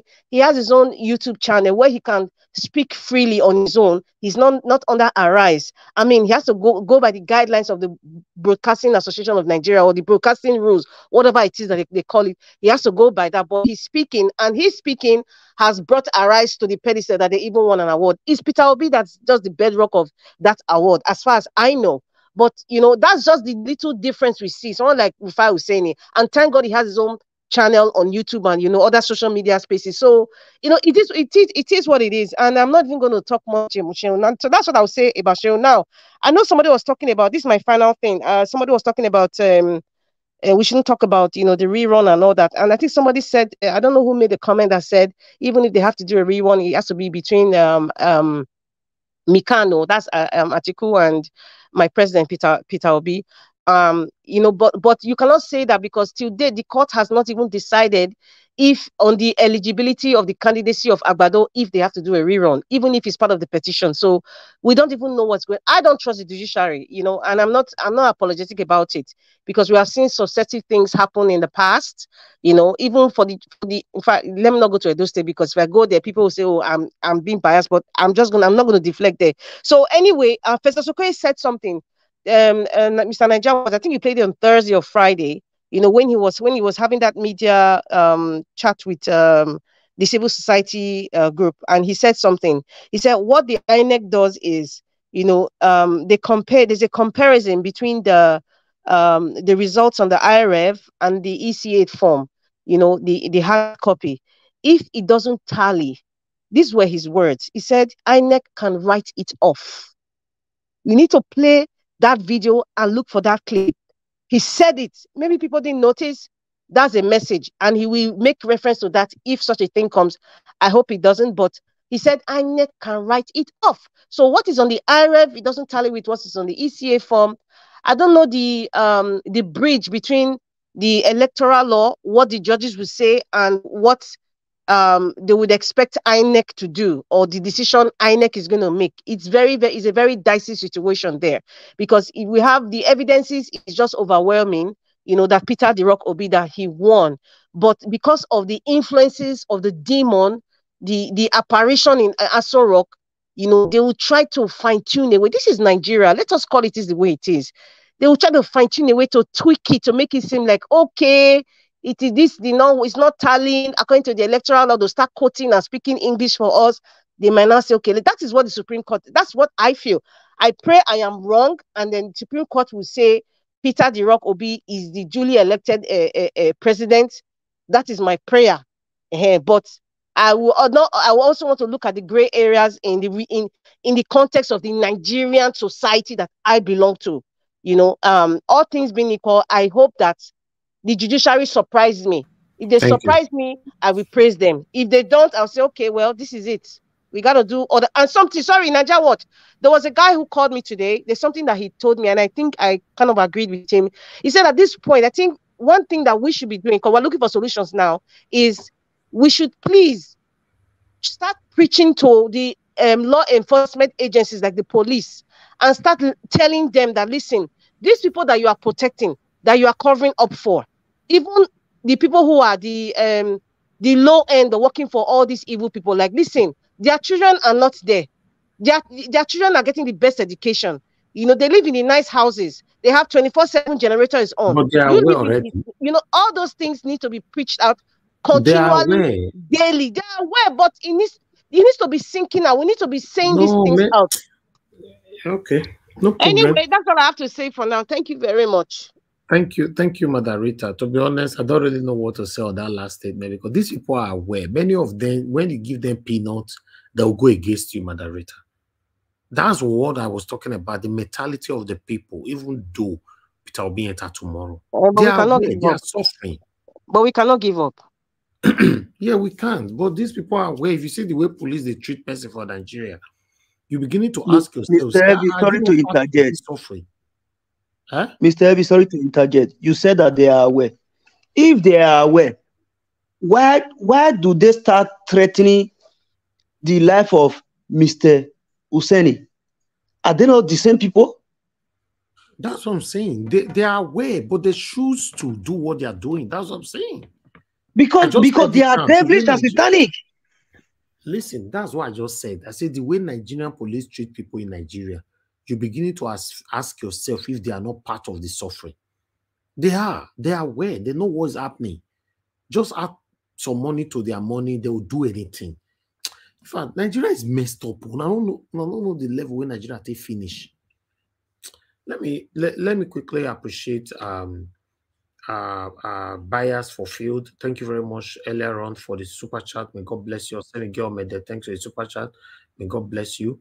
Udi Ufoma, thank you very much as well for the super chat. Stella Masemendo, earlier on in the morning, and Edo Light Watch. God bless every one of you. And one of our brothers as well also recommended something that my brother drew my attention to. You said we should be reading out comments on the comment session. Yes, if we have to do this, my brother, we might stay here for the whole day. The only way we can do this, if you put your comment like this, for example, let me look for somebody that commented with a super chat. Those are the area that we really focus on, because if we have to put everybody's comments there, we get more than 3,000 comments a day. It's not about that we're looking for money, even though it's $1. Yeah, put your message with it like this. Even though it's $1, it doesn't matter. You don't need to put $20. Just put it on. Then it's easily seen. You understand? Then we can bring it here. But if you just write it, you want us to be following all the comments on the comment section, trust me, we get more than 3,000 comments daily.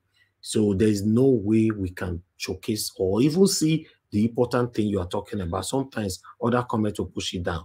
You understand me? So yes, we'll try our best and do what we can do, but I just want you guys to know it's not very, very easy. Thank you very much for that idea. Like I said, everybody should continue to bring idea here. We need all of them. The data they put for our broadcast today, we started it 2 years ago. Now, person I draw my attention to them. Say, Nigeria, don't you think that you can stand out and put a date on your broadcast, on every of your title? You know, I can say, oh yes, today now go check all our videos for the past 2 years plus. Date day, all of them. Now, person I bring the idea, so nobody's claiming perfection here. We need, yes, we need this kind of ideas. Thank you. May God bless you for bringing that up. That was easy for God. 77. God bless you. Yes, go ahead. Sorry to interject you while you were speaking. I really apologize for that. But I just wanted to re-echo what Sister Rita. Hi. My darling sister, good evening. Good evening. Thank you for what you said. So I just want to highlight what Sister Rita said, right? Most of these police officers, a lot of them, most of them are ignorant, and some of them, maybe they even barely had an education. Because let's be factual, education is eroded in Nigeria. So this is why we have to keep talking about it, even though they know, but because when you know something, but what do you know? It might be that they know the wrong things and they're staying in that wrong thing because to them, the wrong is now right because of the way it's been structured for them. So that's why we can't relent in talking and calling them out and saying, listen, this also involves you. And I think Rufai actually alluded to it when he was making his comments, when he was explaining it. He said sometimes it's the ignorance, that is causing all this. So even though they're hungry, but at the same time, there's high levels of ignorance with these people, I think. That's Thank all you. I wanted to say. Thank you very much. Thank you. All right. Another comment right there on the comment section from a Black Experience. You said the comments are for people who will watch it later and read comments to see how people reacted to the to the words being said. Yes, that's true. Whoever that play, but our comment continue to play. We set it as automatic. Everything we write for comment section, it go there forever. Not be only when we do live now. If people they play and later, even though don't enter the live, all your comments are still there. So yeah. But like I said, we cannot check all comments at the same time. It's not very easy for us to do that, and the time as well, and to see them, easy. Even today says slow, because you see on our visibility today, the max that we got today is 6 something visibility, and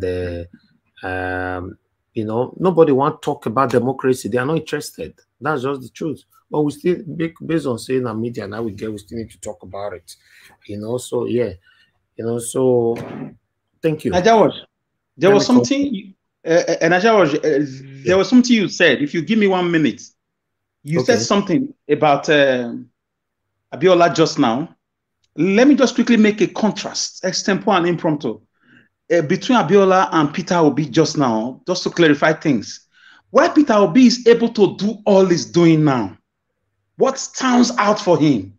Number one, he has not involved with any of them, past or present. That with this satanic yes, I'm going there. He has not involved with them in any shady dealings, like oil wares, like peddling drugs, like sponsoring commotion here. And he has never done those. That is what is edging Obi against this guy. That is the nightmare right now. So we should live a good life. We should learn to watch our company, because tomorrow it may affect you. Thank you. Yes, that's what I preach all the time with my media. How do you want to be remembered, or what do you want people to remember you for? That's just it. For me, I don't care how you think about me. If you are listening to me, say, oh, Najawo, she's too harsh, she's too this, she's too that. I'm a very straightforward person. If what I don't like, I can't pretend about it. That's one thing about me. I've never associated myself with satanic people, and I will never. So that's the kind of life I choose to live. So please, let's live a good life where you'll be remembered for good forever. Mr. Niger, thank you very much for your patience, sir. Good evening to you. It's good to have you on the panel. Please talk to us. Greetings, Niger Watch, and greetings to everyone on the panel and the chat, and special greetings to the viewers. Our leaders, they are an interesting bunch, aren't they? Emefiele, from what I gather, he had up 20 to 40 cars in his compound. The level of vanity that we practice in a country that is practically destitute is just unbecoming. And the kind of stuff we see going on in the country, it's clear that these are our leaders. They are not there to serve their people. They are just there to continue pretending as if they are ruling the country that they know full well they are too cowardly to take full charge of. They've made us like slaves for other people and continue to divide us against each other. Few people's action in any group cannot be used to describe the entire group. It's impossible. You can't. If you do that, you just fall for the actions of the ones that want to divide. And if they win, we know the result. It's not rocket science. We all know that.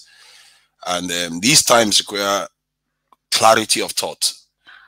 One has to be able to see the clear nature of these people. We saw what Erufai said. We all saw what we all heard what Obasa said. All the divisive policy that is going on. These people are relentless at pushing this agenda of division, because they know if they do that, they weaken the people's resolve to be able to demand better outcomes for their people. And that's what they fear most. When the people start realizing their power to work together, to demand these things, that's what they fear most. They have to conform.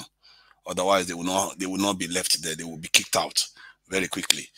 And it's a bit of a shame, because I've had so many people from either side, all sides, Yoruba, Hausa, all of them. Everybody. You hear some of all these people, they come on and they talk. They act as if they are caring for their own people. In reality, what they are doing is they are falling for the exact trap that has been set for them. And I spent a long time telling somebody, some of the things you are doing, you don't know how bad you are making this sound. You are literally trying to put people's lives at risk when you are talking in such a divisive term. Our greatest weapon against them, enemy at home and abroad, is our unity. And we have to build immunity to division. We like it or not, because the instinct to divide is so great. It's just ridiculous. But that is why it requires discipline. And if that is all that you are required to do to avoid being divided and to help you solve the problem, is it not a wise thing to take that path? Because the other option is, we know the other option can be very, very traumatic for people. So like I said, these times require clarity, and the people in the country that know these truths should stand up on all sides. The good people, the great ones, and the true nationalists should stand up. The people will remember you. They will remember you that at the time when they needed you, you were there. Because these wolves that are out there, they are trying to consume your people. They are trying to put your children in a very, very, they want to steal the future, the great future your children should inherit. Like they've been doing for years now. Those people out there, you are there. We know them. And you know yourself. If you are against these things, you speak up. You don't have to do much. Just reject these people openly and tell the others that these people are trying to divide us and they don't mean well for our futures. Because unity is the only path forward. The North, the South, the East, the West, when they come together, they demand security, demand transparency, and demand electricity. What will happen? They will have to deliver. If they don't deliver, they will be kicked out. Some of them even using recall elections, because people will be wise enough to go after them. Because now they can't hide anymore. Because this is our future, and we have a chance to change it. We really do have a chance to change it. These times are different. I've even heard people that support Agbado actually acknowledge this truth. That these times are different. These times we have a chance to change our country for the better. And we cannot let these people lead us in the wrong path. They are trying to. They want to, because that is what their paymasters want them to do. They want to use divisive politics. Even if after they've won the election, they are still carrying on anyway. They don't want to stop. On all sides. On all sides. And like I said, the ones that want to inherit this country and that should inherit this country are the ones that put their nation first. And by putting your nation first, you're putting your people first. You can't be in a boat and be putting a hole in that boat and think you're not going to sink with that boat. The ones that plug those holes, the people will remember you. Anybody that is out there, they should do all in their power, Believe me, I'm trying my best. I'm far away. All in their power to thwart these people. They are not your friends. They are your enslavers. They are the ones that have made our country so that our life expectancy is 53. That's something that should not even be possible in 2023. It should never be possible. It's like an achievement in the opposite direction. So that's what I can say to people. We have to think clearly. All these people, all these divisive people, they are your enemies. Because if you don't develop, what kind of fight you're going to fight that's going to lead you to development? What kind of fight you're going to fight that's going to help your children grow up and aspire to great things like we see in all Western countries and Asian countries? What kind of fighting you're going to fight amongst yourself that is going to prevent you from being a slave tomorrow? Some of the things, we don't remember the history of how bad it can get when you fall for these things. We don't remember the history because we didn't live through it. When Igbo people were here, they were here for 60 years and they conditioned us to make us think everything was okay. It wasn't that bad. We don't remember. When the ones that remember, that have the memory, if you ask them, when they tell you the horrors that was visited upon them, you are going to value your unity far more. And I will plead to our people, those ones that don't believe in divisive politics, that want a good future for their country, their tribes, their children, their women, their heritage. If you want a good future for them, you have to reject these people. They are not your friends. They are your biggest weakness. We all know the saying, united you stand and divided you fall. It's just that simple. Look at Sudan. They are fighting each other today. North and South Sudan, they split and they fought each other again because they never got a chance. Nigeria, we are, in a way, we have a little bit of room to be able to do what others have not done. Look at 70-something people were kidnapped how many days ago? Just 2 days ago in one northern this thing. The kidnapping is still happening now. It's not because they are not telling you. Insecurity is still everywhere. IDP camps have not closed. If anything, they are growing. This is the country we live in. This is the country we live in. These people still have time. Some of them having 40 cars. Some of them having time to divide among tribes. If our leaders shouldn't even have time to be doing any party, they should be in a hurry to develop everything, fix everything in the country. That should be their only lookout. No time for parades. It's time for work, building. And all these people that want to keep dividing, or if they carry on in the way they are carrying on, they are worse than people that have are taking people's lives that are facing a death penalty. They are worse because what they can do will cost far more lives. And not just that, far more lives in the meantime, it could cost far more lives in time too. Because when you don't develop, our people keep losing their life at an earlier age. Constantly. Within 10 years, you could lose in essence of 1 million in population or more. Those who are dangerous. Please, our people, open your eyes to the game these people are playing. Thank you.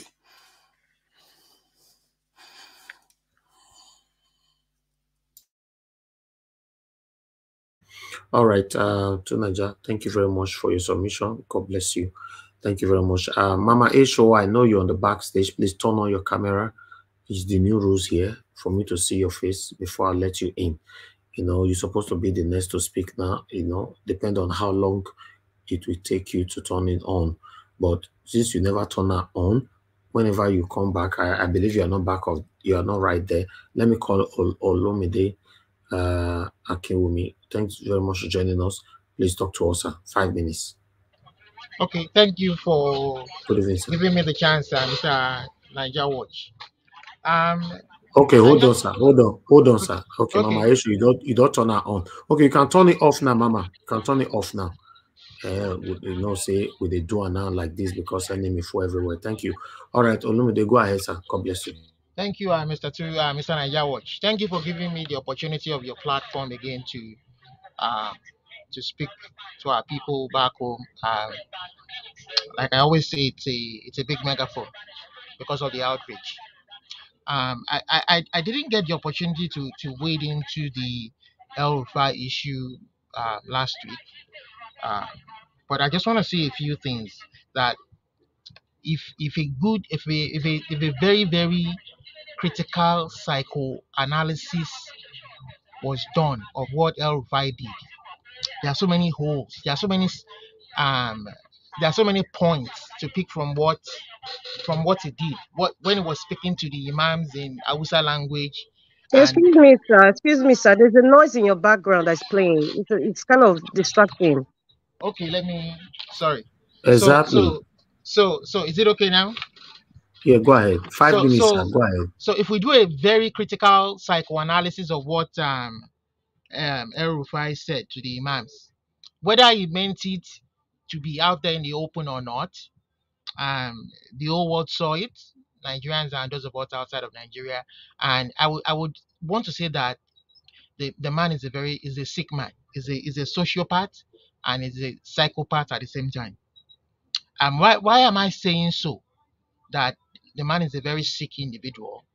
Um, when he was talking to the imams, he was saying that the reason why we had a Muslim ticket, and the reason why we didn't think he would win, we didn't think so. El Rufai, if you look at that analysis, he wasn't talking about the Nigerian voters. He wasn't referring to the Nigerian voters. This is where I want to punch hole in some people's talk, especially people like Niger, when they say that the North is more populous, their population is growing. This man wasn't referring to the voters. This man was talking about the cabals that have decided that it was a Muslim ticket that will be acceptable to them and not to the people of Nigeria. Despite that, Obi still won some votes. He won some votes in the north, and they didn't allow a free and fair election all over in majority of the states. It was clear to all that the elections was rigged. Why didn't you allow the people decide if they wanted a Muslim ticket? And then he stood there in front of the imams. He was lying through his teeth, and he was telling us indirectly that it was a particular sect of people, the cabals, that decided that it was a Muslim ticket that will benefit the country. I mean, there were so many lies that he told, that Muslims were far better managers than Christians. And we all see what Buhari did to the country. It bled the country to a state of, I mean, it can only get worse for the people back there. I don't know how it can ever get better, because they've said a lot of booby traps for Tinubu he doesn't know. With the kind of debt the country is into right now, because there's no way they will pay off those debts without taxing the people more, which they have started doing by removing fuel subsidy that doesn't even exist, that we know does not exist, that they've been paying themselves off on the necks of Nigerians. And people like Niger is coming to tell us that they are better politicians than us in the south, that we should start breeding more children to match them. What a bunch of nonsense. When it is very clear that they forced the constitution, they forced the document that should guide all of us on us, saying we the people, when it was a bunch of people, a group of people who wrote it to favor their own part of the country. And you're peddling their stories, telling us that they are more populous, they are more. We don't even have a true census figure. All the census figures have been rigged. They've been rigged over time. We don't have a true census figure. Who knows if the South is even more populous? we need to sit down as a people. Over 200, somebody was saying here, I think it was Pat saying over 300 ethnic groups in Nigeria. Those minor ethnic groups, do they not matter? To hell with Wazobia. Did the 250 ethnic groups not matter to us? I mean, people have to realize that the foundation to building a civilized society. The French have their own society, the German have their own society, the English have their own society. If we sit down together and so people say they want to leave the country, they want to go and form they want a better future for their children unborn and for themselves. The Yorubas are over 60 million people. And 70, 80, if we count the number of Yorubas worldwide in diaspora. Are you telling me that we are not enough to form our own nation? The Igbos are over 40, 50 million. Are you telling me they are not big enough to stand alone? Must we be together? Must you force us together? And even if you want to stay together, it should be willingly. We should not be forced together. Don't force us by decree. A constitution that you made by decree to favor your region. That is going to be hard to make any changes or amendment to, because you guys you reach the majority in there for yourselves. That is how to build a better society, where we can all agree to a law that we will keep, that everybody will subscribe to. If you want Islam, Sharia to govern you, so be it. And then when you go to that region, you know how to comport yourself. And if another region is going to say, no, we want a free society, secular society, that is it. And who are you to come to us to tell us that the people wanted Muslim tickets? Why did you then rig the election and not allow the people to vote free and fair? I mean, I'm not an obedient. I never believed in the Nigerian election because it's all a charade to me. All right, thank you. Until they Thank you, crash sir. that constitution and rebuild that society, we all come together and Thank talk you. and Thank judge you. up. Olumide, Then they're just building thank you, sir. on sand. You're building on sand. Can you hear me? I heard you, Elvis. Thank you so much. Thank you, sir. All right, thank you. Mama Aisho, good evening to you, madam. Please talk to us. 5 minutes. Thank you. What are we really talking about today? Democracy, I mean. That's what they said they are doing, democracy. So, in a demonstration of crazy people. God. I was thinking there's anything about the tribunal to talk about. And no, about the tribunal is tomorrow. Yes. see, we also talked about, we also reference to the tribunal by saying that God forbid the judges shouldn't pass a judgment by saying that we should go for a rerun, because what we want is our mandate, not a rerun. Because if they choose that we should go for a rerun, it's going to be a dent to everybody. That's what we're talking about. Just talk to us, madam. 5 minutes. We don't have time. But the truth is, if the judges are not, I don't want to use language that he did for inside my mouth. Constitution said 25% of FCT, and that 25% of FCT has removed Atiku. It has removed Tinubu. So the question is this: did they rig the election? At least they don't give them plenty ballot paper now to confirm whether the election was rigged or not. So if the judges do not want Nigeria to go into anarchy, they should do the truth. Like I said in Dr. Damages yesterday, there are two options here. If they pervert justice, they will be setting the fire. They will be the ones setting the country ablaze themselves.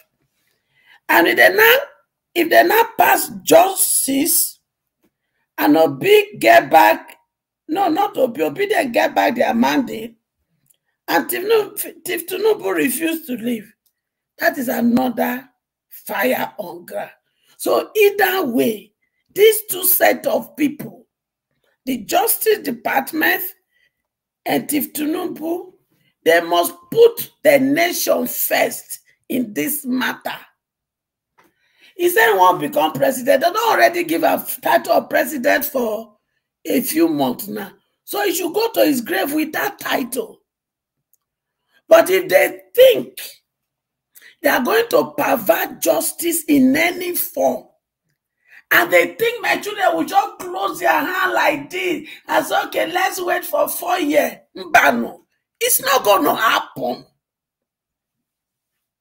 It's not going to happen. So make everybody tight in this thing, because when it happen, no person will be. Sudan, the two of them, they do the kaya. Is anyone spare? No.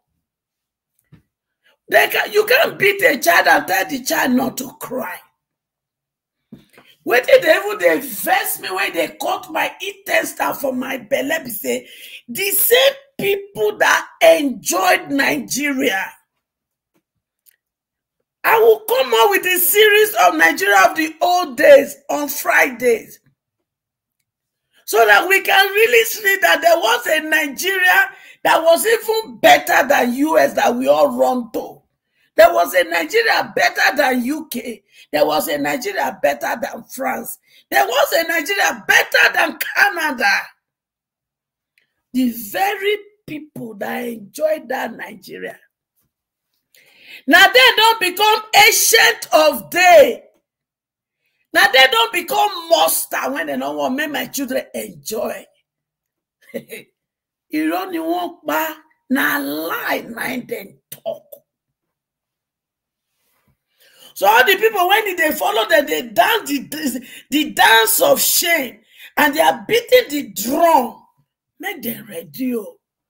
Because if they teach on this, but they won't run, come with their children, it's not going to happen. Because that Nigeria, when they destroy, they go sit down, eat the breakfast, eat the lunch, and the supper and dinner. Because how can some people, so look at all the things. When I tell you they go expose them, many expositions don't they come. Have you, I think for the first time we are realizing that even the so-called subsidies is going into some hand of people. And the same idiotic people go come say my children are Yahoo children, right? Now that be the highest fraudster on earth. And now the same people go tell my children, when they do that thing to survive, they go call the Yahoo. How dare they? But you see, how many days we get more? Because I am waiting. This thing must not pass the number of days when they're supposed to give us judgment. Oh, as they object themselves, objection, my Lord. Objection, my Lord. And the anointing, some judges are there laughing. That isn't a matter of laugh, neither on their table. Neither their table. Thank you. Thank you, Mama Aisho. Thank you very much. If you see the effort that you yourself have joined us to put into this movement, everybody does chat. It's frustrating. It's tiring. It's tiring, but by the special grace of God, I just hope the judiciary do the right thing. Some people, you think say we all like, but we all they come out every day. You know, we just want a better country. See now, many youth are already being captured now, just because of light where they all give them now. May you because me no one mind they use my mouth to talk here. Go Instagram. See anywhere where they push, like go to there, no go to Linda KG, where they anywhere they post Peter Obi and Tinubu together. Go comment section. We are easily carried away. We are easily carried away, and it's sad. Let me thank you very much, everybody.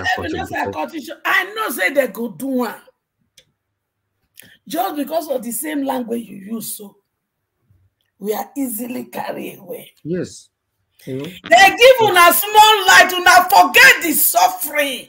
They give una small light, una forget una brothers and sisters when they don't die when they Mama Aisho, they don't compare Tinubu and our principal now, just because of light. They say, But wait, the principal don't enter. Wow. Anyway, let's move on. I would not like to repeat. No, the thing is, you know, say that they recruit agent, they send go different everywhere inside Twitter. I see some today for Twitter. So So it is now for us to intensify our effort to continue to expose their shenanigans. Thank you. Let's move on. Some reason that the damages yesterday, me and they wear one trouser. It's not going to happen. Not under my watch. Thank you, Mama. Thank you. Unfortunately, we need to go now. So everybody on the panel, I will give you only two minutes. Make it an obvious. Only two minutes to round up because I need to go right now. You know, give us a mandate if you're still there with us, my brother. 2 minutes. Just give us a closing remark. Okay, you are not there. Oga Felix, are you still there with us? Okay. Oga Felix, you are not also there. Okay, so some of our adults sleep. Okay, now let's say, come on, I know you talk again. Since we are not talk now, so I have a minutes. I never sleep. I think a little bit busy. You can go to the next person. Okay, that's fine. That's fine. Thank you. Just continue busy, my brother. Okay, because I want to make I increase the minutes of these three of my brothers here. All right, Blank Pattern. Thank you very much. Give us your final submission, 3 minutes. Thank you, Mr. Nigerians. My final conclusion on this, on the whole entire thing, is that we should continue to keep the hope alive. We should continue to focus on the judiciary, our mandate, and we should continue to speak truth to power. And one thing that I should tell you guys out there, there is no amount of manipulation or cajoling or switching on one light that will change the suffering you have suffered for over 60 years. What will make it right is that we should have a strong leader that will change the trajectory, that will change everything, the way we get to power, that will change the mindset, and will change everything concerning Nigeria, because we need an overhaul system. And the overall system will come when you have a strong leader who believes in you and I, who believe in the strength of you and I, and who believe in the sovereignty of our dear beloved country, Nigeria. Thank you. God bless you, sir. Thank you very much. Thank you. Okay, let me come to Niger. Oga Niger, are you there? Yes, I am. Thank you. Okay. Thank you. 3 minutes. Final submission, sir. Thank you. Yeah, this stuff that has been going on in the country, you know, I think the democracy that we have, I guess this is the democracy that, so it makes sense to address it a little bit. It's funny, isn't it? In the 90s, people were fighting for all this stuff. I like to think that I wasn't participant, trying to participate in it, but I was there in Lagos when all those people going to whether it's Aggrieved or somewhere to go and protest and all that stuff. But not that I was like I knew what I was doing per se, but we all were there, and Abiola's place where he was buried and all. You know, fortunately I was around in Lagos, and it's not like I was in Lagos very long, but I was there at that time, and I was in the compound that day. After the event, not like I was there with dignitaries and all the rest of it. We were like floor members that came in after everybody left. So, but that is that. I think democracy is the best form of government that we have, you know, because as a people that are so diverse, we have to have a way of transferring power. Personally, I would have structured the Nigerian constitution to be extremely stable, for stability, so that these ruckus we get during election cycles, we can avoid it. We don't need this about divisiveness. Nigeria is such an important country in Africa that it should be like a rock solid country that should be very stable. Even without a president, Nigeria should be able to function automatically. That is how I would have designed the constitution to function. And all these, if he needs to have rotational presidency and all the rest, do that. Because this nonsense that we get every time somebody gets into office and they want to divide us against each other, it needs to stop. These leaders seriously need to be held accountable. All these people that are doing all these things, if they are not held accountable today, they should watch out. They will be held accountable for what they are doing. Because every time they do this, they are costing lives. They are actually costing lives. They are dividing people. While you are dividing people, the country is not developing. You're just making the country poorer, and with poverty, guess what? People do lose their lives because of it, because hospital is not going to be able to treat people. Women that go there for childbearing, our infant mortality rate goes through the roof. We can't keep doing this silly game. I don't even know why I should call it a game. This is the real world. People are suffering and perishing because of this thing that they shouldn't be doing. They know full well they shouldn't do it, but they go on doing it anyway. You are born in a town, and because you are not in Nigeria, somehow when you are born in a town, you grow up, they will ask you to go to where your father is from. That needs to go. That belongs in the dark ages. Thank you. Thank you. I'll leave it Thank there. you. I don't want to push the Thank time. you, Dr. Niger. Although you benefited from the long minutes earlier on. So, yes, thank you very much. Let me come to... okay, I have a caller. Let me pick this call quickly. Hello, thank you very much, Mother Joy, for calling in. You have only 1 minute. 1 minute. Talk to us. Thank you. Please, all protocols observed. Okay, just a quick one. I want to address Mr. to Niger very You have quickly. 1 minute, madam. You see, Stick to the time, please. You see, this your propaganda, Mr. To Niger, is not going to work. Now, we have the country called Nigeria. We have a lot of ethnic groups, at least some 200 and something. And if a government cannot listen to its people, though we voted, there is PVC, they say everything that the people have put in place, these people have murdered it because we have a criminal government. So what we know is, if it cannot work, we have to figure out a way to escape. We have to find out how to dismantle this government. Is either they agree with what the people is saying, or the only way we can get through is to find how to break their back, and that is to dismantle and let everybody go to their village and let their village people deal with them there. Thank you. Thank you. Thank you. All right. I don't understand what the word dismantle means, but I will assume they want to go backward now. Before Europeans came, they think that. Can I come in, please? Can I come in? It's your time now, Mr. Alex. 3 minutes. Go ahead. For me, yes. I don't think the people are the problem. The problems are the wicked few politicians that weaponize poverty. They pick surrogates from the nook and cranny of the nation, and they feed them with bread and butter, like the British told during the Biafran War.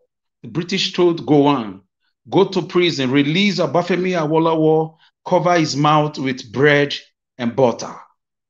Exactly what the politicians are doing. These men are evil.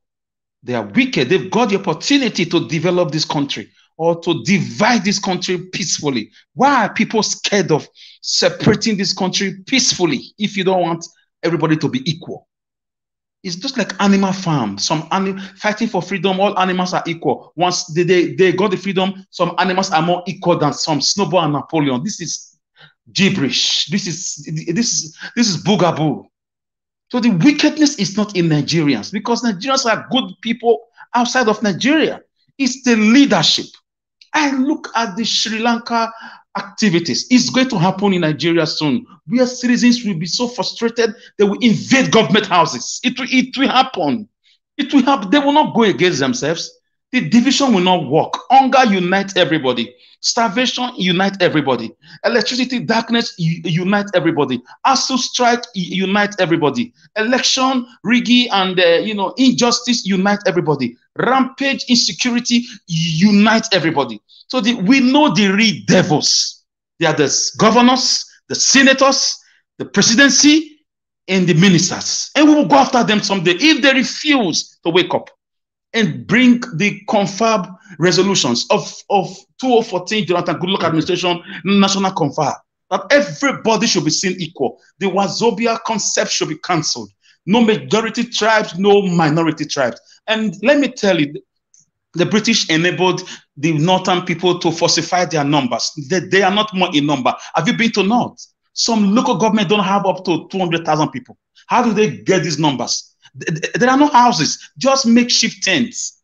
Go to some parts of North, you'll be wondering, where are the numbers? The numbers exist only in papers and in propagandas. These guys are not more in number. Why are they afraid?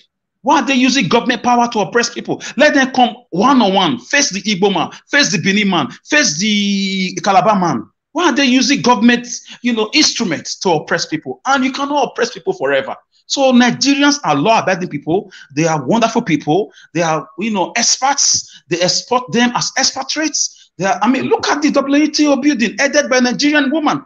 Go to the, engineering sector of America. They are doing well. Go to the medical field, agriculture, bus driving, train driving. Go to anywhere. Nigerians are amazing, but they have wicked, devilish, satanic leaders that their days are numbered. A cleanup was done in Ghana. This is what J.J.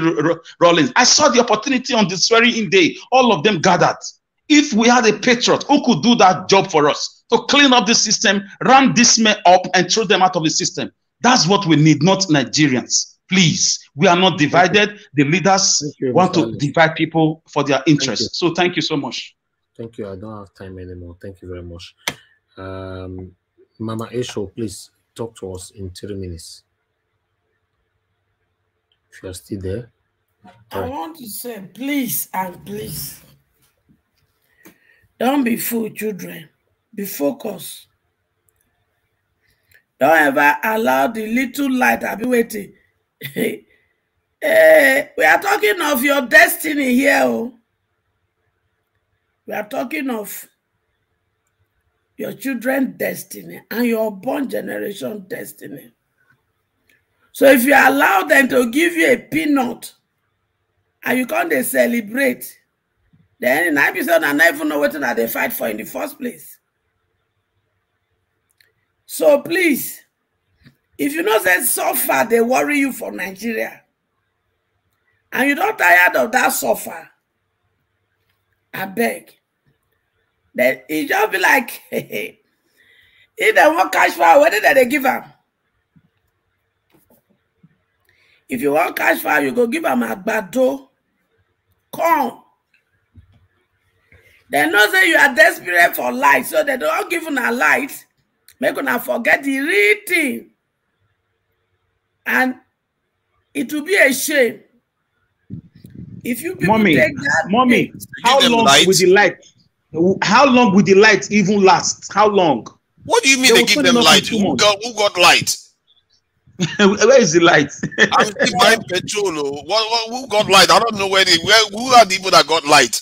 I'm hearing the story since, but even if they have a little light, how long will it last? Is there? Mommy, continue. All right. So if they give you people bait, that's what we call bait. If you want catch fowl, you go throw a small corn giver. They know that you people like light, right. And if you see light, you'll be so happy. True, they don't throw away the bait. And some of them they go to internet. Now they go to Twitter, they write, they begin to celebrate nonsense. Maybe not head wake up.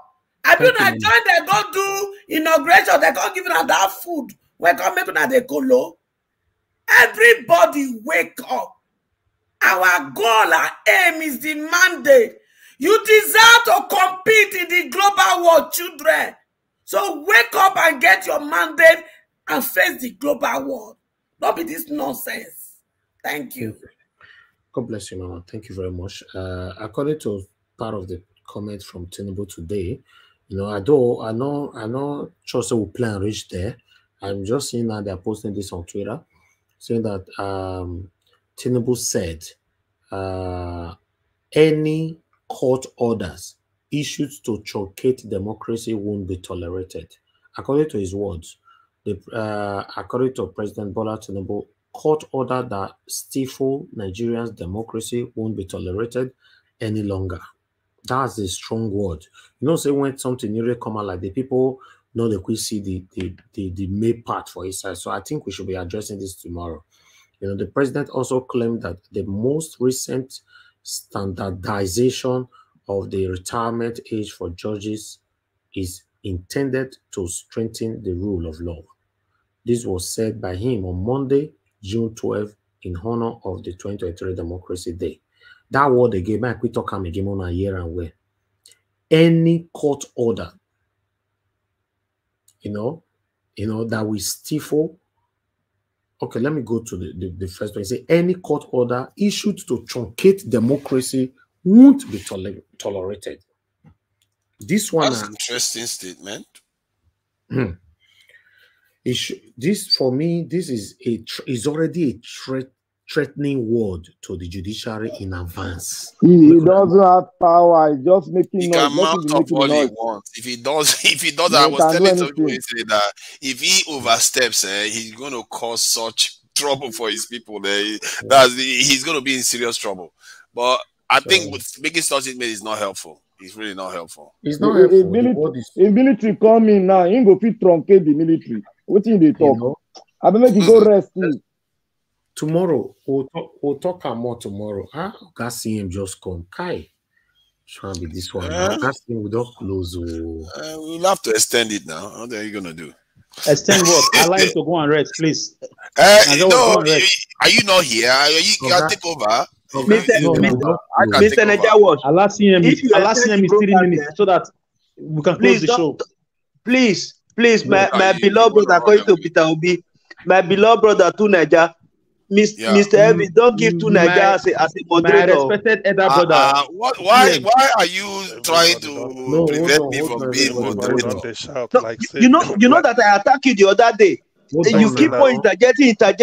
You are the moderator. You started interjecting everybody in the panel. I know, but I'm also a contributor. I'm a panelist too. Not you talk that they say, I get patient. I can be a side patient. I side patient to the essence. I not confident here. I was forced to talk. Okay.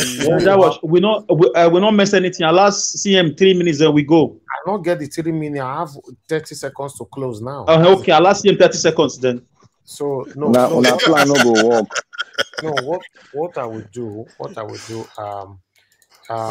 give anybody that want to go and sleep, don't worry. I need to wake me up. I need to carry my audience along properly. If I cut Yeah. off now. Everybody hold the talk. No, man. Talking too much, please. Everybody hold on now.